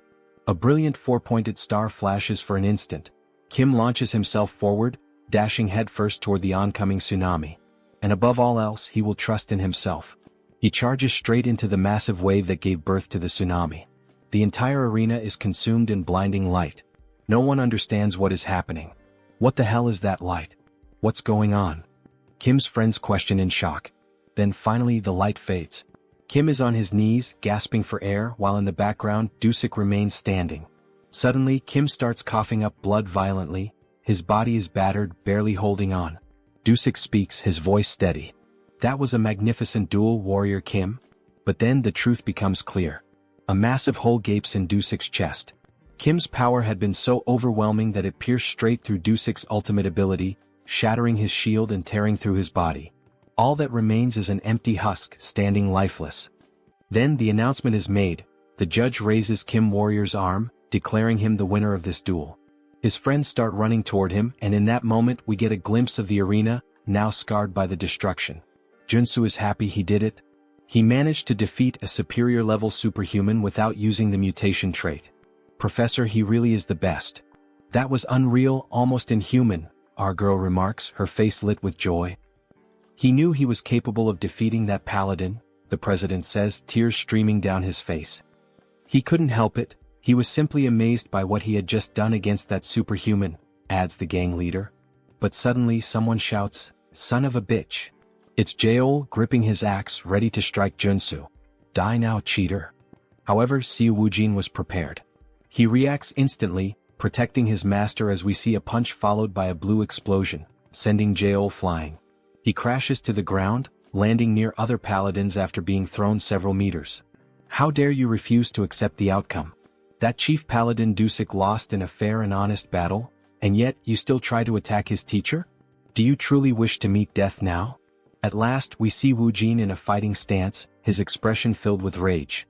Sir Lee Jeol, do not forget the magical pact both fighters agreed to. If he acts recklessly, his heart will explode. Kim Warrior, because of him, the captain of the paladins is dead. We see his heart being crushed by magic, making it impossible for him to even breathe properly. They will have their revenge. The Order of the Old Father will not forget this, the other paladins shout. So they're saying that Kim was the one who killed Dusik in this duel? Is that really what that worm is trying to claim? Yes, everyone saw it, he was killed by Kim Warrior's hands. Stop talking nonsense, Joonsoo says in a serious voice. The one truly responsible for Dusik's death was none other than Jeol himself. Though he was an enemy, Dusik was an outstanding example of a warrior. He fought bravely for what he believed in and battled to the very end. Without a doubt, he was not someone whose life should have been lost in an open duel, all because of Jeol's petty assassination plot, driven by his inferiority complex. In the end, he was just a captain trying to protect his battalion, the very battalion Jeol tore apart and led to his death. In the name of Dusik's honor, accept the outcome of this duel and uphold your promise. Jeol begins to cry. Deep down he knows the truth, Dusik died trying to protect his reputation. Captain, forgive me. We need to leave now, sir. The paladins lift Jeol and begin to retreat. Not even the Order of the Old Father would dare seek revenge after he had already gone this far. The next day we find ourselves at Seoul workforce. The president is on a call, bursting with excitement. That's right. He officially hired the superhuman warrior Kim, the one who defeated the captain of the Order of the Old Father. He understands you'd like to make a request. All right, my apologies, I'll call you back in a few minutes. Then we see that Joonsoo has entered the room. He had been worried that master craftsman Jo Chul might have tampered with his armor. But no, he had crafted it just as requested, embedding the giant and extreme traits. Wow, this armor really suits him. Here, why not try this on while we're at it? It's a gift from the president. A gift? Seriously, this is much better. It's a handcrafted luxury training suit. It even has self-cleaning and regeneration magic. Very nice, this is quite to my liking. President Choi knows exactly what I like. Thank you. Haha, wearing this you almost look like a model. Well done. Then our protagonist makes one of those familiar expressions just like Lloyd. In any case, maybe he can ask Joonsoo for something? And what would that be? Thanks to him, our business is thriving now. But since you have a relatively short work history with us, some people are questioning our contractual relationship. If that's the reason, then he should comply. Do you have any decent work for Kim? Yes, he has the perfect job prepared for Warrior Kim. The Sun Magic Tower wanted to study his black flame for research purposes. The Sun Magic Tower, It's one of the 4 great magic towers of Seoul Arcana. If he remembers correctly, this is the place where one can acquire fire-related magic. It's an excellent trait for mages, maybe even for him. They will reward him with membership. Very well, he'll accept. This character is in the Sun Magic Tower, so he knows exactly what rewards he can get from them, Joonsoo says with a sinister grin. Then he heads to the designated location, a place where magic and science intertwine. It truly is a fascinating sight. Superhuman Warrior Kim? The man introducing himself is Park Hyungju, a senior researcher. You must be here because of our request to study your black flame, correct? Park Hyungju, senior researcher, level 5 mage. Yes, that's correct. He had expected him to be much older, but he's actually quite young. There's not much time, so they'll get straight to the point. Please, this way. Then he introduces a capsule surrounded by cables and a computer. First, we'll perform some basic measurements. This machine looks oddly familiar. Please step inside. You only need to remain still. So he enters the machine. The assistant shuts the door and a robotic voice announces, initiating ultra-precision measurement. Ultra-precision? Wait, this is the machine used to reveal everything about a character to the player. He's walked right into a trap. Information about him starts appearing on the screen. This machine will expose all the secrets of his traits. Hey you bastard, what the hell? Shut this thing down right now. This wasn't the reason he came here. Please stay quiet and still. This is all part of the necessary process. This information was in our contract. Screw you, you bastard. He pulls back his fist and smashes the machine's glass with a single punch. Hey, what's the meaning of this? The contract he signed only required him to demonstrate his black flame to cooperate with the research. Who the hell do they think they are to pull this on him? Then the assistant gets slapped across the face by an old man. Park Hyungju, you idiot. Are you doing this again? Boss. Now we're introduced to the old man, Yoon Myung-seok, chief researcher, level 6 mage. How dare you try to ruin my project? This is a misunderstanding, chief. A misunderstanding, my ass. He had planned to sell Mr. Warrior's information, the sole possessor of the black flame trait. There's surveillance footage proving it. My apologies. I let my greed get the better of me for a moment. Get the hell out. You're exiled from this team. What the hell is going on? Kim has no idea what to make of any of this. 1,000 apologies, Warrior Kim. I am Yoon Myung-seok, the head of this research division. This was an unfortunate incident. What he means to say is, well, it wasn't his fault, you know. He thinks this kind of thing must happen often. So, that idiot sold our confidential information because of his gambling addiction. If it weren't for his mentor Elder Joe, he would have been kicked out of this place a long time ago. I see. In any case, I came here to fulfill your request and nearly had my personal information stolen. As an apology, we'll upgrade your membership status. Alright, I'm listening. What exactly are the benefits of this so-called upgrade? You'll have access to our commercial facilities as well as our training grounds. I assure you he'll make excellent use of them. The training facilities of the Magic Tower can only be used by its mages. What an unexpected stroke of luck. Yes, this doesn't seem too bad. Please, take some time to rest while we prepare for the research. Alright then. He'll take a look around the Magic Tower. As he enters a room, a floating golden orb appears. He almost fell for it, just as expected from Arcane Seoul. But in the end, everything worked out. This is a chance to acquire many excellent traits from the Magic Tower's training grounds. Initiating electric magic training. The golden orbs suddenly begin releasing fierce lightning bolts that strike the protagonist. The pain is unbearable, he complains that it feels like it's shocking him down to his very bones. But if he can endure it for a while using his traits, perseverance, determination, revitalization, After withstanding the pain for some time, he gains a new trait, electric resistance. Nice. He has finally obtained the ultimate resistance trait for all 6 attributes.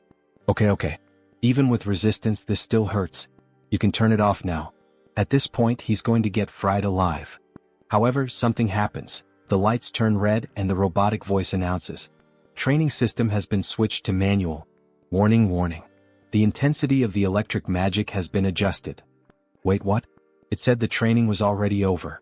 Who the hell switched it to manual? Wait, that bastard, what is he doing there? He tampered with the settings, that son of a bitch. So he pulls on the machine. Maximum output. Electric magic beginning.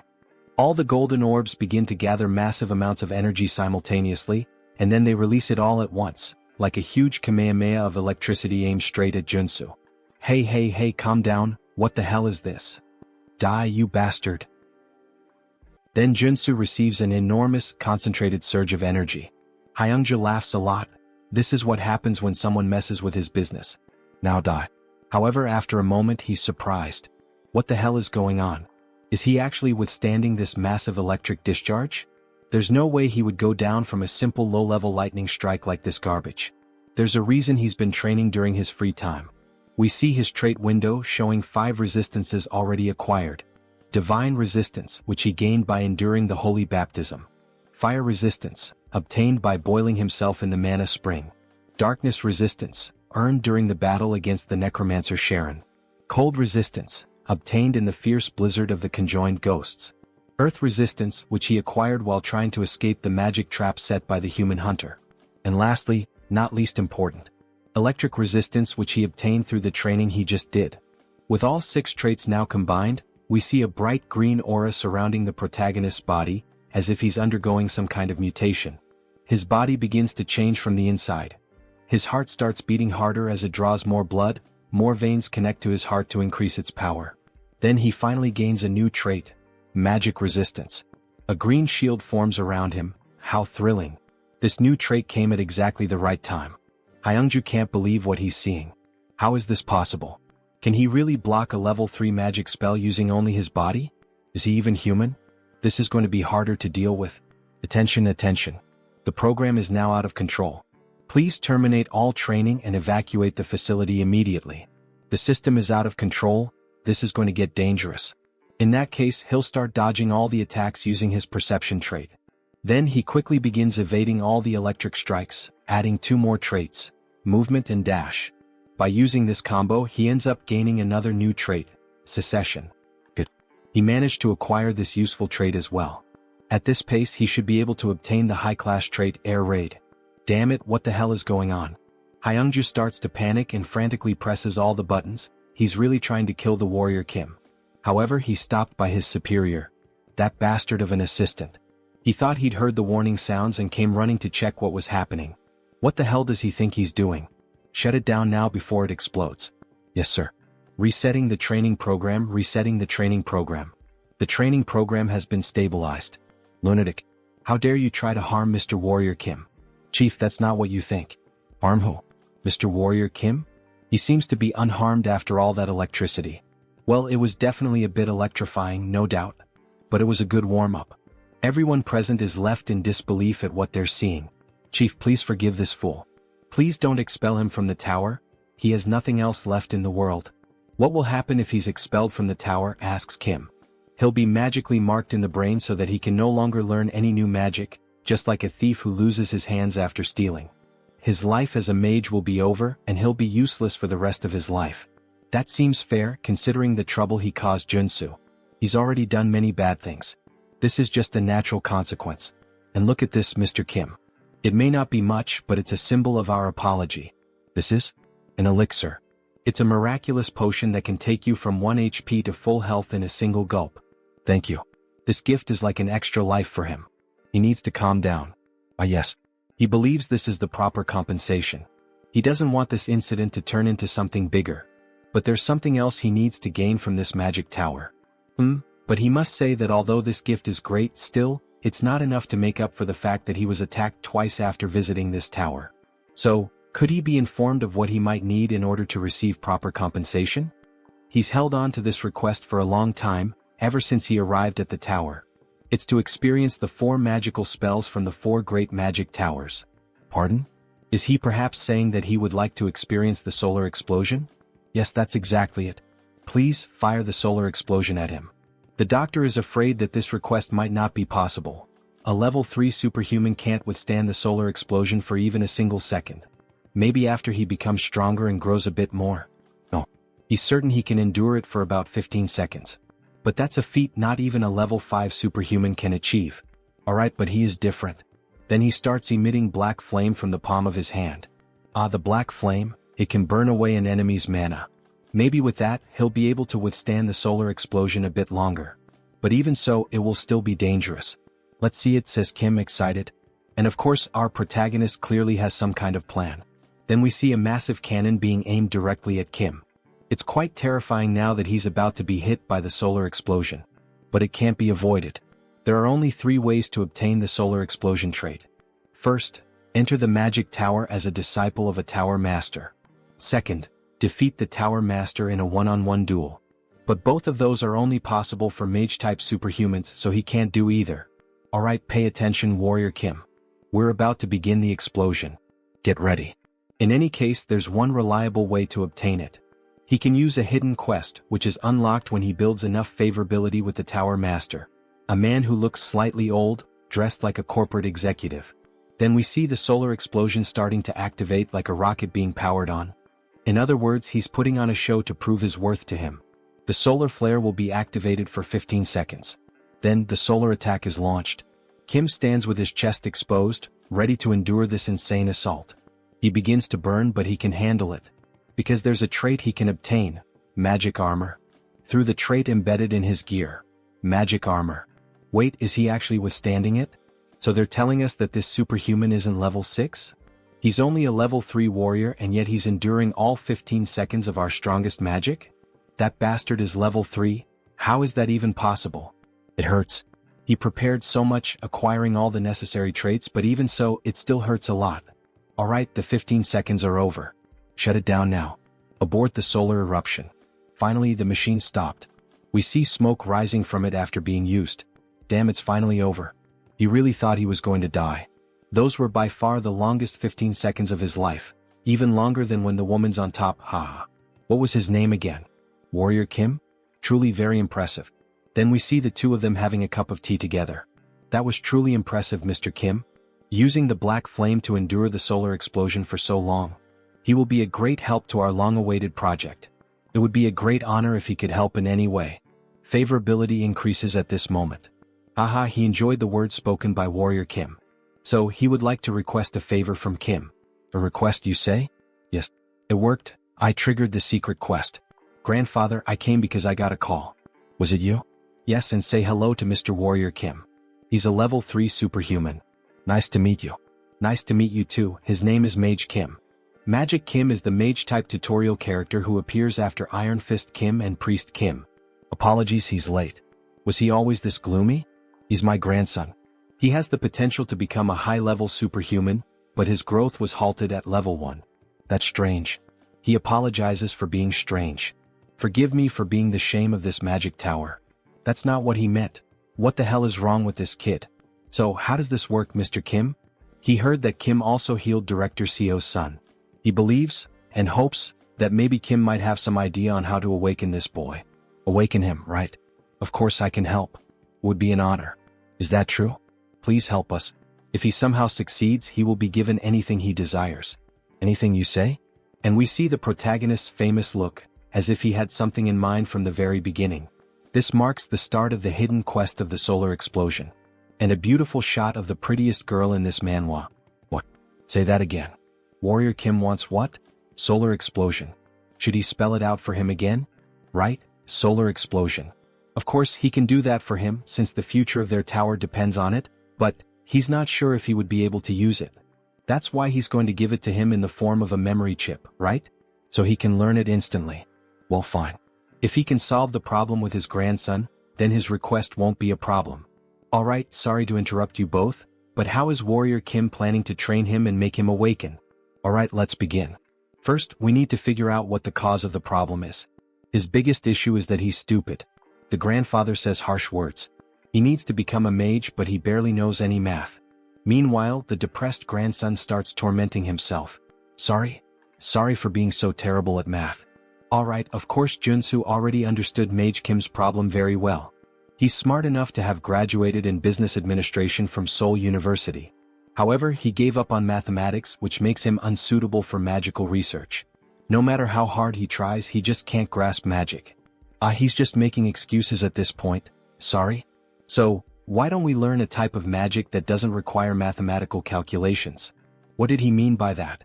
Magic that doesn't require mathematical calculations? By using spirits, he will become a flame sorcerer. He says he's a flame sorcerer, but that's not the same as a mage.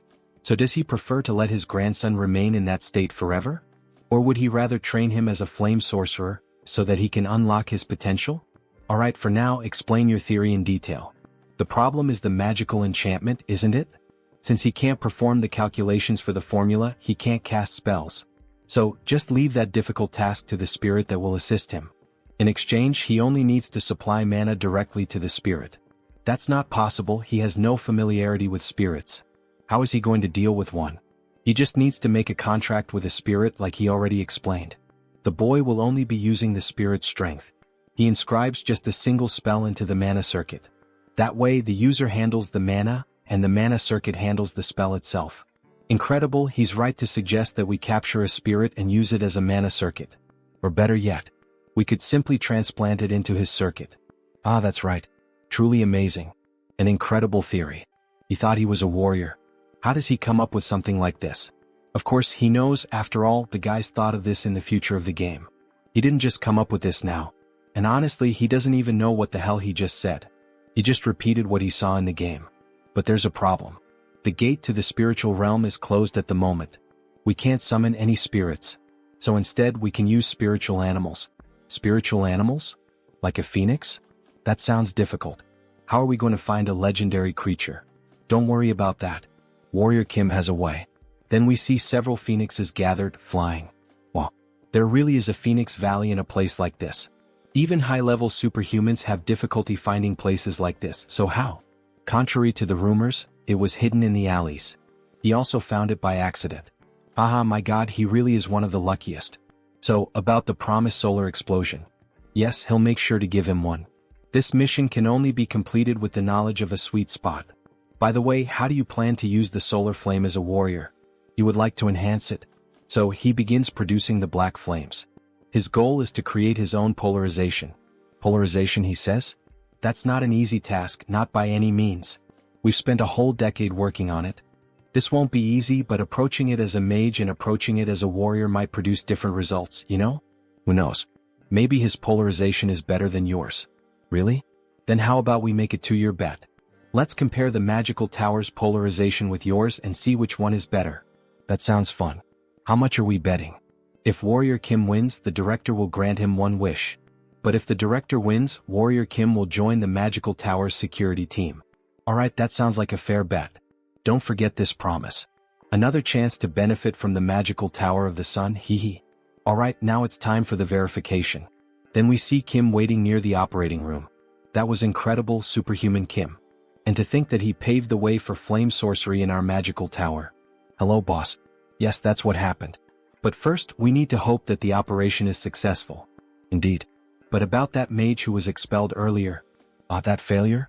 He did a thorough investigation on him after he was expelled from the tower. And it became clear that he received money from the Humo Group. The Kumo Group, one of the 5 largest conglomerates, known for their highly aggressive and predatory commercial expansion. They are mafias, politicians, criminals, and all kinds of bad people gathered in one place, represented by a black crow. They were basically the villains in the game. The problem is not that they stole information from our magical tower. It's that they specifically demanded only your information. Perhaps they are trying to recruit you? You wouldn't want to have to participate in this. You would never join villains like Kumo. Damn, another thing to avoid again. Suddenly the silence is broken. That was a huge success, all thanks to him. Superhuman Kim. Your grandson is now a mage, no, a superhuman. Ugh, it's good to hear that, but that slap really hurt. Incredible, so this is the power of an 8th level mage. Seriously, really thank you, Mr. Kim? We see the boy surrounded by flames.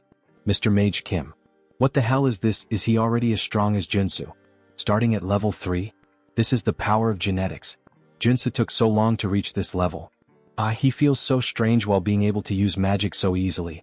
From now on, he suggests he drinks fire attribute elixirs to accumulate more mana. He's even telling him how to get stronger. Thank you. Good work, Kim. Here's what was promised, your reward. That didn't take too long. Yes, solar eruption. But what the hell is this? Open it and see for yourself. He placed an allowance for him in this bag, enchanted with space expansion magic. I like you, Master of the Tower. Your favorability is off the charts. Moments later, we see the protagonist back at his boss's side. You received a bonus reward of 5 billion? That's incredible. He thinks it's time for you to get used to his greatness, Director Choi. Anyway, he thinks it might be time for him to take that nectar he's been saving for a while. Nectar, he says? It hasn't even been a month since he reached level 3. Doesn't he think it's a bit early? He might suffer side effects. So, can you refine the nectar, Director Choi? Refine, huh? You can count on me. Then he opens a cupboard with several items ready to start the process. Yes, Director Choi. He just needs the main ingredients. These are the most popular ones. He will gain different resistances depending on the ingredients used, so it's done. We see some items on the screen that grant different attributes. Super resistance, steel, regeneration. He already has super strength and regeneration, and he has steel armor on his shield. He will choose the heart of the horned tiger. Oh, this one? Does it have to be the horned tiger? What's the problem? It's an endangered species, so it's hard to find these days. Endangered? Well, in the next scene we see a car speeding down the road. If that's the case, then he will search for it himself. The problem is how he will find the horned tiger in such a vast area. He is in a wide forest looking like the safaris in Africa. He didn't want to resort to this, but he would rather smell a durian. Surströmming is too much. It's a smell that many YouTubers make videos reacting to and vomiting. Fermented herring from the Baltic Sea. So after vomiting he gains a new trait. Dog nose. God, it still smells like rotten shit in his lungs. But thanks to this trait he can now smell all kinds of things. Like this. He smells a lot of blood here. Was there a predator nearby? That means yes. Here it is. He spots a car with hunters in it. They're chasing some animal. Shoot, guys, over there. Get that damn thing. Shit, other competitors? Wow, that's Scar. It's not an ordinary horned tiger. King of the mountain. It's the most famous mystical creature of the Chulwan Plains. And it also has 6 full traits. The monster charges toward our protagonist. He will die if he lowers his guard and doesn't take this fight seriously. Then the king of the mountain charges swiftly toward the protagonist, who narrowly dodges the sudden attack. However, even while using the evasion trait, he still gets slightly injured on the face, showing that the monster is a real challenge. He won't have many chances if he plays around. He needs to take this seriously. He has to finish it with a shot. A lethal shot, fast, and preferably one that doesn't damage the heart. He needs to trust his own senses and instincts. The tiger charges quickly to strike him, but he dodges by leaping over the tiger, equipping all the perfect traits to execute the shot perfectly. Gun shooting. Focus. Resolve. Shooting technique. Rapid reloading. Then, with steady composure, he pulls the trigger. However, he misses the target, hitting only part of the face. Alright, so even after using all those traits, that monster still managed to easily dodge the perfect shot. But he's not done yet. He has one last trick up his sleeve. Face to face with the king of the mountain, he unequips the rifle and draws his pistol, while wielding a sword and a shield. He's feeling confident in his shooting techniques even while fighting as a warrior. So he switches his trait, resolute for black flame. Then he manages to land the shot. The black flames, which primarily target the enemy's mana, begin to consume the body of the Tiger King. However, even with Kim thinking it was over, the king keeps advancing toward him, as if the flames weren't affecting him as severely as Kim had expected. He narrowly dodges the brutal attack from the king. This thing can still move like that even after being hit by the black flames? What an insane monster. If the black flames aren't enough, then he'll have to engage in close combat. After all, he is a warrior. The tiger notices the shift in Kim the warrior's stance and prepares as well. With all its strength in its legs, it charges swiftly at the protagonist using the trait Rush. There it is, the strongest ability of the King of the Mountains. Rush. He accelerates his massive body, weighing over 1.5 tons, and pierces straight through his target. Compared to its infamous reputation that has frustrated countless users, the strategy to defeat it is ridiculously simple. So, with a leap to the right, he narrowly avoids the explosive attack. The key is to use the tiger's own strength against him. Surprised? With that speed and mass, there's no way he can dodge in time. Alright, he already knows he can't evade this attack. So, with a precise, swift, and incredibly powerful and skillful strike of his sword, he cuts the body of the king of the mountain in two. At sunset, in front of the monster exchange shop, several people are stunned by what they're witnessing. What the hell is that? Someone says. The king of the mountain, I think, says another guy.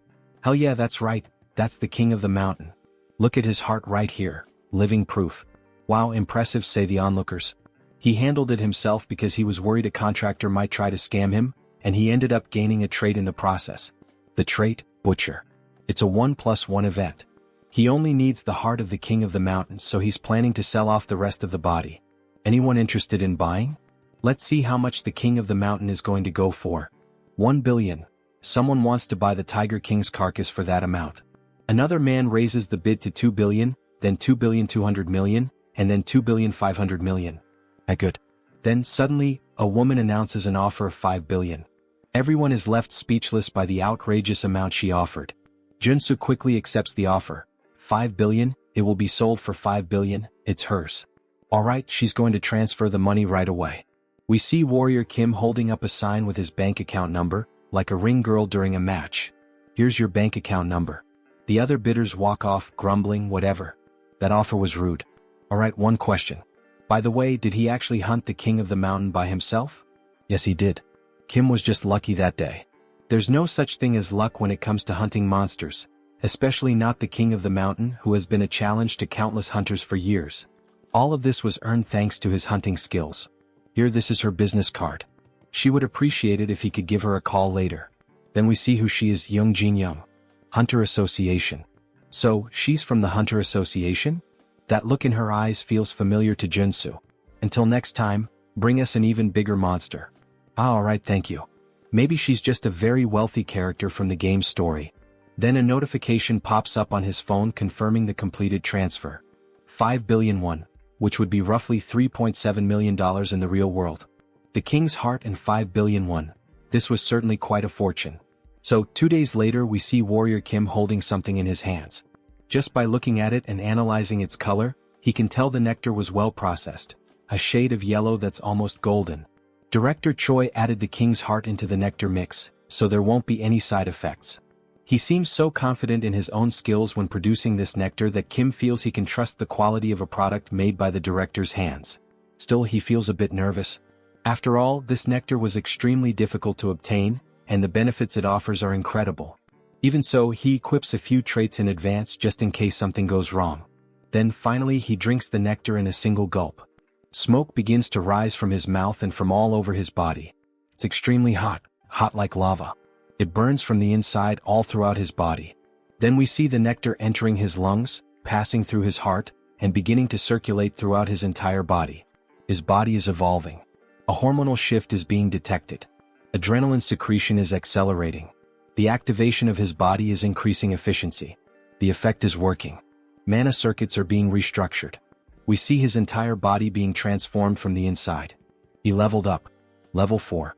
His stats increased significantly. Awakened. Level 4. Superhuman, Warrior Kim. Now that he's at level 4, he definitely feels completely different. It's as if his soul has ascended to another plane, to another level. He is, quite literally, a new person now. Audacity, he's gained a new trait. And just as he said, the nectar was successfully processed.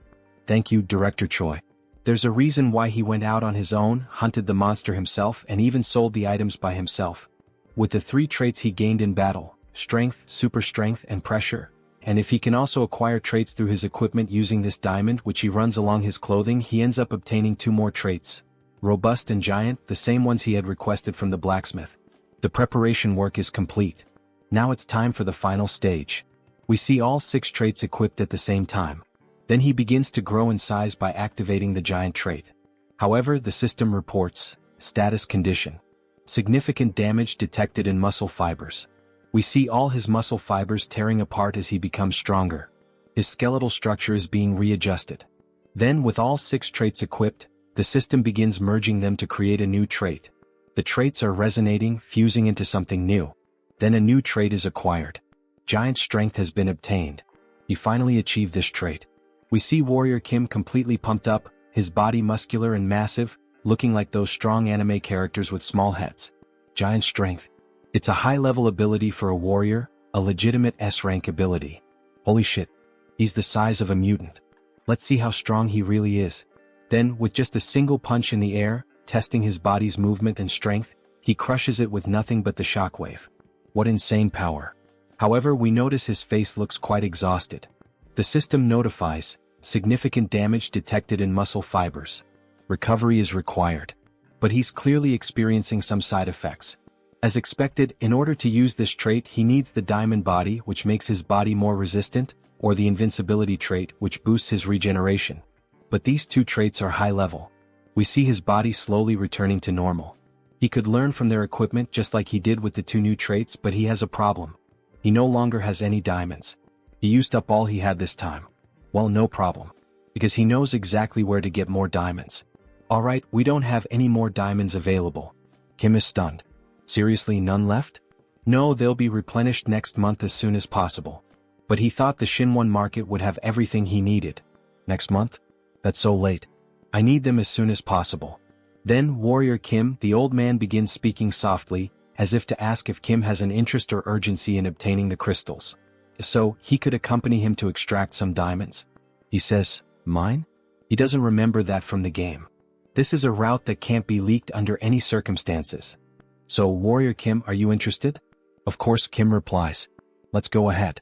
Time for faster growth. Then, in the city, the old man drives Kim in his truck. He's sure Kim already knows that obtaining something like diamonds requires taking risks, right? He'd assume so. Just like everything else in Seoul Arcane. First, brush up, and if you don't feel like doing that, you can quit. What's with all these disclaimers? Then, the direction of the city they're headed to, Buchin. Buchin, right. Now he understands where they're going. The place we're headed is where superhumans fight for their lives. Beat them. Kill them. Dismantle them. Everyone in the arena is ecstatic as they watch the battle. The largest battlefield in the capital, the Colosseum. And right off the bat we see two men fighting with blood splattered everywhere. Warrior Kim and Chunbok watch from a distance. The scale is enormous, the Colosseum is truly massive. Did he already know anything about the Colosseum? No, he's only heard some rumors. This is his first time visiting the place. By the way, is he affiliated with this place? Ah, he got him. Well, he was wondering where all those rare items were coming from. After all, they were from here. Now that he thinks about it, Chunbok's history in the game also seemed pretty suspicious. Kim Chunbok, the owner of the antique shop. One of the founding members of the Shinwon market. He sells magical items from unknown sources and occasionally offers high-level magical products at surprisingly low prices. But he'll let him know that he didn't bring him here to force him to participate. After everything he's done for him, how could he? But anyway, he brought him here, right? As part of his plan. Well, yes. He can't get things for free in this unjust world. This is one of the many ways to obtain his diamond as quickly as possible. The rule is very simple. The winner takes everything from the loser, including the diamonds. The loser will have to dismantle their magic circuit to create a diamond. This basically completely resets his experience points. So, he would have to fight with his entire battle life at stake, wouldn't he? But the higher the risk, the greater the reward. Yes. If this isn't to your liking, we can always leave. Leave now. Stop kidding around, where the hell can he sign up for this? This is a perfect opportunity to collect diamonds. Chunbok will sign up Warrior Kim, since he's the matchmaker who brought him here. Well, that means he'll get something out of it too, right? Half of the victory bonus is his, and the rest goes to him and the organizers. Sounds good. Let him experience this place first. Then, we see the protagonist already fighting another competitor. He dodges all of the opponent's attacks perfectly. The other fighter begins to get frustrated. This bastard is just going to keep dodging like a coward? Fight, you damn fool. He'll eliminate him in a single hit with those muscles. Then with both hands he lands a direct blow to Joonsoo's head. However, Joonsoo ends up growing, becoming massive, his body packed with muscles. This guy talks too much. Then he activates the trait, Giant Strength. Now it's his turn, right? He then strikes a pose to deliver a powerful punch, just like All Might from Boku no Hero. He lands an uppercut with extreme force, causing the other fighter to spit blood from his mouth and lifting him into the air with the sheer impact of the punch. The fighter then crashes to the ground without any sign of resistance. It was just one punch again. the excited announcer declares Kim the winner. This marks the birth of a super rookie. He is on a 5-win streak. Wow, that's incredible. 5 consecutive wins. He bets he has a lot of diamonds now thanks to him. Not only that, he also made a lot of money from all these fights. So, what does he plan to do with all this money he earned today? Well, Joonsoo is thinking about getting some better equipment. He needs new weapons and armor, maybe a new tactical set. Wow, even with all that money, he only thinks about ways to get stronger. Amazing. Maybe that's why he's so strong. He's a fanatic in search of power. Yes, of course. After all, strength defines a person's capability in Arcane Seoul. The world is unfair and only the strongest survive. You wouldn't want to live like a failure, deceived in this rotten world. Suddenly, Chunbok receives a notification on his phone. Look, it seems like Warrior Kim just received a duel invitation. Oh, from whom this time? From a level 4 superhuman named Destroyer King, ranked first. Destroyer King? Who the hell is that? Maybe this fight will be tough. After all, he's ranked first and Warrior Kim is in 10th. If you want, you don't have to accept this duel challenge. Don't push yourself too hard. Destroyer King, alright. That name is even somewhat familiar to him, maybe he can manage. Then a ring girl appears, announcing the start of the first fight between Warrior Kim and, of course, with the huge crowd shouting, Destroyer King, kill this rookie, we've bet a lot of money on his defeat. Destroy that growing sprout of a rookie. Then he finally appears, the king of the Colosseum. Wearing a characteristic WWE outfit, he introduces himself as the Destroyer King. And while laughing, he shows off 2 silver teeth with diamonds embedded in them. He then begins speaking to Kim. He didn't expect him to accept the duel challenge, maybe he's out of his mind. After all, no one would accept a duel against the top-ranked fighter of the Colosseum. Alright, this Destroyer King. He's certainly someone hard to deal with. He's a character with 3 rank S attributes. Practical combat, giant strength, fighting technique. He is the strongest when it comes to unloved fighting, possessing these 3 top-level traits. But it is possible to beat him. Difficult, yes, but there's a chance. Back in the game he was level 5. However, at this moment he's still level 4. So, there is a chance to take advantage of the level difference. Besides, he was starting to think that diamonds weren't a good enough reward after all. Let me wipe that smile off his face. Then the king rushes forward, attempting to strike Kim, who quickly dodges. He will beat Kim into a bloody pulp and watch him cry on the ground. Kim would like to say the same to the king. Don't make a mistake, he will defeat him. Then the king finally manages to grab Kim. Look at those arms. Our protagonist really must have taken those forbidden poisons that bodybuilders use. However, it was all part of his plan. As expected, he knew the king would target the joints first. After all, the Destroyer King is a wrestler. The moment he lifts his opponent, he will slam him to the ground. But you know, that's exactly what Warrior Kim wants him to do. So, as the king attempts to take him to the ground, Kim quickly manages to break free from the king's grasp. By adding strength, super strength, and the giant strength along with counterstrike, and activating the counterattack at the perfect moment, combining all these traits, he manages to dodge the king's attack and counter perfectly. He lands a precise elbow strike to the king's chest. He is able to surpass his incredible technique by combining these characteristics. The king suffers the impact, spitting blood. However, he quickly reacts by grabbing Kim's hand and using the arm lock technique, pressing his fists against Kim's neck. But it was already expected that his next move would be this. Kim saw the attack coming from a mile away, so he is able to break free from the king's grip again. Then he grabs the king's clothing and with immense strength, he lifts the king as if he were nothing, throwing him to the ground with tremendous force. He obtained a new trait, suppression. Suppression is a trait acquired by repeatedly predicting the opponent's movements. Now he's mine. This bastard, it seems like he's predicting every single one of my strikes. He's wondering how the hell Kim is predicting and dodging all his attacks. Well, unfortunately for him, Warrior Kim is just starting to warm up and will finish him off quickly. By obtaining the suppression trait, he has collected all 6 basic combat traits. Strike, combo, counterstrike, protect, evasion, suppression. And when combining all these 6 traits, we see the 6 traits merging and evolving into a single trait, practical combat. He has obtained a new characteristic. Alright, let's put this bad boy to the test, shall we? Then we see him assuming a new fighting stance, emitting an intense aura. What the hell is that? What the hell is he trying to do now? Then he advances with a classic boxing stance to strike the king. What the hell is this? What did he do to completely change the atmosphere of the fight? He even changed his fighting stance. It's like another person is fighting. He's sharp. No wonder he's ranked so high. He's right. When he first entered the ring he was just a big newbie. Now he's a complete fighter.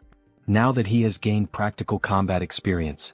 Those blue eyes with that fighting expression remind me of Satoru Gojo. Then he lands a precise blow to the king's stomach. Even though the king blocked with both hands, the impact is still so strong that it forces him to retreat. By equipping the new trait, Practical Combat, his basic attacks now always have the combo trait active, in addition to adding all types of bonuses to all of his combat moves.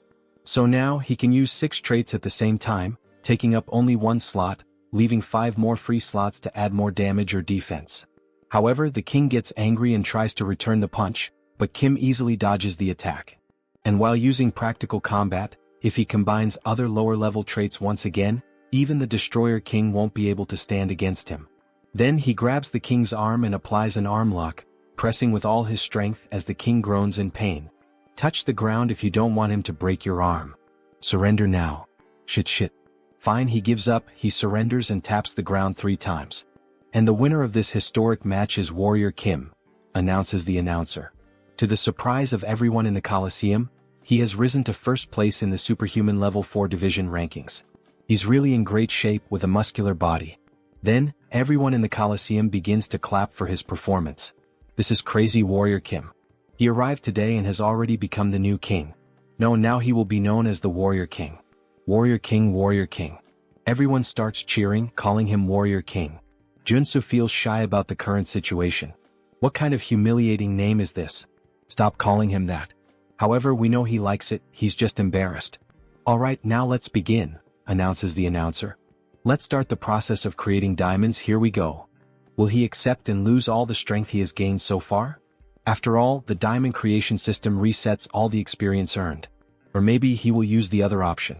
Then he requests to use the special contract. Exactly what Joonsoo wanted him to request.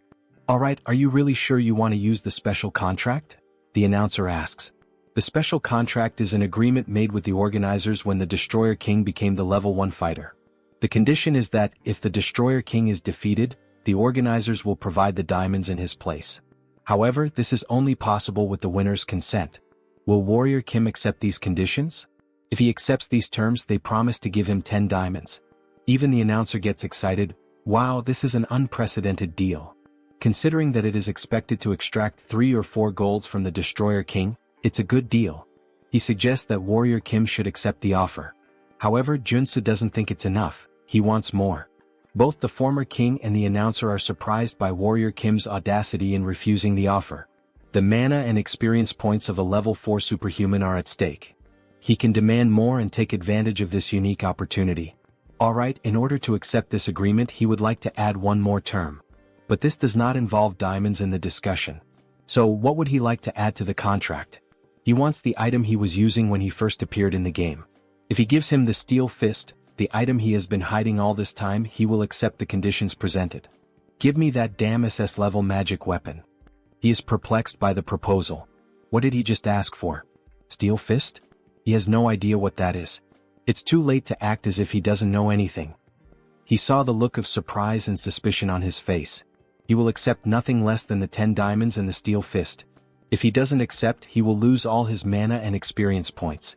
Damn, how does he know about that? This bastard is very suspicious. So what will be done? He can't refuse Kim's proposal. If he breaks his magical circuit to create diamonds, he will lose all his abilities. Alright, he will give the Steel Fist as part of the offer, however, he will have to accept a rematch against him in this Coliseum, betting the Steel Fist again. Fine, that sounds good. They can decide later when the day will be. After all, he is a busy man too. Then we see the new glove being worn by the protagonist. Holy shit, this is so stylish. So clean and fresh. Then a system notification appears to explain the item a bit better. Steel Fist. Increases strength and resistance. Reduces all damage for 10 seconds. Damage reduction? That's totally a scam, Kiki. And of course he also got several diamonds as a reward. Now he could create a high-level characteristic and even have some left over. This was a win, a victory. So he equips some characteristics. Regeneration. Revival. Wound recovery. Vigor. Energy. If he applies the healing characteristic from the necklace that Father Kim gave him a few months ago during the mission to drink gold, what should happen is, Then suddenly, a blue aura begins to consume his body, even his eyes turning white. He then obtains a new characteristic, immortality. Perfect, it worked exactly how he wanted. Now that he has giant strength and immortality, he just needs one more characteristic to complete the warrior's build. He is a true RPG player. Alright. For now, these diamonds will be kept until their usefulness arrives. Then the phone starts ringing on the table. Jeong Jin-young, who is it? Isn't that the hunter who bought the Mountain King? I think that was her name. Then the next day we see the Hunters Association. Thank you very much for accepting the invitation. The guild leader would really like to meet Warrior Kim. Oh yes, he would also like to meet the guild leader. Since the leader of the Hunter Guild is an NPC who often gives many missions with good rewards, it might be a good idea to build a friendship with him early on. Warrior Kim has arrived. Superhuman Kim, it's an honor to meet him. Kim was slightly startled. Something seems wrong. He is the leader of the Hunter Guild, Yoon Byungjin. We see a classic older man wearing a black suit and red tie, but what stands out are his vampire-like teeth. What the hell is this? This isn't the guild leader, at least not the one he knew from the game. He is the head of the assassin organization. Why the hell is a guy like this here? Something is off. Oh, it's an honor to meet you. I'm known as Warrior Kim. Haha, the honor is mine. Right. There were some rumors that after an incident at the Hunter Guild, he was expelled, but the details were vague. Suddenly, someone opens the door, a chubby man panting. Huff. Apologies, he's late. Director Kong, what's going on? What's all this fuss about? Haha, he heard that the person who defeated and tamed the Mountain King was here, so he rushed over as quickly as he couldn't miss this opportunity. This is the real guild leader, the one introduced in the game. Besides, the united competition is today. How could he miss that? What the hell is going on here? Joonsoo is lost with all this information. Hello, he is Director Kong, a pleasure to meet you. You can call him Kiziak, haha. No, how could he dare to call him by his first name? Apparently he likes to joke around, Director Kong? As expected, he has a good personality just like in the game. Ahem. Alright, if the introductions are over, let's get to the main topic for which Mr. Kim was invited. Mr. Superhuman, we would like to invite you to become a full member of our guild. He's talking about the Hunters Guild? He'll have to think a bit more about this. Becoming a member with full access for free is a good deal. But he's hesitant because of the current guild leader. Ahem, to be honest, the guild is in the process of creating an exclusive hunting ground in Yonkian. An exclusive hunting ground? Yes, to be honest, the position of our guild is unstable. At the moment, we can only hunt with the permission of the two armies, the Western Army and the Eastern Army. But if that permission is revoked, we risk being dissolved. Therefore, our goal is to create a territory where only we can hunt without the need for things like this. A territory between the two armies that allows us freedom. We need someone skilled like Superhuman Kim to establish this. Alright, that sounds very reasonable, but there's one detail. Well, guild leader, this isn't actually our real goal anyway. Our guild leader isn't just trying to stabilize a hunting territory for us. He wants the guild to be recognized as a force, an army, and thus, be acknowledged as a military power in order to create a military kingdom in Yonkian. Wow, and something of this scale can really be created with just the guild?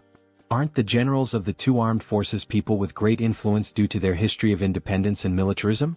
That's true, so it's impossible, says Director Kong. However, the guild leader interrupts. It's possible. Superhuman Kim, if you lend us your strength, you might even be given the position of guild leader in the future. The position of guild leader? It seems so, his eyes are overflowing with ambition. Well, he should forget about complicated things like that for now and join them. Director Kong will take good care of him. Director. Thank you. Don't you think she can handle something like that? She says with a malicious look. Yoon Byungjin. A cruel man whose actions are unpredictable. The man behind the assassin organization, not trustworthy. It would be unfortunate if something happened to Director Kong, who will give out rewarding missions in the future. Then Director Kong interrupts her charm. Superhuman Kim, of course if you decide to join us, there will also be tax benefits. You can also enjoy hunting in today's united competition. Alright, he's made his decision, he has to protect the director at all costs. Fine, sounds good. So he will join. Moments later we see a truck in the middle of the forest. He owes a favor to Warrior Kim now. He'll take care of driving, just relax. He was worried that the guild leader inviting him first made him have to rush over there. To be honest, he was concerned about the fact that the guild leader approached him, Warrior Kim. Anyway, it's a lucky thing that both of us can ride in the same car like this, haha. We see Joonsoo's ears bleeding, and he complains that the game never mentioned how chatty he was. Director Kong, why are you against the exclusive hunting area? It's because of the Yankian faction. The Yankian faction? It's a group of guild members who follow the guild leader. They don't care about hunting, they're just cleaning up the politician's mess. So, the guild leader was trying to recruit him to his side? Exactly. He's doing everything wrong. Shouldn't merit be the most important thing in a guild? Instead of getting involved in nonsense like this. But lately, all the guild members who agree with me have been sent on expeditions, so his position has become unstable. He thought the director was just a happy-go-lucky guy, but he has some pretty deep thoughts. Meritocracy is good. After a good while of talking, they finally arrive. So, they finally made it. This is the secret hunting ground of our guild. Wow, it's really well set up. Damn, there are so many hunters gathered here. Look at those weapons. Hunter Kim, he's finally arrived. We see our beautiful hunter, look at that gorgeous stomach. Wasn't he supposed to come with Director Kong? Yes. But suddenly he had to go to the bathroom, ate something bad. Right, good timing. She would like to talk to him herself. It would be better not to get too close to Director Kong. Do you think he will join him? It seems like he already knew about the factions within the guild. Well, he has a general idea. That there's a difference in thinking. Yes, that's correct. He's someone who can't see the bigger picture and is too focused on the small details. Yellow eyes with a scar? He really thought she looked familiar. She was a member of Yoon Byungjin's assassin organization. Young Jin-young, Wolf Claws. He's understanding now. The Yankian faction is the predecessor of the assassin organization. Even about the hunting grounds. He had been going crazy with some small illegal activities. He likes him, you know? So Joonsoo, in an intimidating position, says, he doesn't speak behind others' backs and seems to be a genuine person. This leaves the little girl feeling all awkward. Well, do it your way. Just don't regret it when it's too late, I won't be able to help you. Now that he has a sense of the situation, he should start preparing. Then we see several sunscreen bottles placed on top of a sink. His face is covered in sunscreen. Then he acquires a new trait, sensitive skin. He only acquired it after buying cheap skincare products and applying them until it hurt. But he finally got all of them. Sensitivity. Bright eyes. Enhanced hearing. Dog nose. God's tongue. Sensitive skin. Now he can combine all of these into an absolute trait for hunting. Sixth sense. The sixth sense is a great trait for hunting, but it's also useful in other situations. We see the protagonist with his face all distorted from the excess of products. Should he check if someone is having evil thoughts? Then, as he leaves the bathroom, he is shocked by the situation. Everyone in that area has a purple aura. What the hell is this? Don't tell me most people here are evil? Warrior Kim, finally he found Kim. Let's have some drinks and eat something before the competition begins. These two people are hunters who are like his right-hand men. Director Kong had many good things to say about him. He can drink. But in reality he wouldn't want to drink because of that person whom the director thinks is his right-hand man. He smells like something rotten. The poisonous stench of betrayal. If you enjoyed this video, don't forget to give it a thumbs up, it really helps. And for more content like this, make sure to subscribe and hit the notification bell so you don't miss any updates. Let me know in the comments if you'd like to see another part. I'd love to hear your thoughts. See you next time. Bye-bye.